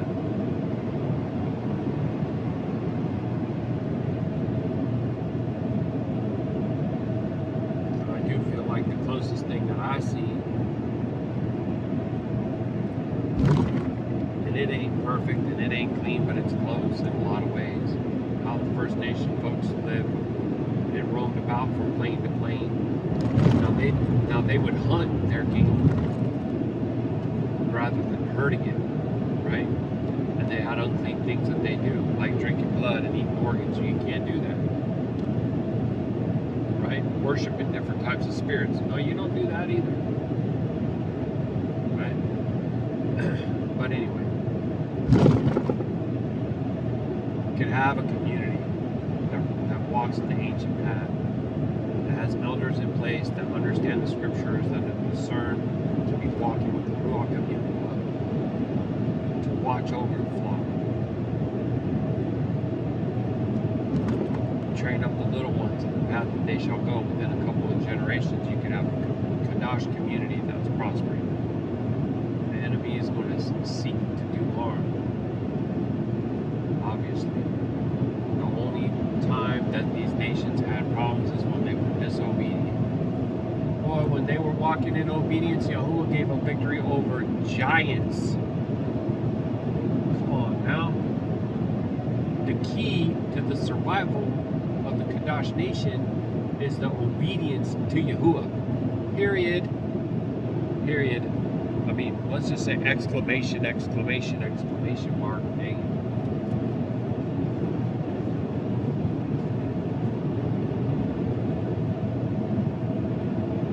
That's the real meat right there.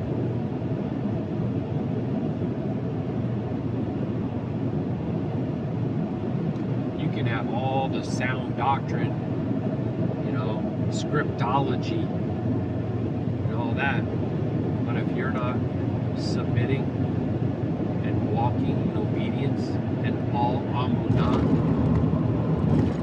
no matter.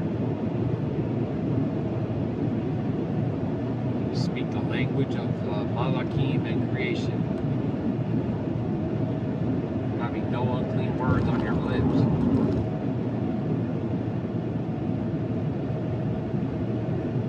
And that water's pretty right there. But you need to be able to walk in that. Right? Because Amunah without works is dead. Right? So it has to be both. Amunah and obedience. Not my will be done, but thy will be done. This has to be the way. This has to be the most important stressed thing. I don't give a crap about what somebody looks like, how much intelligence they have in their cranium, Baruk Yahuah if they're gifted that way, how much strength they have, Baruk Yahuah if they're gifted in that way, or like how skilled of a hunter they are, Baruk Yahuah if they have those skills. Okay? What? Want to impress? Want to do something? Want to impress Abba? Obey him. Submit to him. Give him all the esteem that's due to his name alone. Have no other mighty ones before his face. Bow down and worship no image. See?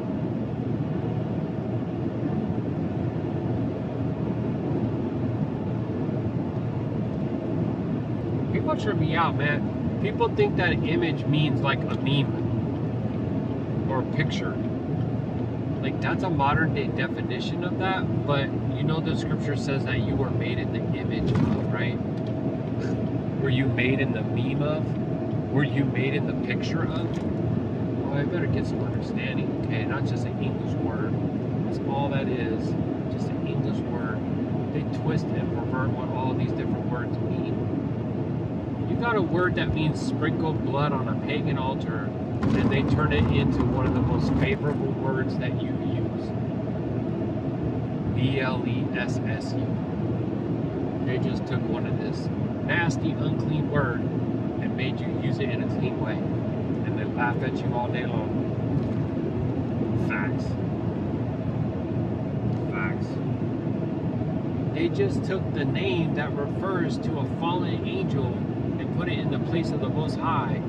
And they got all these different religions of the world using that as the name for the Most High, even though they have all these different practices, and they're just calling on the same old devil. Facts. Truth. Why are you trying to tell me it don't matter? You don't matter. The word of Yahuwah says it matters. No other mighty ones before my face. You shall not have the names of a foreign mighty one upon your lips. So don't you dare say it doesn't matter when Yahuwah says it does matter. Because now you don't matter. Because you made yourself to be at enmity with the Most High Yah. So be it.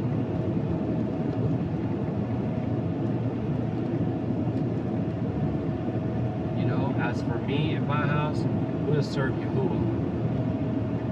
And that's it.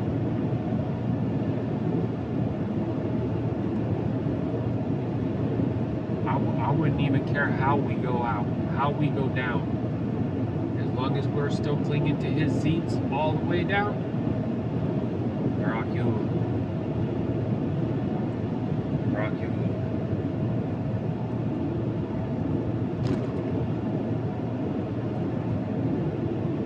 See, man, you just get these little treats, these pretty little treats of water every once in a while, and a cluster of trees. You never know what's going to come along. I'm sure there's a lot of folks that would consider this area to be free, but I do. I just love all these little flowers too, and I've been trying to check out some of these birds. I've almost hit a few butterflies, like they look like they're going to come right at my windshield, and they just lift right above the truck. If there's butterflies flying out here over the top of this interstate, then that means these fields have got, are filled with them all over. Hundreds of them around in this area. You'd think you'd have a couple hundred butterflies in a square mile? I would say so. I'd say so.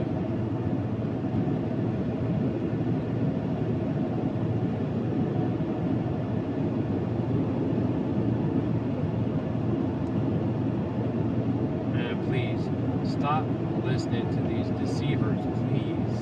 Dang, bro.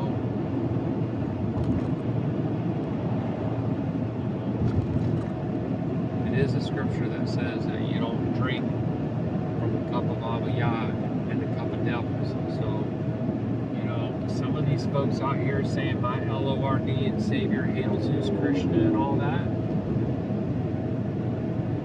How are you going to drink out of that cup? Help me understand how you gonna do that. You believe that the earth is flat, you do well. Do you go get directional advice from people who think they live on a ball? No. Well, then why are you gonna get spiritual direction and understanding from people who break commandments and have names of four mighty ones upon their lips and don't repent when they're told? Huh. You know what I mean? Everybody has error. Please tell me my error. Show me my error. Because I want to be quickened. I want to be strengthened. This is what we should be seeking. We're coming out of every false way. Everybody's got a little bit of dog poop stuck to the bottom of their shoe. Because look at what we've been walking through. Right? Hey, just because you learn 2, 3 things don't mean you're done. You ain't done. None of us are done. We're we're not even close to being done. Bro, if we're close to being done, then the perfection ain't much. See what I'm saying?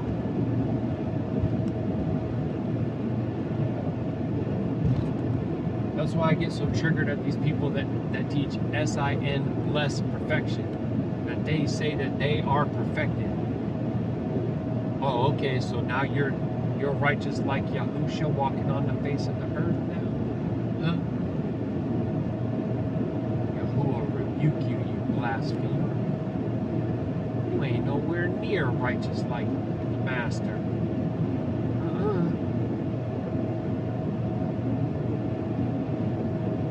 What? Look at the measure of pride that is there. And Yahusha took no pride in and of himself at all. He gave all esteem to the Ruach of Yah. All esteem to Yah. That was a perfect man. Perfect submission and obedience to Yahuwah. Now my will be done, thy will be done. If it be possible, let this cup pass from me. But if not, so be it. Yeah. That's what's up. Yahusha. The great I am is our deliverer. Shalom. Shalom.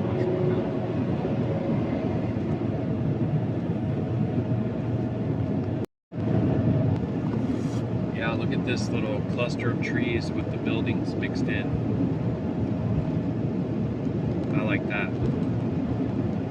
I'd love to be able to see us doing something like that. And you know, if you get a single family farm plot of land, you can add these buildings and they don't have to be coded or whatever as residents, like they're outbuildings, you know what I mean? So like, but a lot of people are using them for living space. You just have like one massive open area, you know what I mean?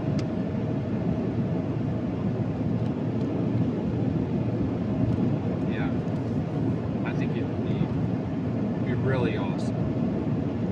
Really awesome. Have a couple wood burning stoves or potbelly stoves in there that can be used both to keep the place warm and also for all like food preparations. I think it would be super cool to take everything back a few centuries. You know what I mean?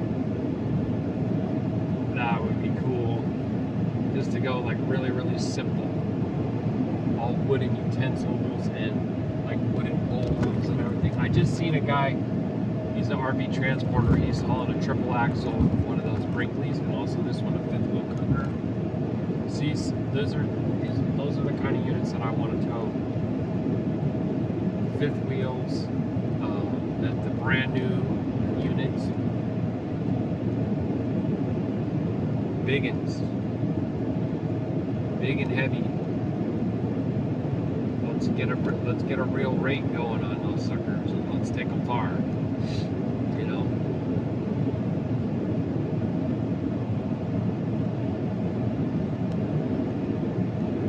I don't know. I'm trying to like think about this. Like look at a big. Like Seattle seems like one of the furthest places I can take it to Marysville. Now maybe take one to Phoenix or to Miami, and then get the blood going to Seattle after. Man, I'm gonna make it so if it could be your will to do and be safe and prosper, because those would really help right now. Really help.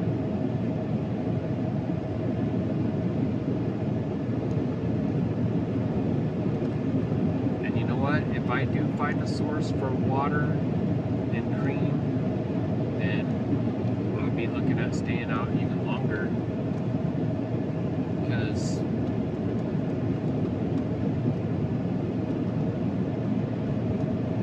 those seem to be what I run out of first. And, you know, all I need is about 4 or 5 outfits, and I can do laundry. I could have done laundry at the place I just got my shower. I don't want to do it there, but I could.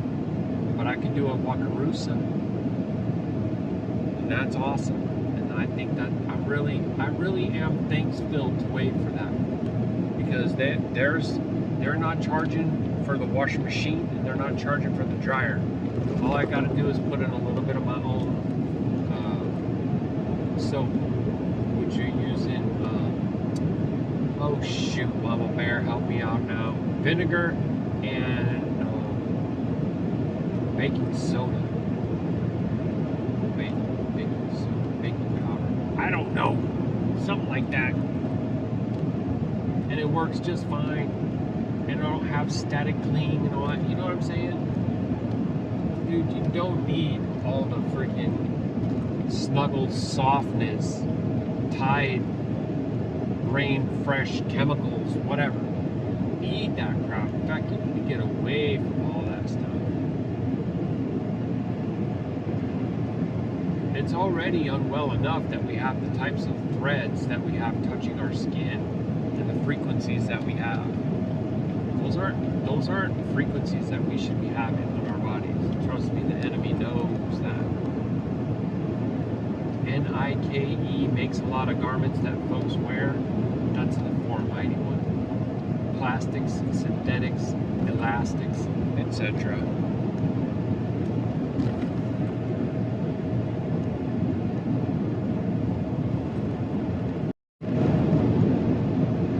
All right, 2 miles will be 469 north.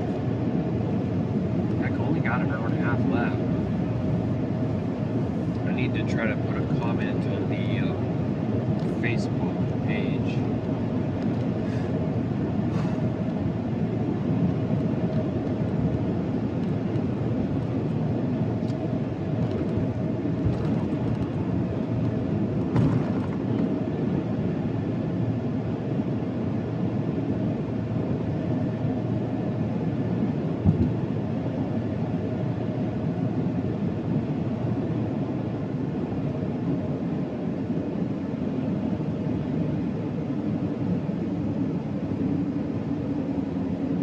Stone building with the metal roof. It has some wood, what is that, fascia? I don't know. I'm not a construction expert either, but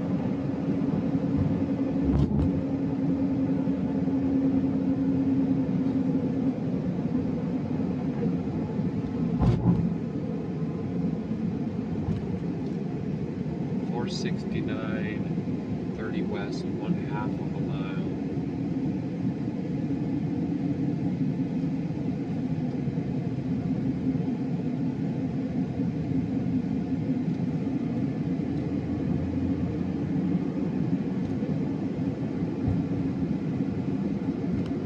Like we're gonna jump up onto this on-ramp here. So over there in the distance, if you can see, there's a yard that has a bunch of truck cabs, right? I don't think that they're outfitted yet. So like, my understanding would be like that those could go somewhere and get a dump box installed or a flatbed installed, or they could become delivery trucks, like lots of different things. So it's just basically like the raw truck ready to, like, there's a bunch of them here, all different sizes, makes, gas, diesel, everything. Look at them all. I feel like a lot of that goes on in this area, not just so much, say, this area, but like also in the Goshen, in the Elkhart,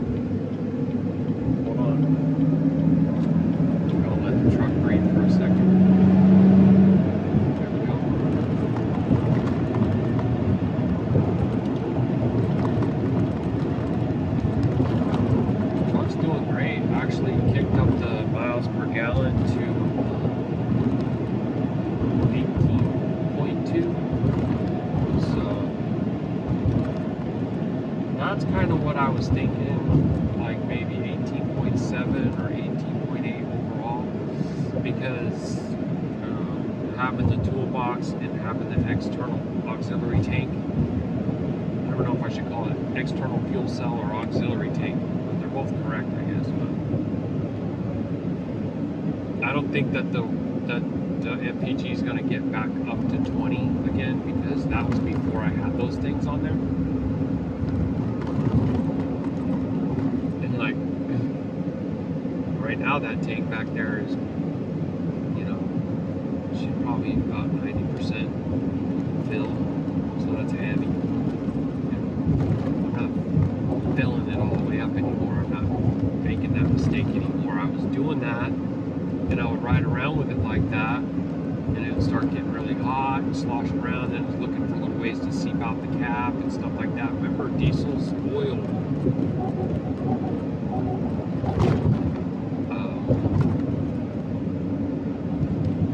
It's all oil-based fuel, right?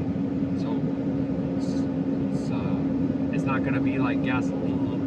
A little bit comes out, it just like evaporates and whatever. You spill a little bit of diesel down the side of your truck when you're filling it up, it's going to be, you're going to be able to see that until it gets washed. And maybe even after that you see it, because it leaves a residue, right? Anyway, I lost track of what I was saying.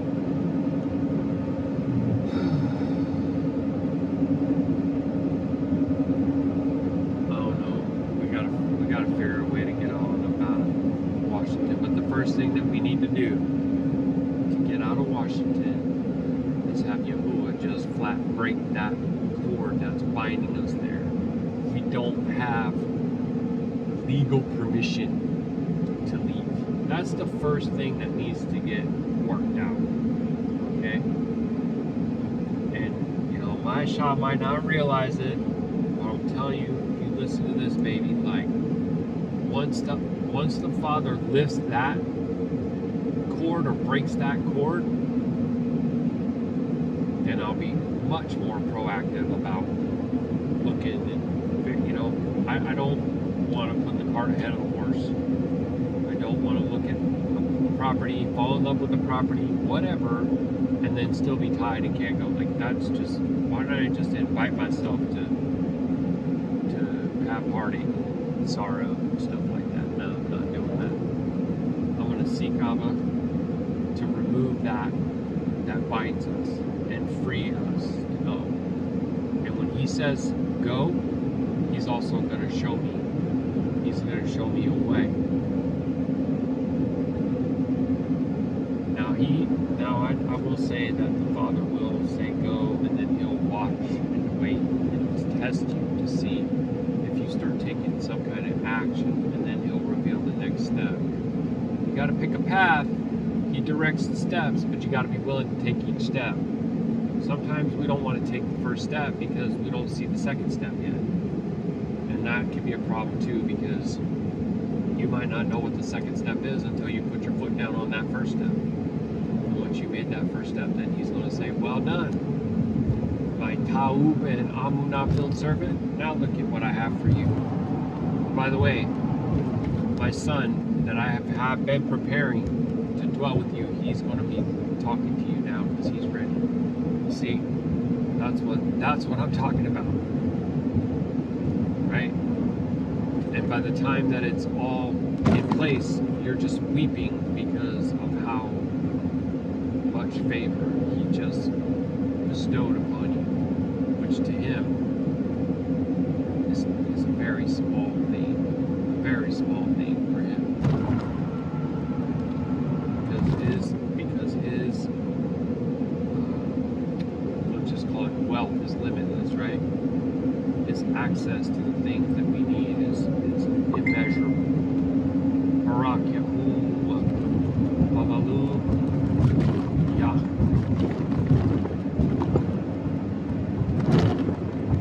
Okay, this part of the road right here is pretty bumpy. So this is 5.5 miles.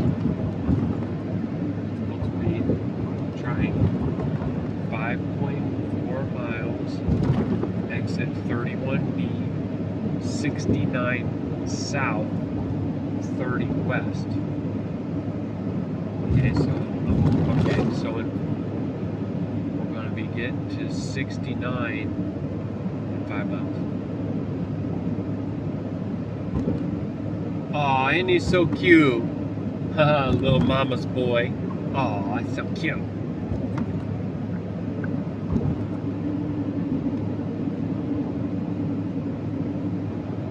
Look at how content and well pleased he is to be up on the back of the couch and nestled up against his mama. Alright. I have to do a little bit better job sometimes of timing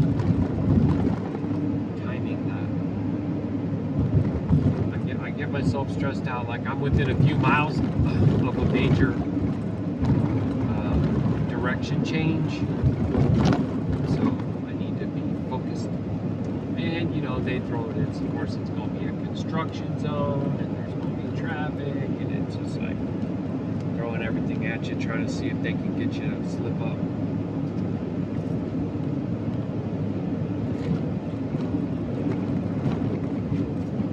There went another one of those butterflies, right? Dancing around the windshield. Yeah, see the flowers out there in the field? That's what I'm talking about.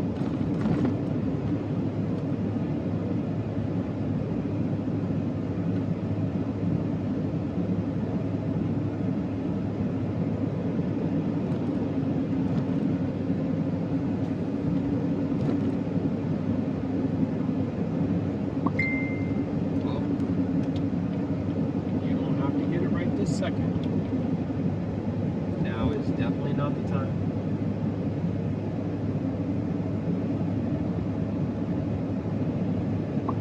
Less than 3 miles. Just relax.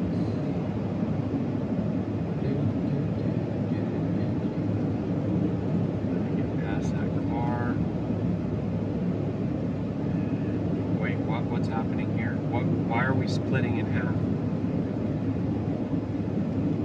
Okay. I don't know why, but we have 2 lanes and they just split us in half and then put barrels in between, and I don't understand.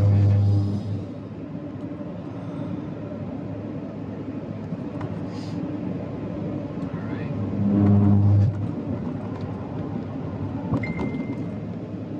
See how I start to get, like, if you can see it, like if my heart was a stress meter that you can read, you'd see it ticking up with every second that goes by. And it's just like right when everything feels the most intense, it just kind of hits all at once like a wave. Does that happen to you? Probably does. You know exactly what I'm talking about in your own life experience. It's a spiritual thing. That is nobody's fault. It ain't nothing like that, but how we deal with it is on us. It's on me right now how I deal with that. And I have to be able to just leave it alone. Dang, I wish you could have seen the water that was right there on that side. That was so cool. Look at those pretty white flowers. Okay, so less than 1 mile.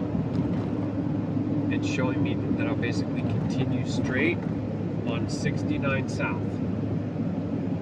Okay, that car wants to squeeze right in there, even though it could have stayed behind me, but no. Right? People are 0.6 miles. Just a second, Mama Bear, and I'll get to all your messages. Just a second. I know these signs are going to confuse me.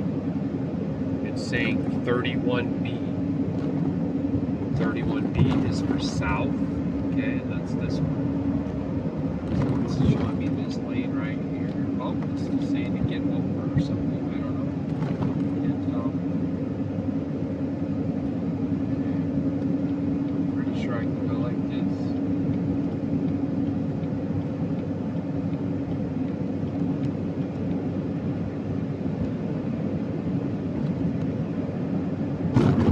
Kia just came flying up and riding that Volkswagen's butt. Hey, people are just a trip, bro.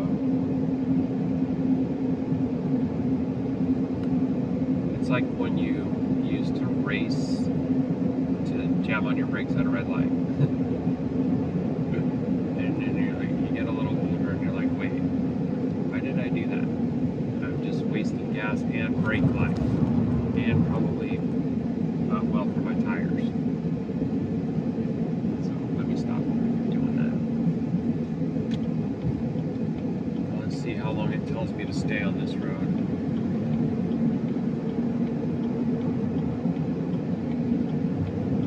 It's not giving me a speed yet.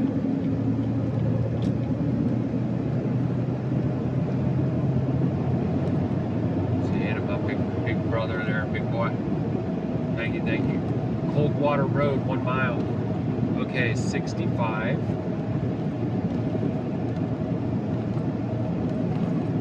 So we'll leave that right there. Oh, 1.3 miles only, so I got another.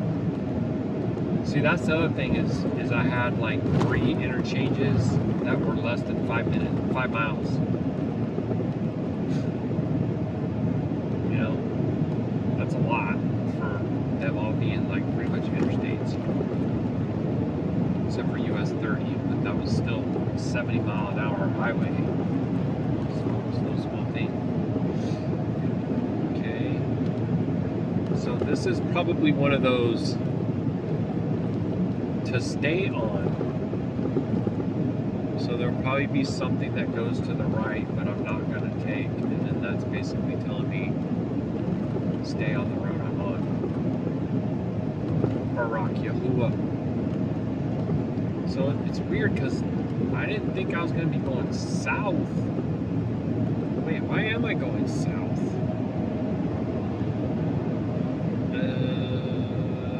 Okay, now it's telling me, so I'm staying on the road I'm on. 3 miles only. What the heck? Oh, 33 North. That's one of those roads that I always remember taking in Indiana. Okay. I'm gonna just go ahead and scooch on over here right now since that Acura wanted to get right in front of me anyways. I got less than 3 miles. Let me see what my baby said. Oh, she sent me pictures of the baby girl. Aw, thanks, Mama Bear. Hi, baby girl. Aw, look at her. She's also nestled up with Mama on her lap. Sorry it took me so long to get to these. I had like change to this road, then change to that road, and I got to change again here in just a second. But I'm getting pretty close to my destination now. Like probably an hour and a half total left. 1.8, which is 309B. These are for 311. Gotta keep on moving. Here we go. Goshen Road, 1.25 miles, 309B/A. Okay, 309B is 33 north. Scooch it over. This lane's ending. Nice and easy. Put it behind me. Signal well in advance. Show my intent. Proceed. Caution. Baruk Atah Yahuah. Columbia City, Elkhart, 309B. 309B, that's me. 1/2 mile.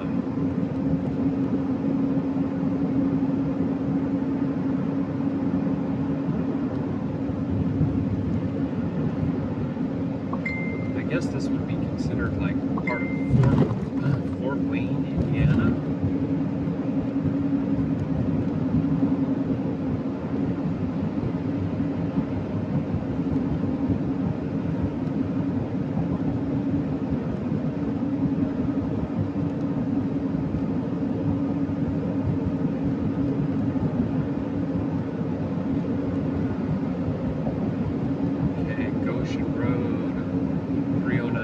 That's me right here.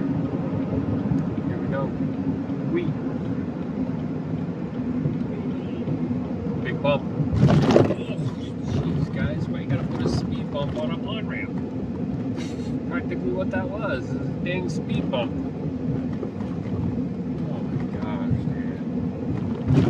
to college to get an engineering degree to build roads that are like that?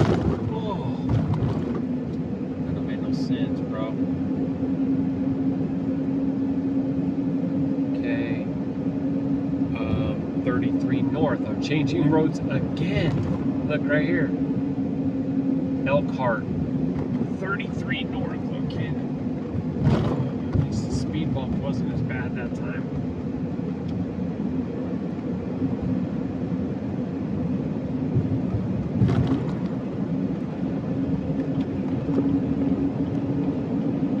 Okay, so the speed limit on this road is 60, but you gotta watch out because there's lights. And this thing's 31 miles, so now I feel like I can kind of like take a breath now. Take a breath.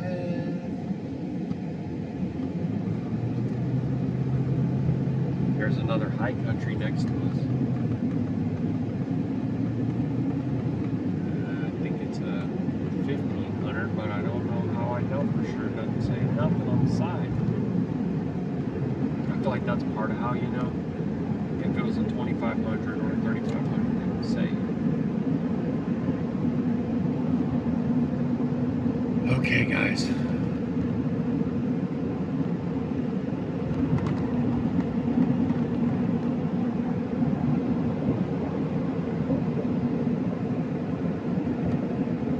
It's okay. I just want you to be safe.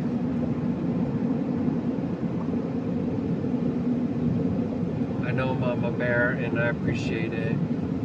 It's my own weakness when I hear the ba-ding, then I start to get worked up. But thank you for your patience and your understanding and your great love for me. And I love you.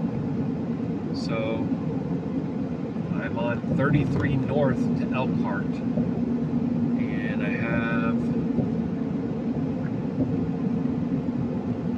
pretty much exactly 1 hour remaining.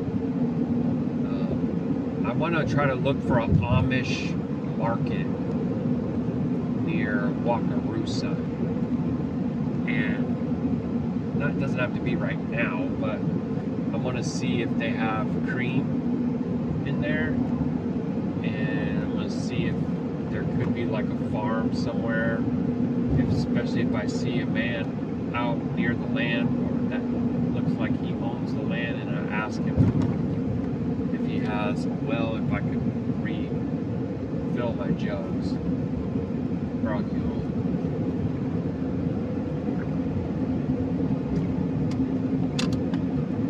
Man, so it was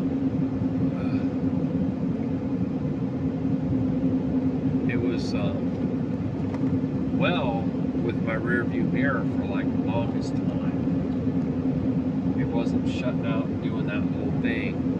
And then now it's just done it 2 times today in only about 5 hours time.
Bro, you gotta be kidding me, man. I just opened the fake book because I was gonna post in there about the cream and the well water.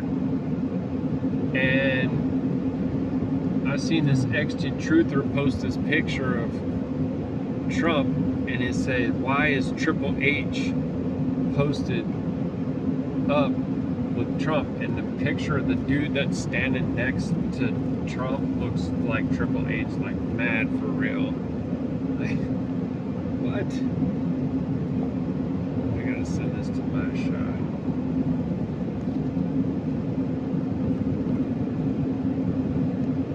Okay, RV transport help, that's what I needed. So let me see if my greetings. I'm looking for well water and farm fresh cream. Does anybody know a local farm in the Goshen area that would have well water and cream? Thank you. Yep, that's what I want. Post that.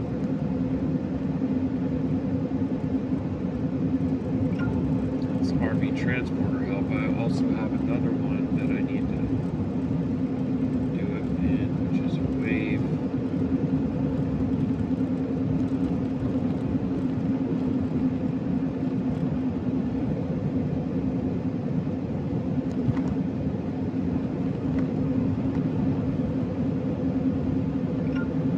See, there's another one of those Brinkleys right there.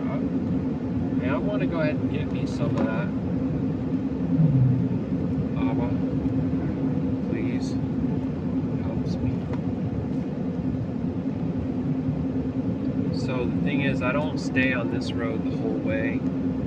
I'm on 33 for 25 miles. And then I'm going to switch it to something called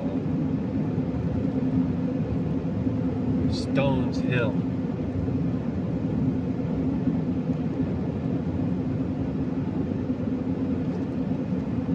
Stones.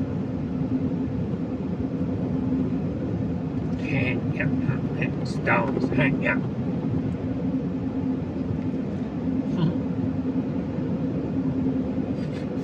Whee!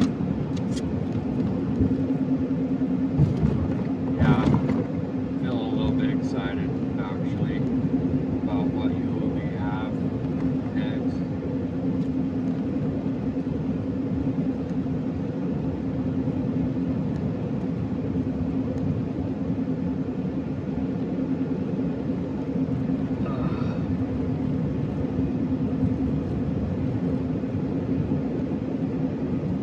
Just keep me safe. Baruk's the truck. She be reliable and strong. Yeah, look at that. It's 18.3. Still just barely moving up on that miles per gallon.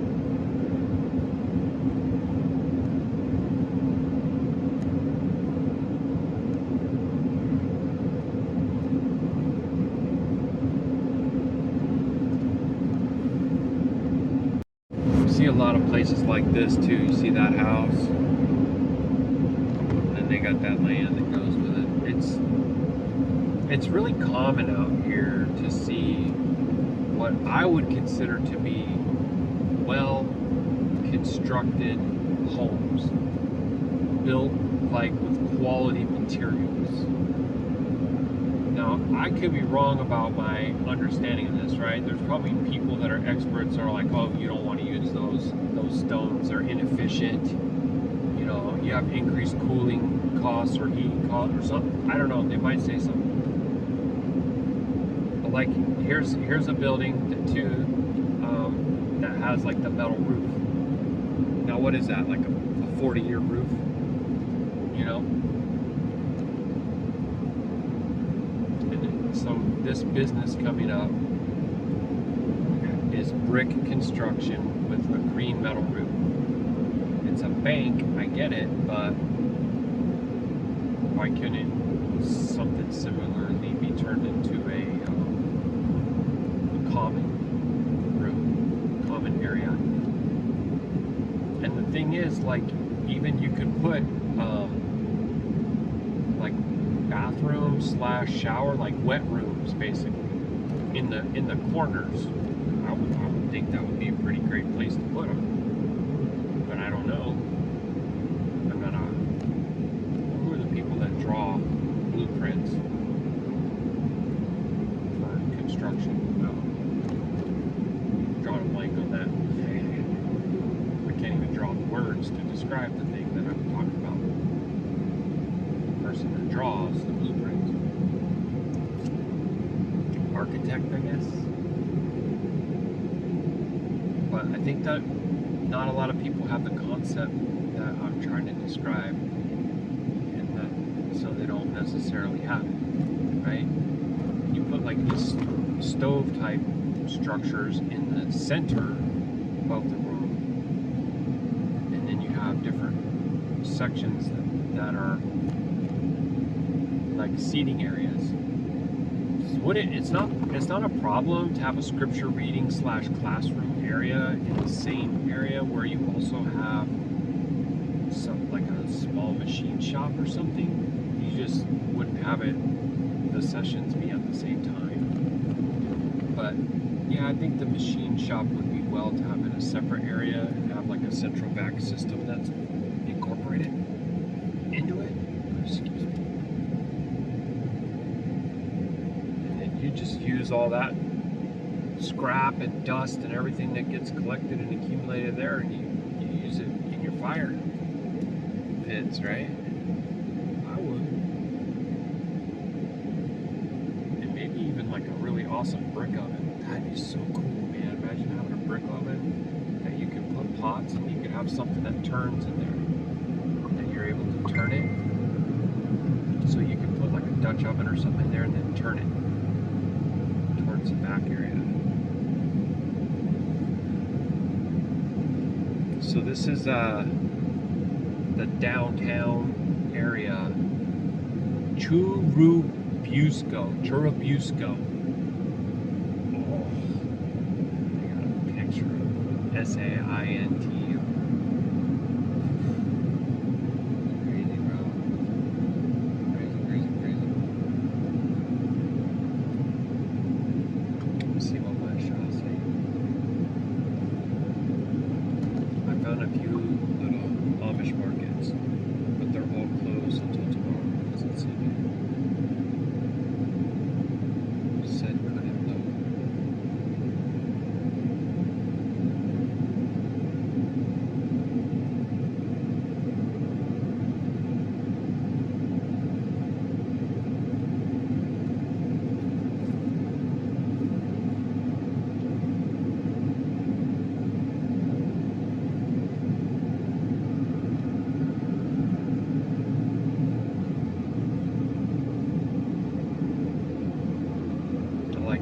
Too, just this little place with a matching garage, and then they're surrounded by cornfields.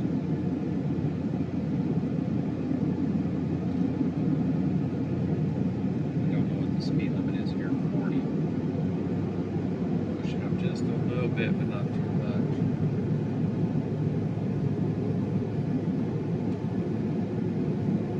Yeah, that makes sense. The Amish markets would be closed today because it's Sunday, right?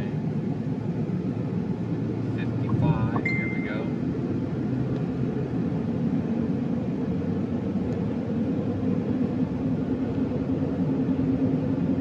Bobby wants to spread her legs out here and run a bit. Get out and run! She's just actually been running for days. But I felt that, I pushed up the speed a little bit on the cruise control, and she just starts taking off.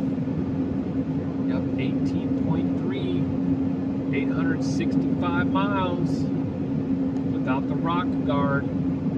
It's the first time since the truck was outfitted that the rock guard was taken off, and I'm sorry that I didn't do it sooner.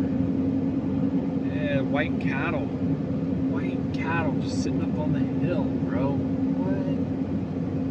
So it's this White House.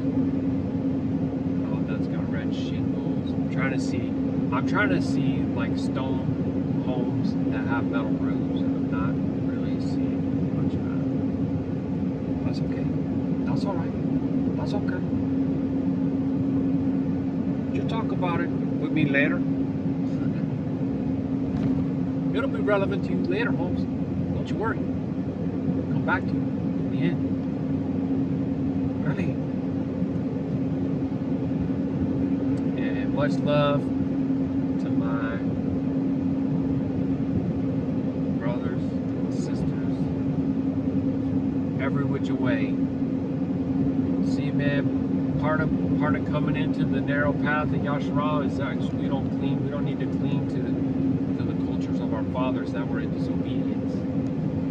We need to be willing to let all those things go, that we can be one nation again. Because he will unite all the branches, make no mistake.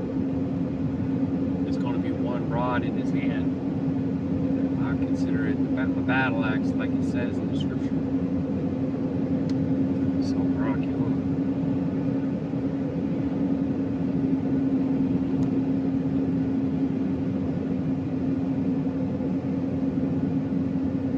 Yeah, I'm not even sure what that's about, because I don't remember sharing that right there. And when I click on it, it just opens Facebook and it doesn't even go anywhere. So I don't know what the heck is going on with that.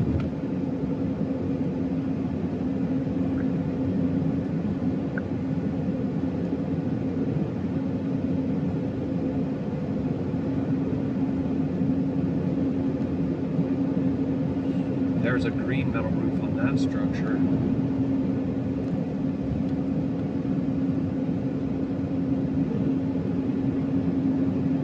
There's a green metal roof on the structure on this side.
Out here, dude.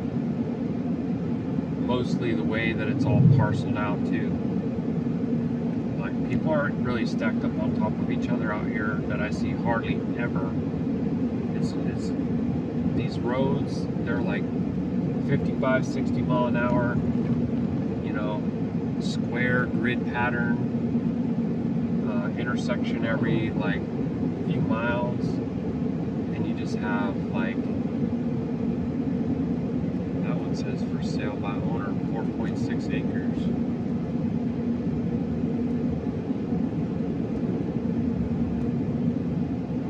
I kind of feel like it would be hilarious to build a Qadash community off of Route 33. Oh man, keep all the feast days and the Shabbat. Baruk Yahuah. That would be sweet.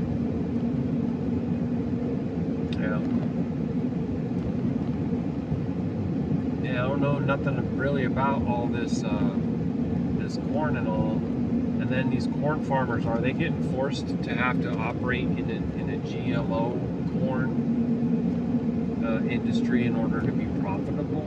Like, I don't know. They make it so difficult for them to raise and sell organic corn, right? Pretty sure that's the case. That's kind of what I had heard. Look at that little body of water right there. I'm sure there's some pretty cool little fish swimming around there.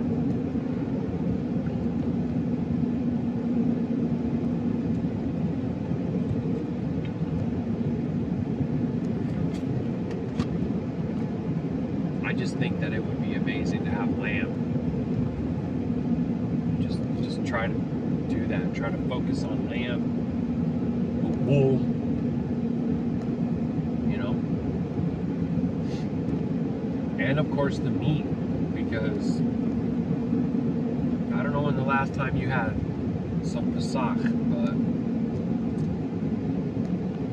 that's just about the most delicious thing that Abba's been feeding my family lately. You know, I did get to have some elk from Atah Yahuah. That was amazing too. But you know, the lamb is so juicy, right? It's so tender. And the fat, you just save the fat and use it when you cook other things, and it just enhances whatever you cook. Like, just facts, straight up, enhance. So I don't know what that little area is called at all,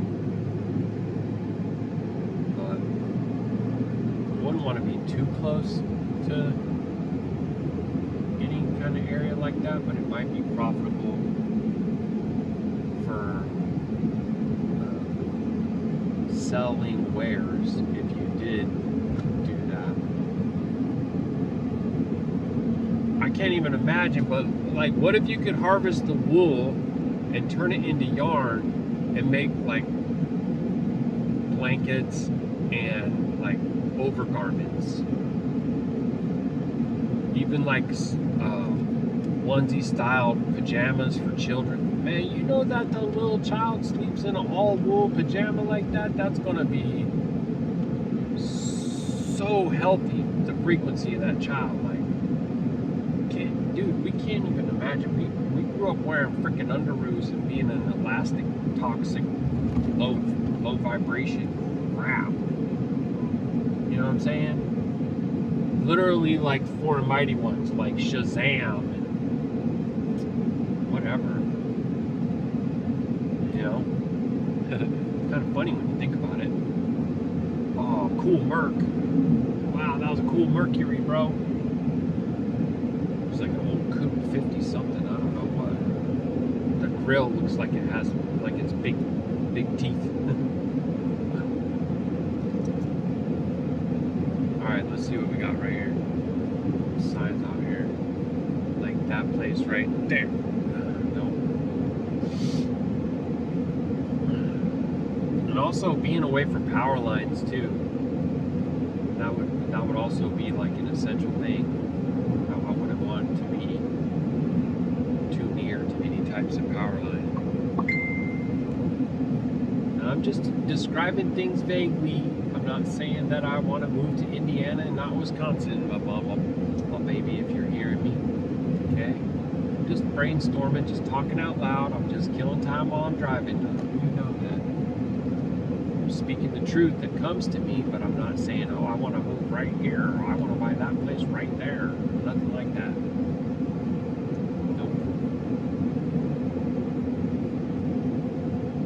I noticed too, you'll see houses like this one right here where half of it's underground. You see that? There's an entire story like underground. That seems like it would be well for winters, possibly, right? This old house, they got a barn, a 3-car garage, and a brick, probably 3-2 with the garage built on it as well. Here they got some goats out in the yard, and chickens, and lots of them. That's what I'm talking about, Baruk Yahuah. 10 miles until I'm turning. Let's see what my baby said.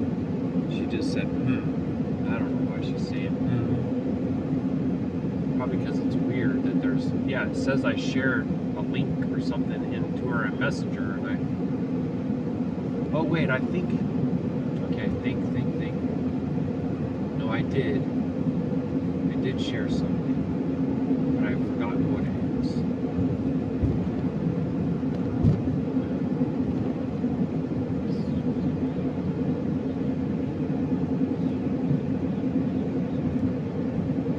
Let me try to click on it again and see if it opens for me. So it just does that.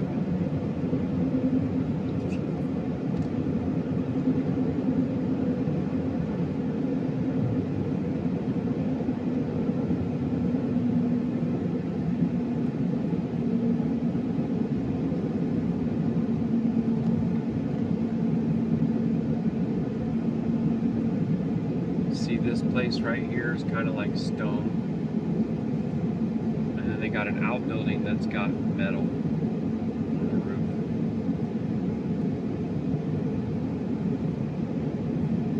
And I would like to just be able to have like a large grass area that you keep, you know, very like freshly mowed. That is just for the little ones to play, you know. And it can be very near to the place where you have an altar of earth and stones and you roast meat near there. And I remember coming through here and getting cold coffee that one time. The guy said that he was fixing the gas pumps. I made that joke. I said, what would we rather more? Hot, fresh coffee or receipt paper in our gas pumps? I'll take the coffee. I don't even care about the little paper receipts at the pumps, man.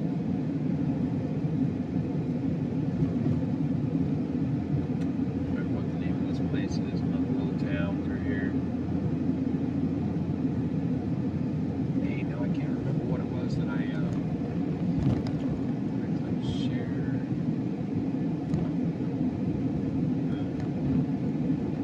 It's probably because I barely even had 5 seconds to look at it in the first place.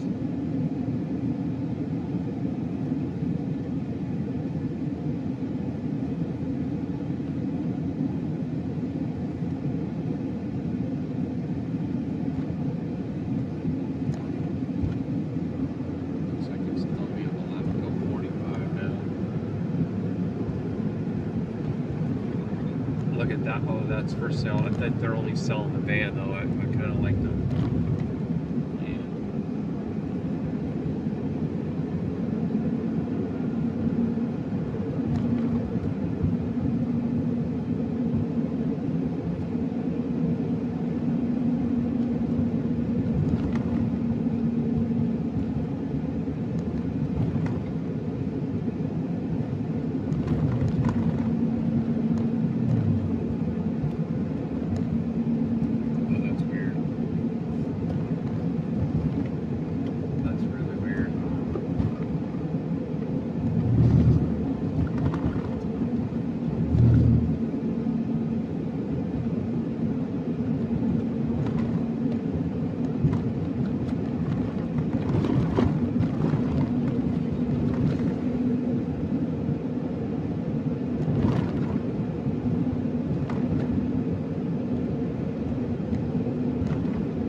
miles.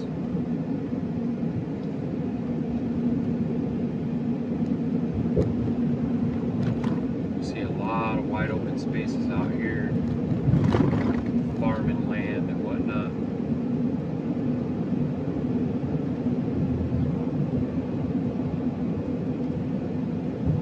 I just realized that I'm not even navigating to the place I want to go.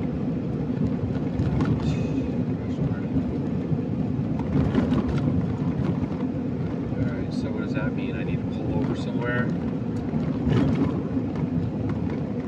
I can't remember what the address is to it in the first place. You know what? Maybe, perhaps, it's on my paperwork. Oh man, I love this spread right here. It says Kimmel House Inn Bed and Breakfast. You can go Google that. Kimmel. That is quite the place, and it's surrounded by all this shade. So it's like really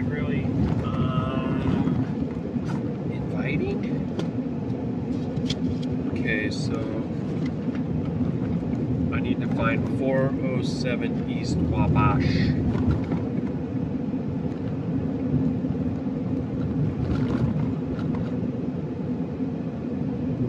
As soon as I type in 407, it should complete the rest for me.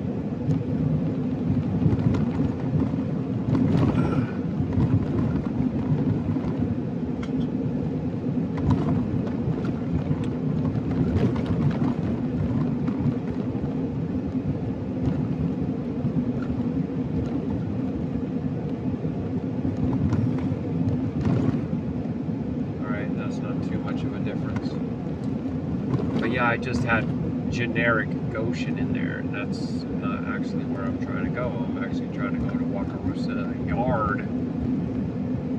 We've got several yards out in this area. I don't know if there's 10 or 12 or what. It's a lot. Different types of units in them and stuff. Wow, look at this brick building right here. Big old massive brick building right here, surrounded by dead man's bones.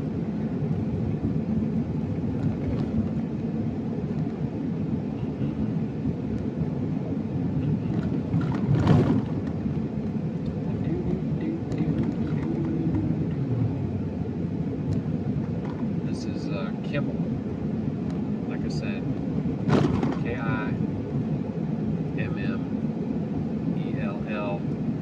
and then we're also near a place called Cromwell. Not too sure.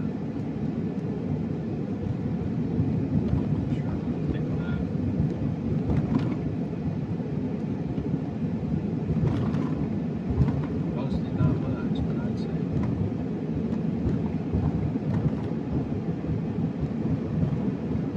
There's like this path that runs us somewhere out here, Elkhart and Goshen and around different places, I reckon, and it's like horse-drawn carriage path that the Amish use, that, right? I mean, this way I understand it. I know I'm ignorant about a lot of this, but so it's actually like kind of a little bit quicker for them to get from one area to the other using that particular path. And then oftentimes too, you'll see them out on these roads, and that always trips me out. We're going 60 miles an hour, and then all of a sudden there's this. You're like, ah.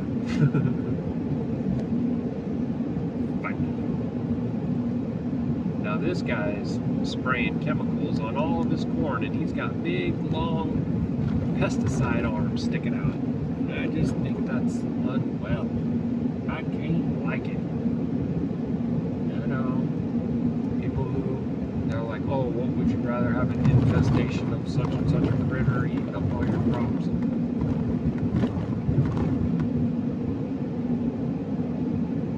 That's what they'd say, right? Look at the wind blowing over the tops of all that, whatever that is growing right there. It's like a little green sea. Oh, look at that. It's so pretty. Baruk Atah Yahuah.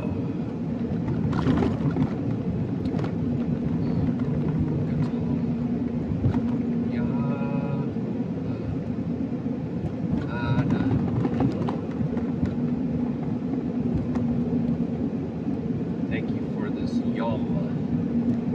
Please give us your guild. Shalom. In Yahusha's name. Alright, there's a 2-story brick house on my side. That was pretty cool.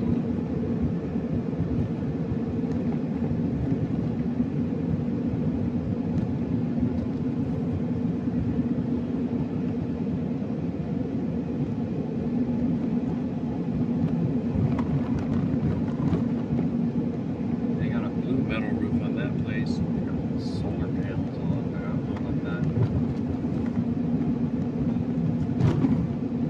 Not hating on you, just probably not my thing, that's all. See, there's another one. There's a brick house with a metal roof right there. Did you see it?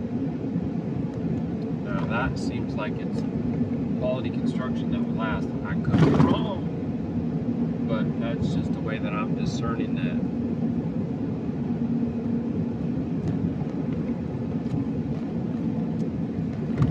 All right, so we got 38 minutes to go to get to the Wakarusa, and I'm gonna finalize this video and try to get it uploaded along with the other one, and then Abba willing in La Mañana, get myself a very Barukid load from Abba. Only he knows where it's going, what it's paying, but that definitely concludes this one, which I think I'm going to call this one Drop in New Hampshire, Bobtail back to Indiana. I don't know, something. Come up with something.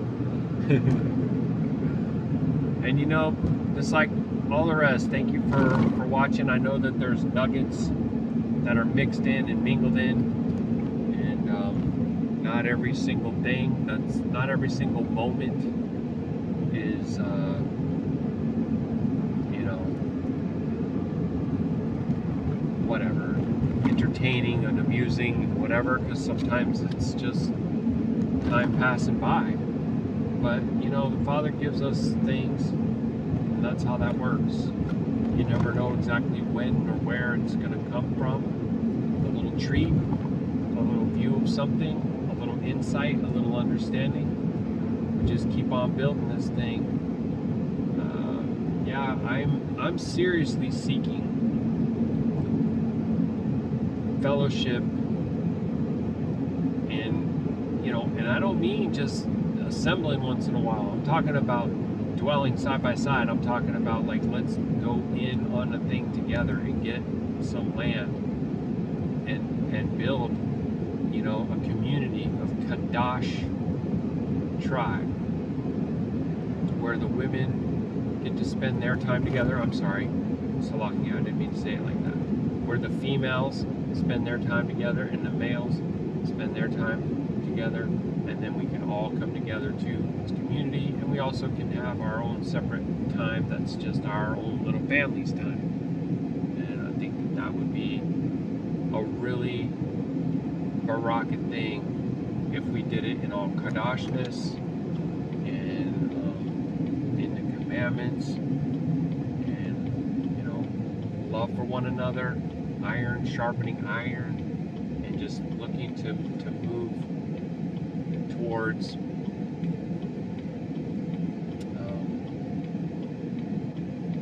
this assembly, right? Qadashayam of Yasharal. My righteous peoples, the upright peoples of Elohim, in Yahusha's name. Shalom, shalom, family.